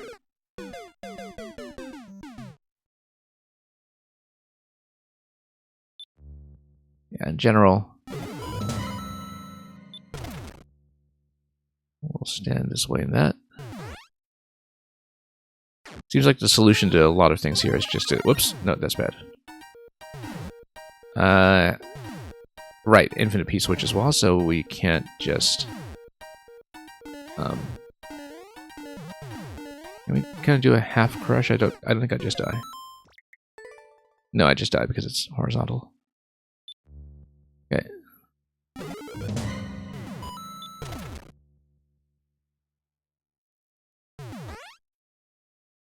Do I think Mario Maker 2 is the most popular Mario game for Nintendo Switch? I know for a fact it isn't. Because I have seen the sales numbers for it. It is bigger than Maker 1, but not as much as you would expect for going from the Wii U to the Switch. Maker 1 was surprisingly popular relative to the scale of the Wii U as a system. Like, shockingly popular, in fact. As the major late-life game for the system. Okay, we need to not hit this. That jump looks kind of rough, though. If you're trying to deliberately avoid that block while going to one tile. It seems a little more execution-oriented than is typical for a troll. The thing about a troll level is that, yeah, sure, you'll have a certain amount of trial and error and a few psychological traps and such, but generally you want things to be easy for the player to redo. Because they'll be redoing it a lot, right? So you don't want it to be a technical barrier when it comes to jumping.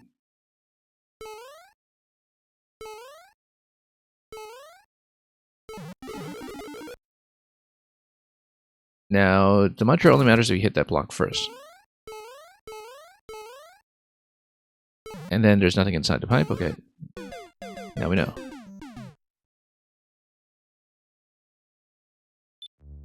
And yeah, you're right, CGDEH. NSMBU Deluxe actually did sell better. In spite of the thing I heard about with the twirl controls being messed up by default, which has probably ruined a whole generation of Mario players.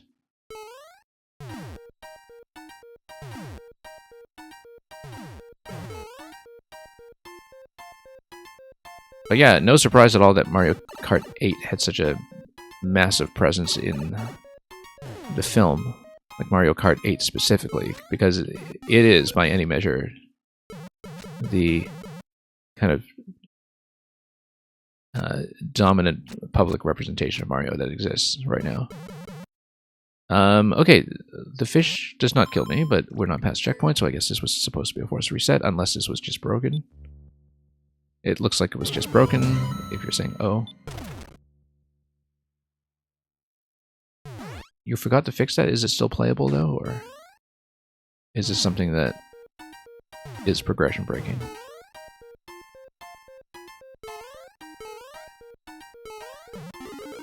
Yeah, once again, this thing here. Yeah, like I was saying, this kind of thing, I don't know if it quite fits a troll level that well. It's a little too easy to trigger, even if you know it's coming.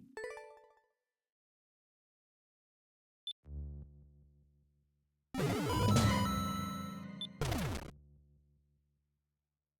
think the thing that you typically want to go for with troll solutions is perhaps hard to remember in sequence, but easy to do in terms of button presses. Now, at least you can kind of line up to jump from here, but...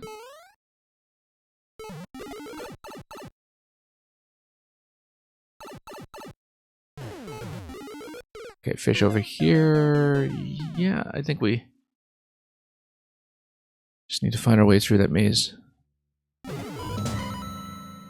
Yeah, that's the thing. I tend to die to a lot of solutions where the answer is to just be fast.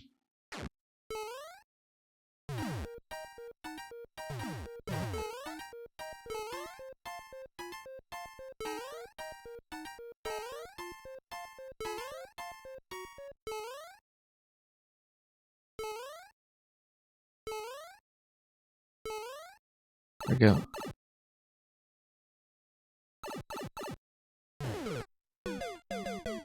Right, because you needed to stand back for that, and you can still make it across.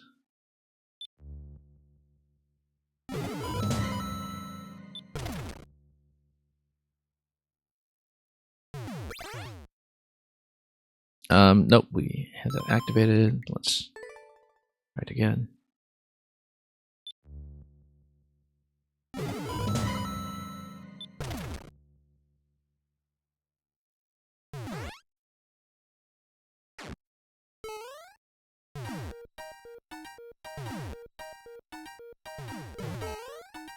But yeah, sometimes it, definitely feels like the point of troll levels almost is for the maker to show off how they've mastered certain things about very janky or unconventional forms of movement or switch interactions or things like that.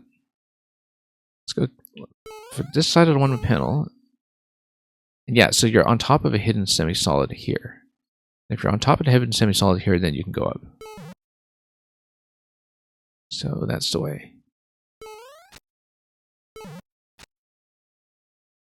We have no fire, but I guess we'll try to trigger this and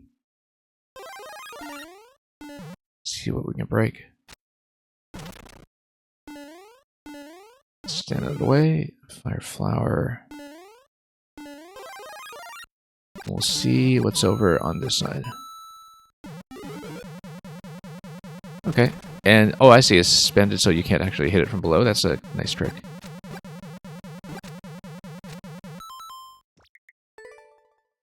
Yeah, just kind of a memory check. You hit left side first.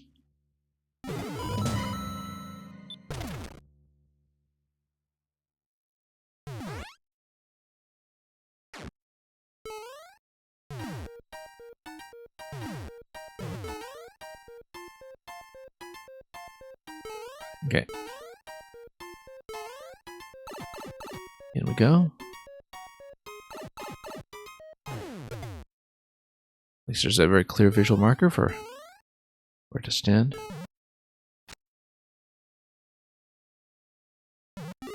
Oh, yeah, okay, so you do need to climb all the way up, as I accidentally dodged in the previous attempt.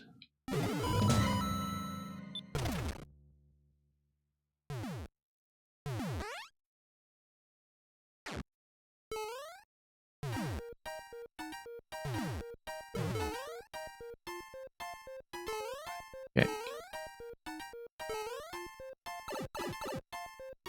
And this is about version 2 of the level. Yet lots to go, I'm sure. That's what playtesting is for.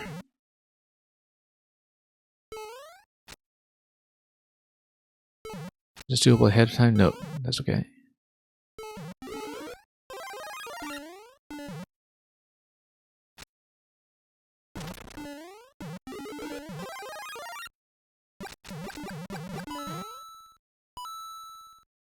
Yeah, I don't really know if I understand why the mushroom and the flower are kind of two separate stages of progression here, but we'll take it.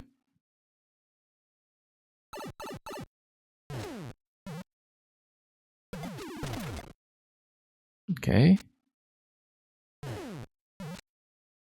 What if I reload into this room afterwards?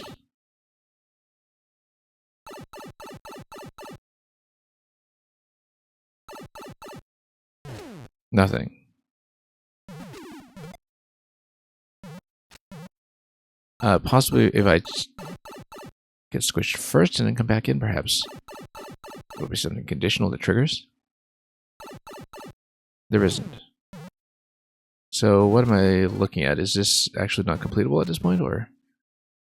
Because I do see the hard block tile on the right side that kind of applies a scroll break, but one that I can't walk to.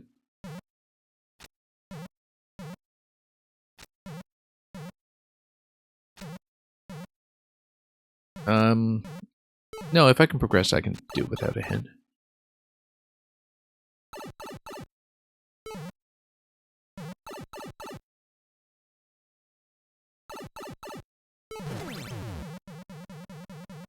Okay. Well, apparently only the penitent men may pass. But let's go down and see what happens.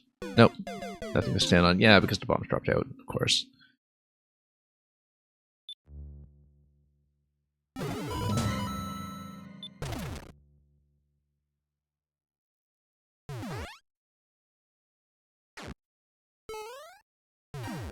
Okay, there we go.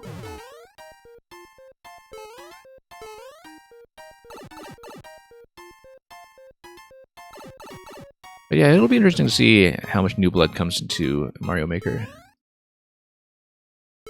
from both the film and a recent Martende discount. I know that somebody did at some point create some kind of data visualization of number of courses uploaded into Maker, where in the first year there was a very clear spike with every patch, but also with the holiday season. And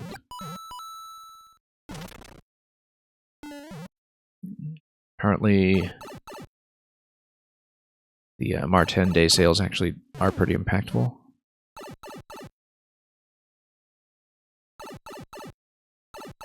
Now, what do we...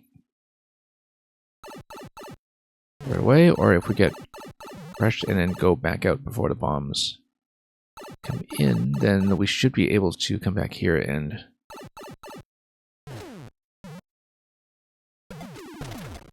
Okay, so I don't know what triggered the on-off switch earlier then, when I was trying to come in quickly.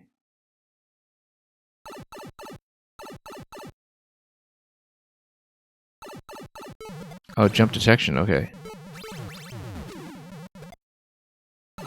That actually would not have occurred to me.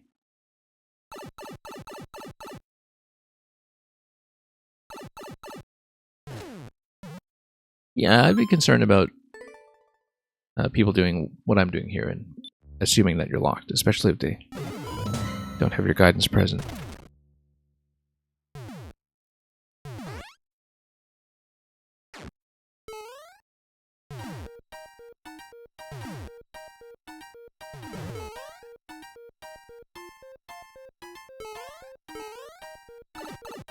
I feel like when it comes to kind of hidden mechanism in a control level, that there should be a bit of an explicit choice that the player knows they have to make to jump or not to jump, and instead of just kind of thinking about it out of nowhere, because there's no particular reason to deliberately try it. And the issue that I have with that is that even if you do try it, it's not necessarily obvious that that's what the detector is.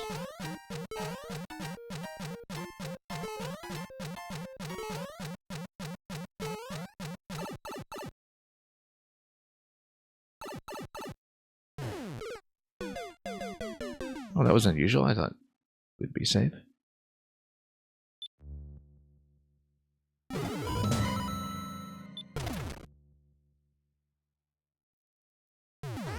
And yeah, Terminator, if you're thinking about the SMB2 mushroom bouncing with you, among other things.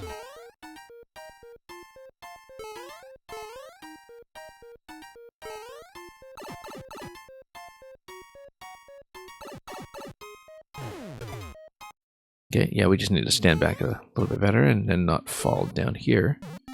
Well, okay, I thought I was safe down that low, but apparently we do. Have to climb all the way up.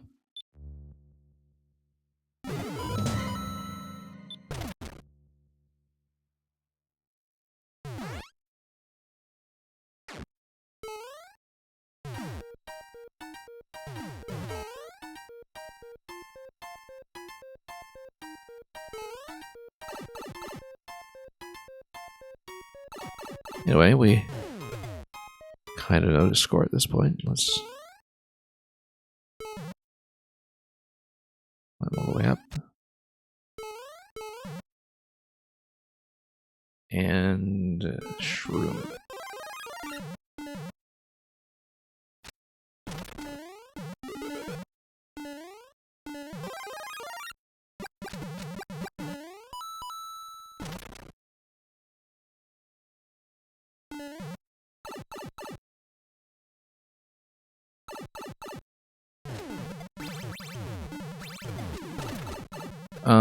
Yeah, I guess we need to bridge available. One thing I will suggest is that if it is in fact necessary to create the bridge, instead of making this a dead attempt, if you're able to put vine blocks in the bricks and make this a reloadable room, then at least the player has a chance to find out that it is a jump detection mechanism, because otherwise you just have no opportunity to ever test it and find out, right? Without redoing the whole level from scratch.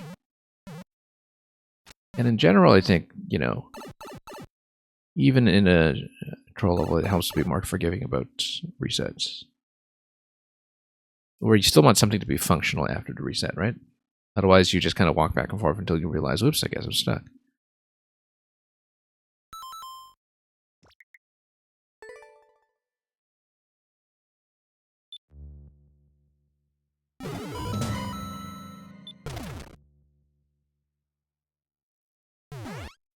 Okay, let's run over.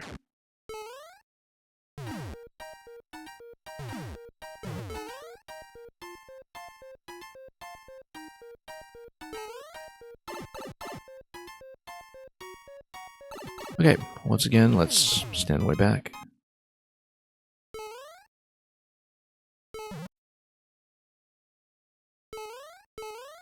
Same interactions before, I mean...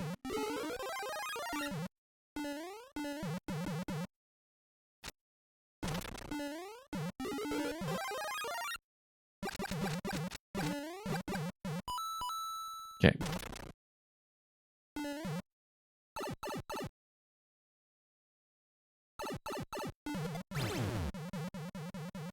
Yeah, I guess we need to run it before we get crushed, and then...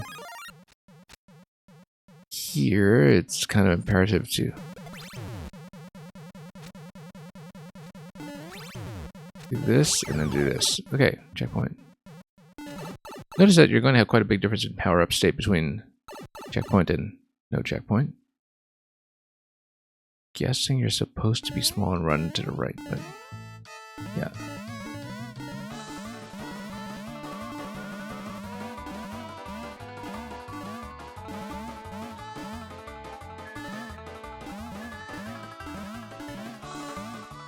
Oh, okay. Just looking for where to progress here. Probably finding some kind of spike. Yeah.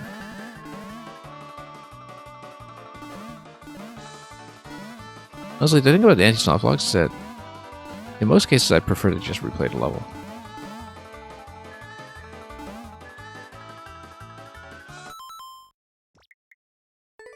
Even if we are past checkpoint, so.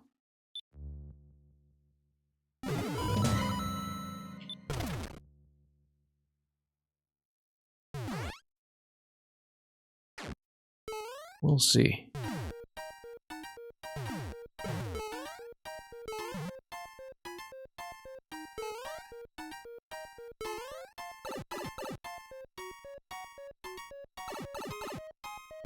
Oops, back.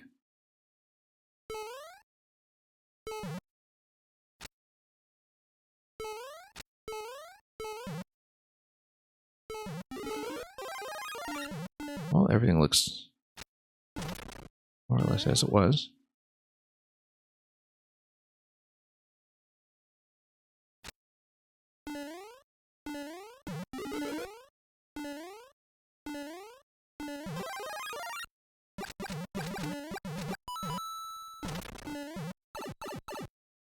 Okay, so same idea here. We'll run it.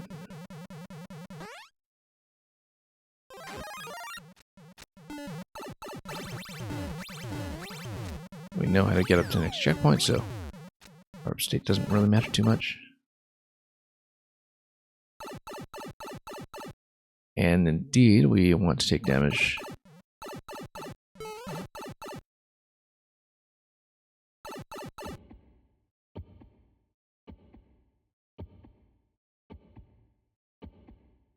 So, what's the surprise?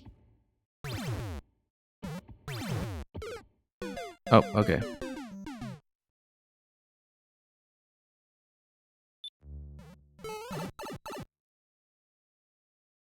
And it's not finished yet, yeah.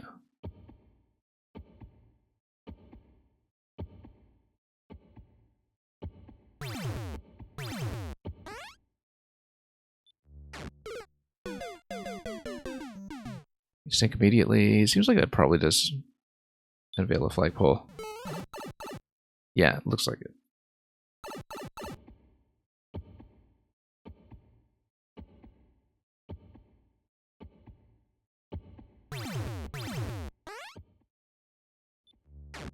And whoops, I told myself to jump in that location. We still didn't do it.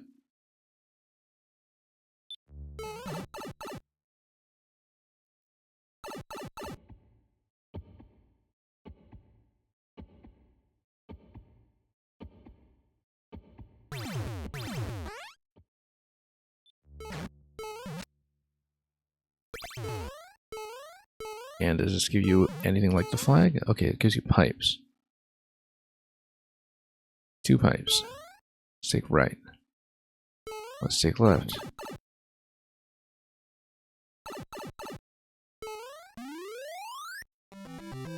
Alright.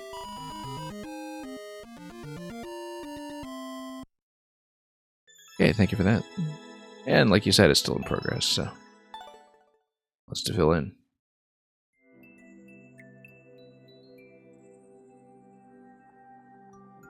But yeah, in general, I think, you know, maybe there are a few too many things that are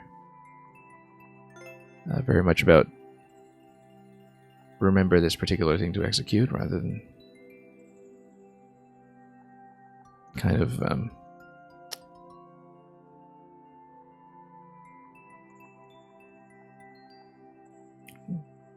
working our way through a little more transparent information, I suppose. Yeah, it largely works. There are definitely a few spots I was a bit uncertain about, but because, you know, in large part it seems to be mostly just a kind of where to stand memory check, and I know a lot of trolls kind of feel like that anyway, but it seems like it's maybe missing some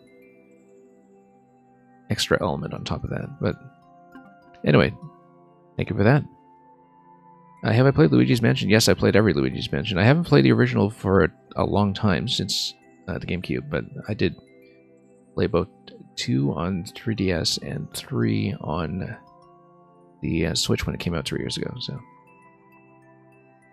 okay, last one of the day. Let's take a look at Terminator, who has been waiting very, very patiently.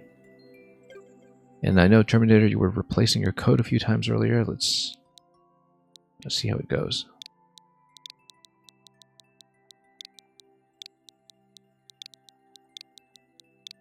And Redux wants to see Toad.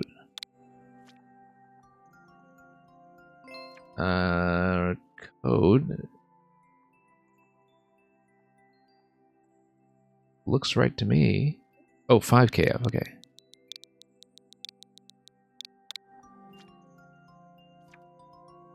And yeah, we'll grab Toad as well once I get in. I've seen this one, so you know what? Let's pull up one that I haven't, but we'll pull in Toad as well.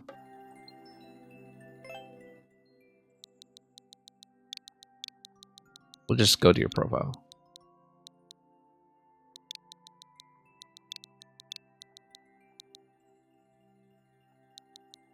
$5K.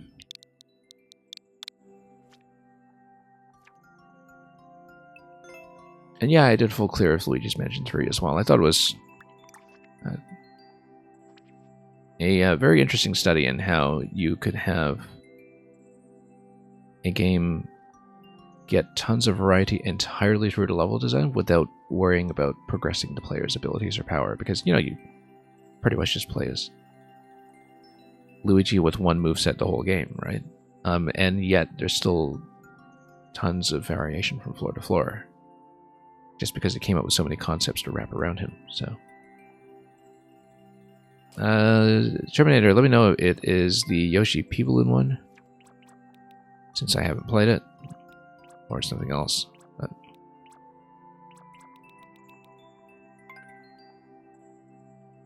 we'll just do it.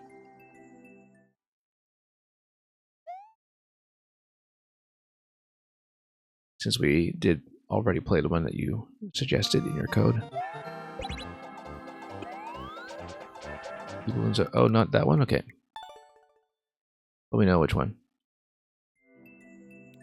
Because I did do the initial one. We can also do a little bit of Anti-Master Sword Trial. I don't know if I can stay long enough to really go through it today, but scroll down. We have a couple of the impossible ones.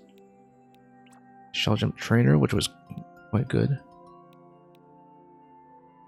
Anything catch your eye? Well, we used to play some pretty complete series, in fact.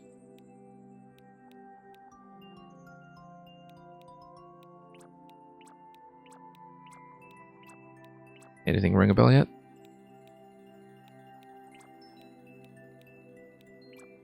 Ultra Mario. Did I pass that one already?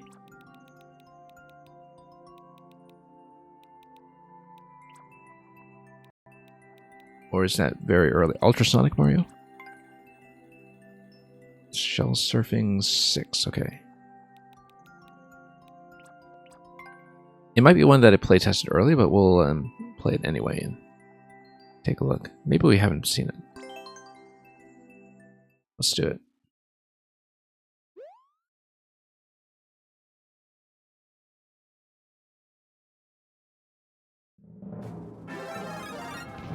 Okay, and yeah, naturally, we'll probably have to keep the power-ups, and the fire bar just constrains your timing at the beginning. And then the markers tell you where to drop fire. Okay, I haven't played this, I don't think. Don't remember it. No. We just need to land a little more cleanly on top of the shell.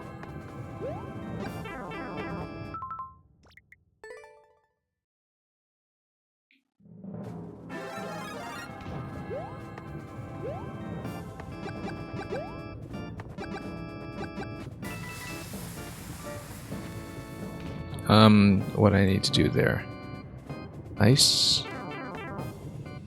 Oh, I guess I was supposed to fire up top into the bumper area.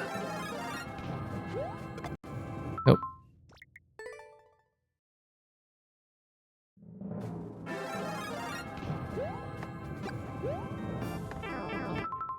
Sliding off center every single time.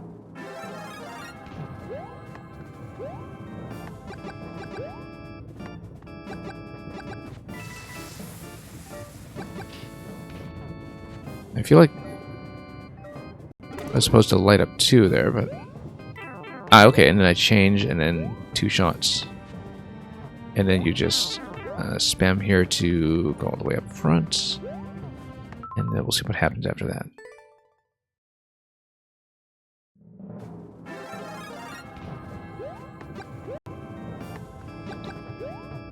Nope.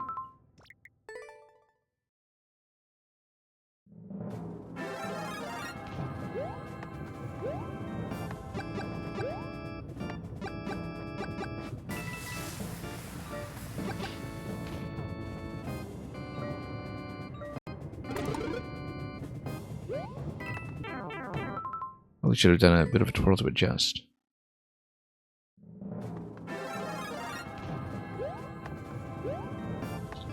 Okay. A lot of little things to fix.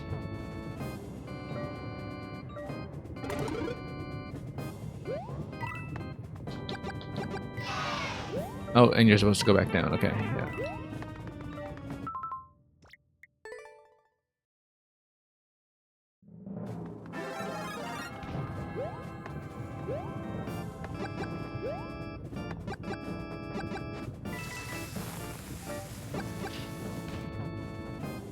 Do you actually need 2 there? Maybe so. Oh, yeah, you get down immediately and you start firing.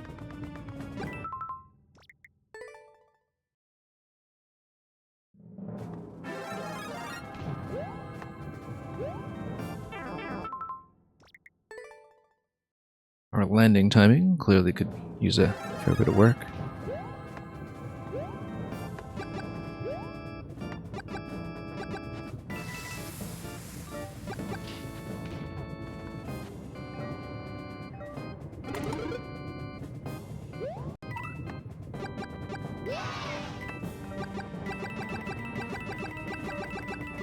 Okay, and we'll just need to keep pace with the button spam. And the wall jump, for that matter. The camera there takes you quite a ways off the landing zone. And the axe is right there, okay. But you need to keep the fire flower at the very end to hit the axe. Okay, that's doable. Yeah, I know you're supposed to follow the coin trail, but the camera going way up seems to be a bit of an issue.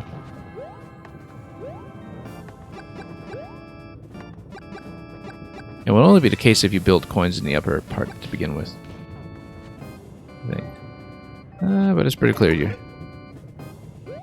building on the whole layout, so... Whoops. Okay, looks pretty manageable.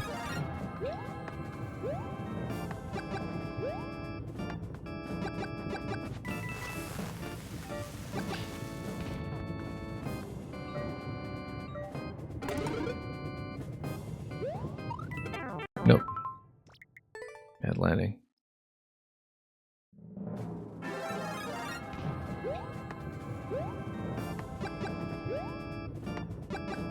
Yeah, it's pretty clear what to do, for the most part.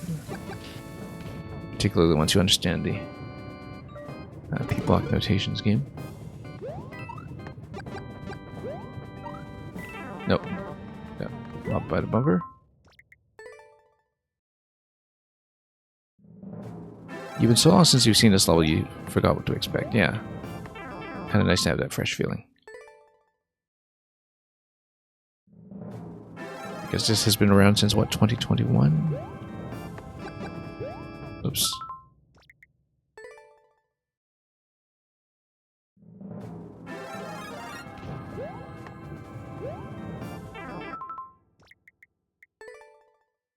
Okay, actually landing on a board here might be a start.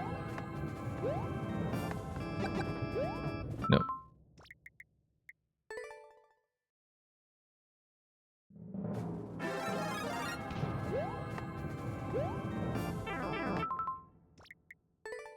Could be a lot better either way.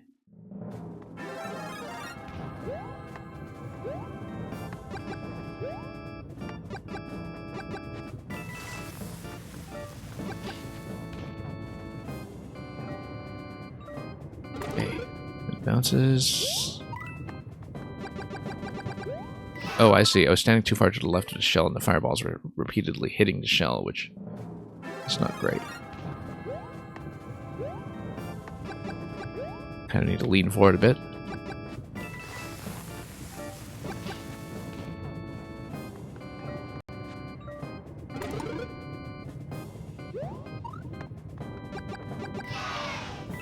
Yeah, and you have to get off of that before the note block.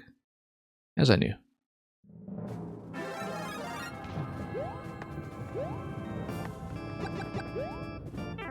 Nope.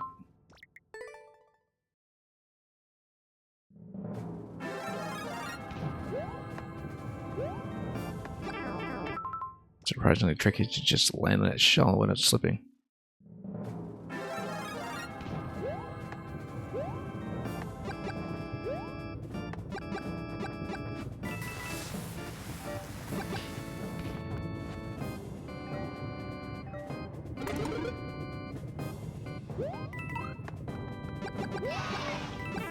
Nope. Slipping off center every time.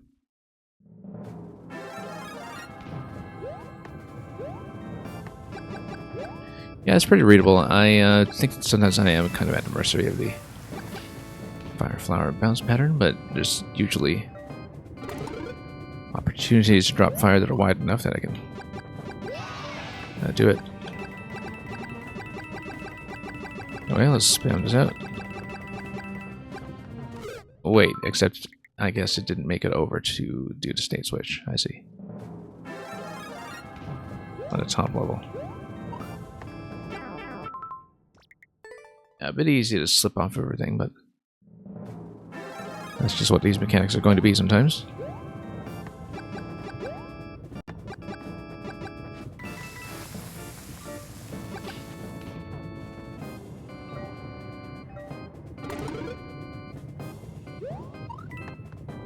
No.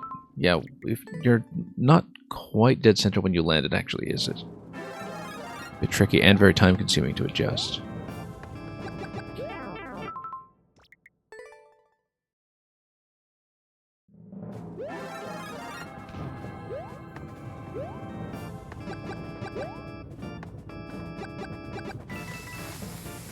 Close call there, but we made it.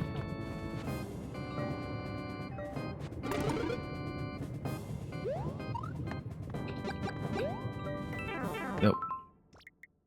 And the thing about the conveyor belts is that there is a little bit of acceleration as well. To throw you off. Just a little extra.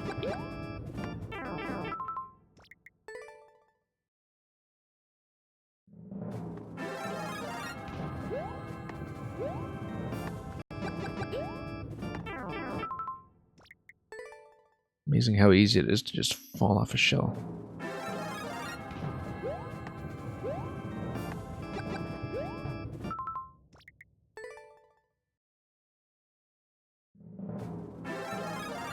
Let's try it again.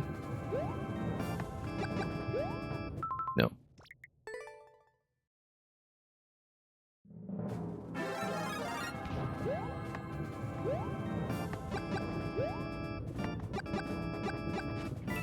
We'll hopefully get some semblance of fire flower accuracy by the time we're finished here.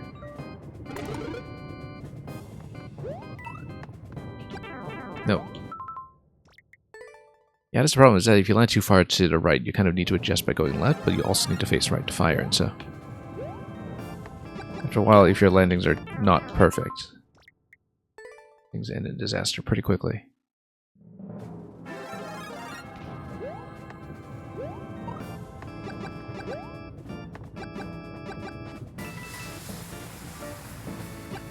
Oops.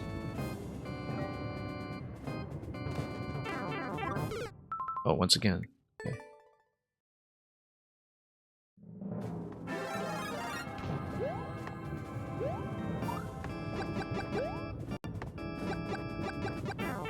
Nope.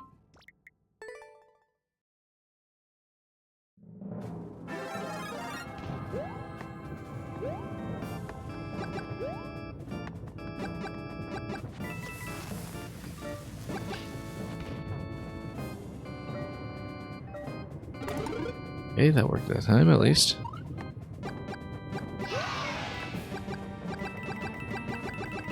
And we'll button mash our way over. And still didn't give me the second piece. I don't know what we missed. I thought we had done everything in sequence.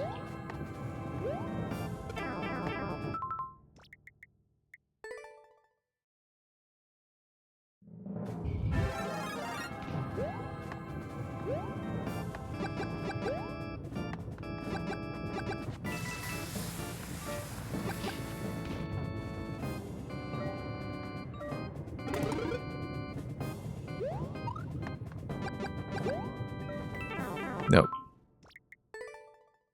Once again, just kind of getting thrown off by the conveyor timing.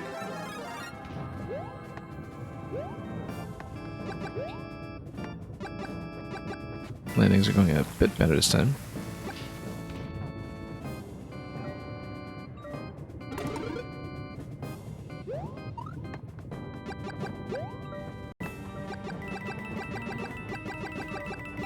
So it's going to bounce good. Good. Actually got it for once.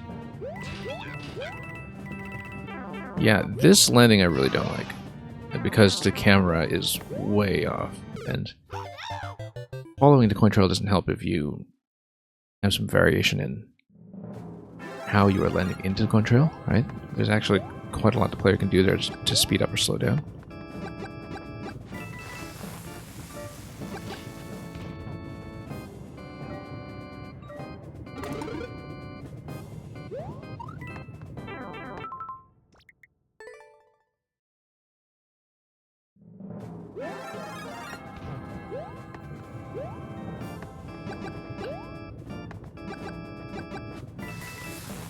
Okay.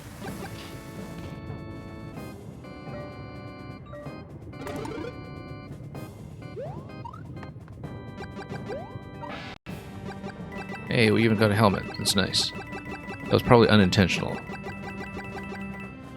Because it's not so nice when the helmet doesn't make it over. Activate the switch.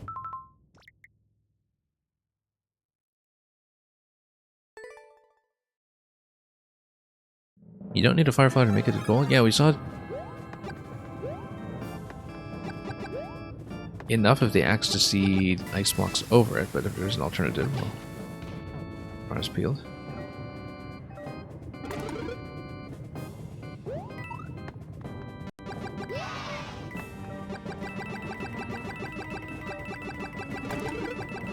And outpace yourself a little bit. Nope.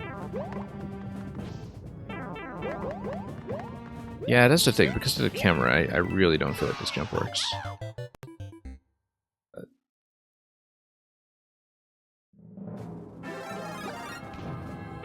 I think it depends a little too heavily on the player following the coin trail more exactly than it says.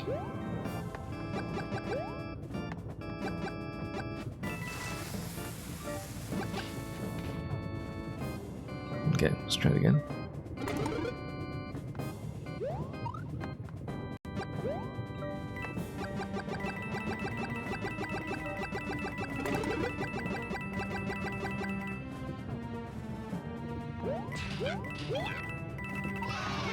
Nope, you see? Just fell right off.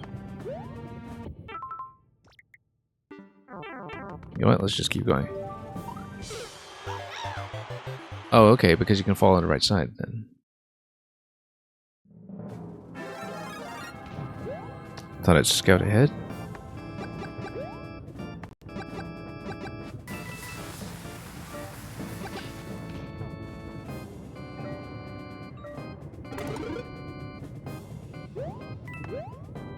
Nope. Yeah, it's possible that maybe I accidentally killed the shell.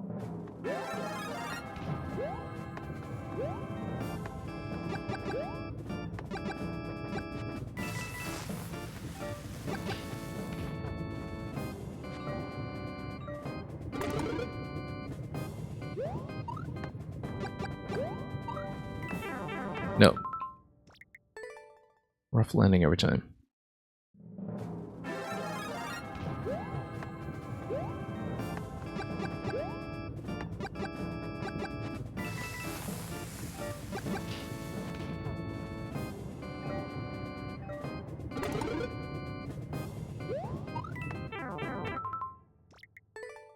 Yeah, you have to be pretty much dead center. Things go quite sour.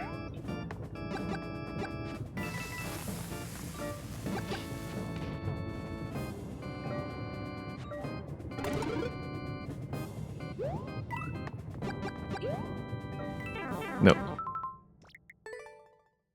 I just second guessed the conveyor speed, but that did not go well.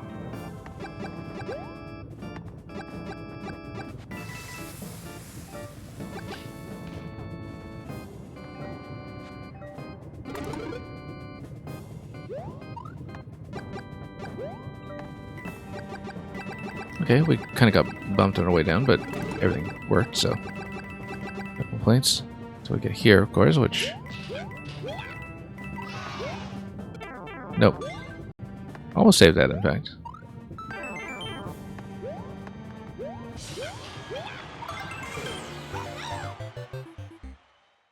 Yeah, if you head down there, though, it's going to be a little bit difficult to jump out of that.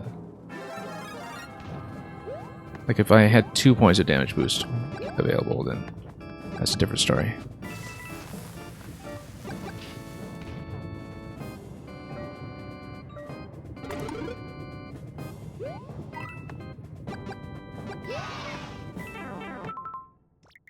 Yeah, very difficult to turn around if you're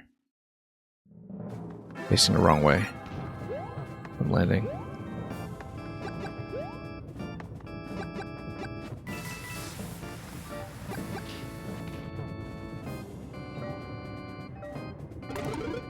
Okay, up there.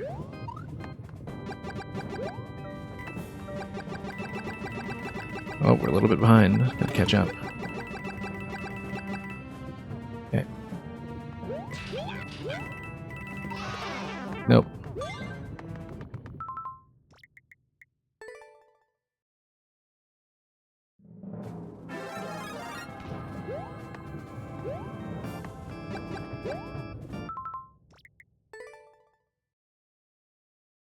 Yeah, it's not really enough to have the indicators there. I think with the wall jump segment, you really do need to actually see your target.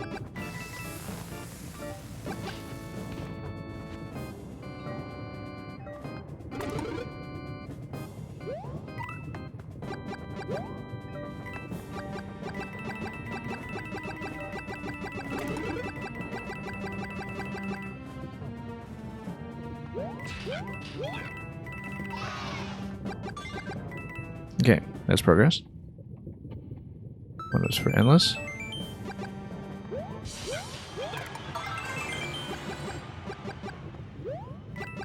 There we go. Yeah, that was the only bit that felt like it was a bit trial and error. Because the thing about the indicators there is that, you know, people could leave the shell and do the wall jump at any time within a certain range, right? And so if you can't actually see the target, then the indicators are not actually going to be accurate, because the player has tons of flexibility. The concept itself works great, though. I mean, obviously, you know, there's going to be a certain strictness to where the fire flowers will bounce in terms of whether they'll hit the ice, but for the most part, we had no issues with that, so kind of fun to get back to one of these after a long ways off. And you're right, I'm pretty sure I did not play this one originally. I don't recognize it, so thank you so much, Terminator. Good to catch up on that. Before I go, what do I think about Tears of the Kingdom? I'll be playing it. I have not been watching the trailers because I know I'll be playing it. I adored Breath of the Wild. I lived inside Breath of the Wild for about a month when it released. I will probably not have as much time to do that with Tears of the Kingdom, but I do plan to stream it at least a little bit. Since, you know, with games like this or with Breath of the Wild, individual players' experiences are going to be fairly unique, as far as I understand. So that might be worthwhile, and we'll see if we get any audience for that. And that's something to look forward to. Also, the other thing is that I learned fairly late in Breath of the Wild that I most enjoyed playing it with no fast travel. And also with the Pro UI, but the most important thing is no fast travel, so I wish I'd known to do that earlier with Breath of the Wild, because I didn't actually start doing it until I had completed 120 shrines. And I really wish I'd done that in the first place, so there will be a few house rules like that when I play Zelda. And hopefully that's something you can look forward to here. So we will, however, be keeping up on our current schedule. Until then, I've been doing Fire Emblem during the week and Mario Maker on weekends. And then, as I said, I'm gone for a little bit at the end of the month. But otherwise, we'll be back week to week. We'll play more levels.